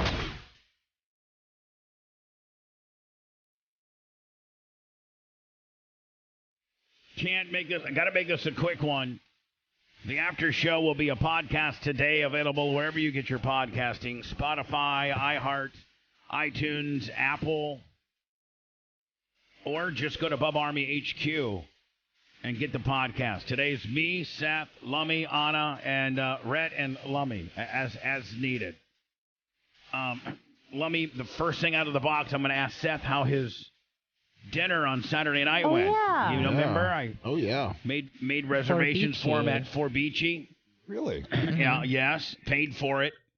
Because I had his wife on last week's Clem Cush, and she's like, I just want to go out to dinner as a couple, and maybe I'll start giving up that ass if you treat me like a lady and take me out to dinner. Nice. And initially they picked Union. And I'm like, I'll get either one done. But I think on their budget, Jay, that they found out they could go to Forbici and put more in their pocket. Is kind of what I thought. Because I gave them $1.50. So $1.50 is gonna, if you take. Oh, you come home with some cash. Well, hold on. Forbici. Yeah, no, you're gonna come home with some cash at Forbici. You're gonna break even at Union. If you have a couple drinks, you're breaking even, maybe. Right? But I'm just saying, man. But there's no way to spend that at Forbici. No. Forbiči's so nice. I mean, Union's very, very Union's reasonable. a next level of expense. Let's just be honest. Yeah. That's the one that beautiful. Sullivan's trying to think about, mass producing like Outback. Yeah, right. Is that of all three of the brands, that's the one that's more like Bonefish, that is the reasonable, moderate price range, really consistent food. It's good Italian, it's good American. But they have to. The decor has to be similar too to make the experience complete. Yeah, it's a cool joint. It can't be drastically archaeologically different than what they have. They have to use this template and kind of go with it. Well, do you remember how all the Bonefish all kind of looked alike? Right. They all had those mangrove things in them, and they all had the same kind of situation. It's got to be just like that. Yeah. They know how to do it. Lummy, before we end the show, this is Travis Kelce giving the little heart button. Yeah. Is it official? He's officially P-whipped? Yeah. Yes. They think they're gonna get married or whatever. Second down, launch, wide open. Kelce has the touchdown. Little kiss and. How do we know it's to her? Well, that's where she was in the box. That's where she. Yeah. She aimed it at her? I don't know. Yeah. Maybe it's just to the fans. No, it was right at her box. Okay. It really, I mean, in more ways than one. Jay, thank you, my friend. My pleasure. Lummy, we'll pick this up with Kushner, and it'll be a podcast. I'm sure it'll be the majority of his Saturday night. Oh, yeah. Can't wait. Other than that, man, go to our YouTube channel at The Bubba Army and sign up and subscribe. Get notifications. It's all free. I got the Manning Up of Seth feature that comes out this week, Lummy. I got Bella at the track. I put together a little video of that. Nice. We got Lummy's Goat Report up there. Lots of great things. Lots of great things on our YouTube channel. So go subscribe to that at The Bubba Army. Lummy, remind me tomorrow to talk about our ratings success in Fort Walton Beach. All right. Yeah. We killed it in Fort Walton Beach, and so did Shannon Burke. Nice. Florida Man Radio is a big, big thing in Fort Walton Beach. Awesome. 103.1. Watch out, we coming. We coming, Lummy. Woo! Podcast is next. We'll see you later. Appreciate y'all. Thanks for letting me finish. You've been listening to the Bubba the Love Sponge Show, starring me, Bubba the Love Sponge. Co-host and show historian, Lummox. Co-host, Anna Hummel. Co-host, Dr. Dan Diaco, Esquire, of Council. Co-host, J. Diaco, Esquire, the Spitting Cobra, of Council. Brett, the Filthy Ginger, video editor. Yeah, back here wiring up. It's Mini Macho. The BRN agent, Thomas Buttoned Up B. And for everything else, go to thebubbaarmy.com. Now, time for the legal disclaimer. Exactly. The Bubba the Love Sponge Show is intended solely for the enjoyment of our listening audience. Any rebroadcast, retransmission, or other use of this show without express written consent of the Bubba Radio Network is prohibited. We must dissuade him of this delusion. Until next time, always remember. Repent.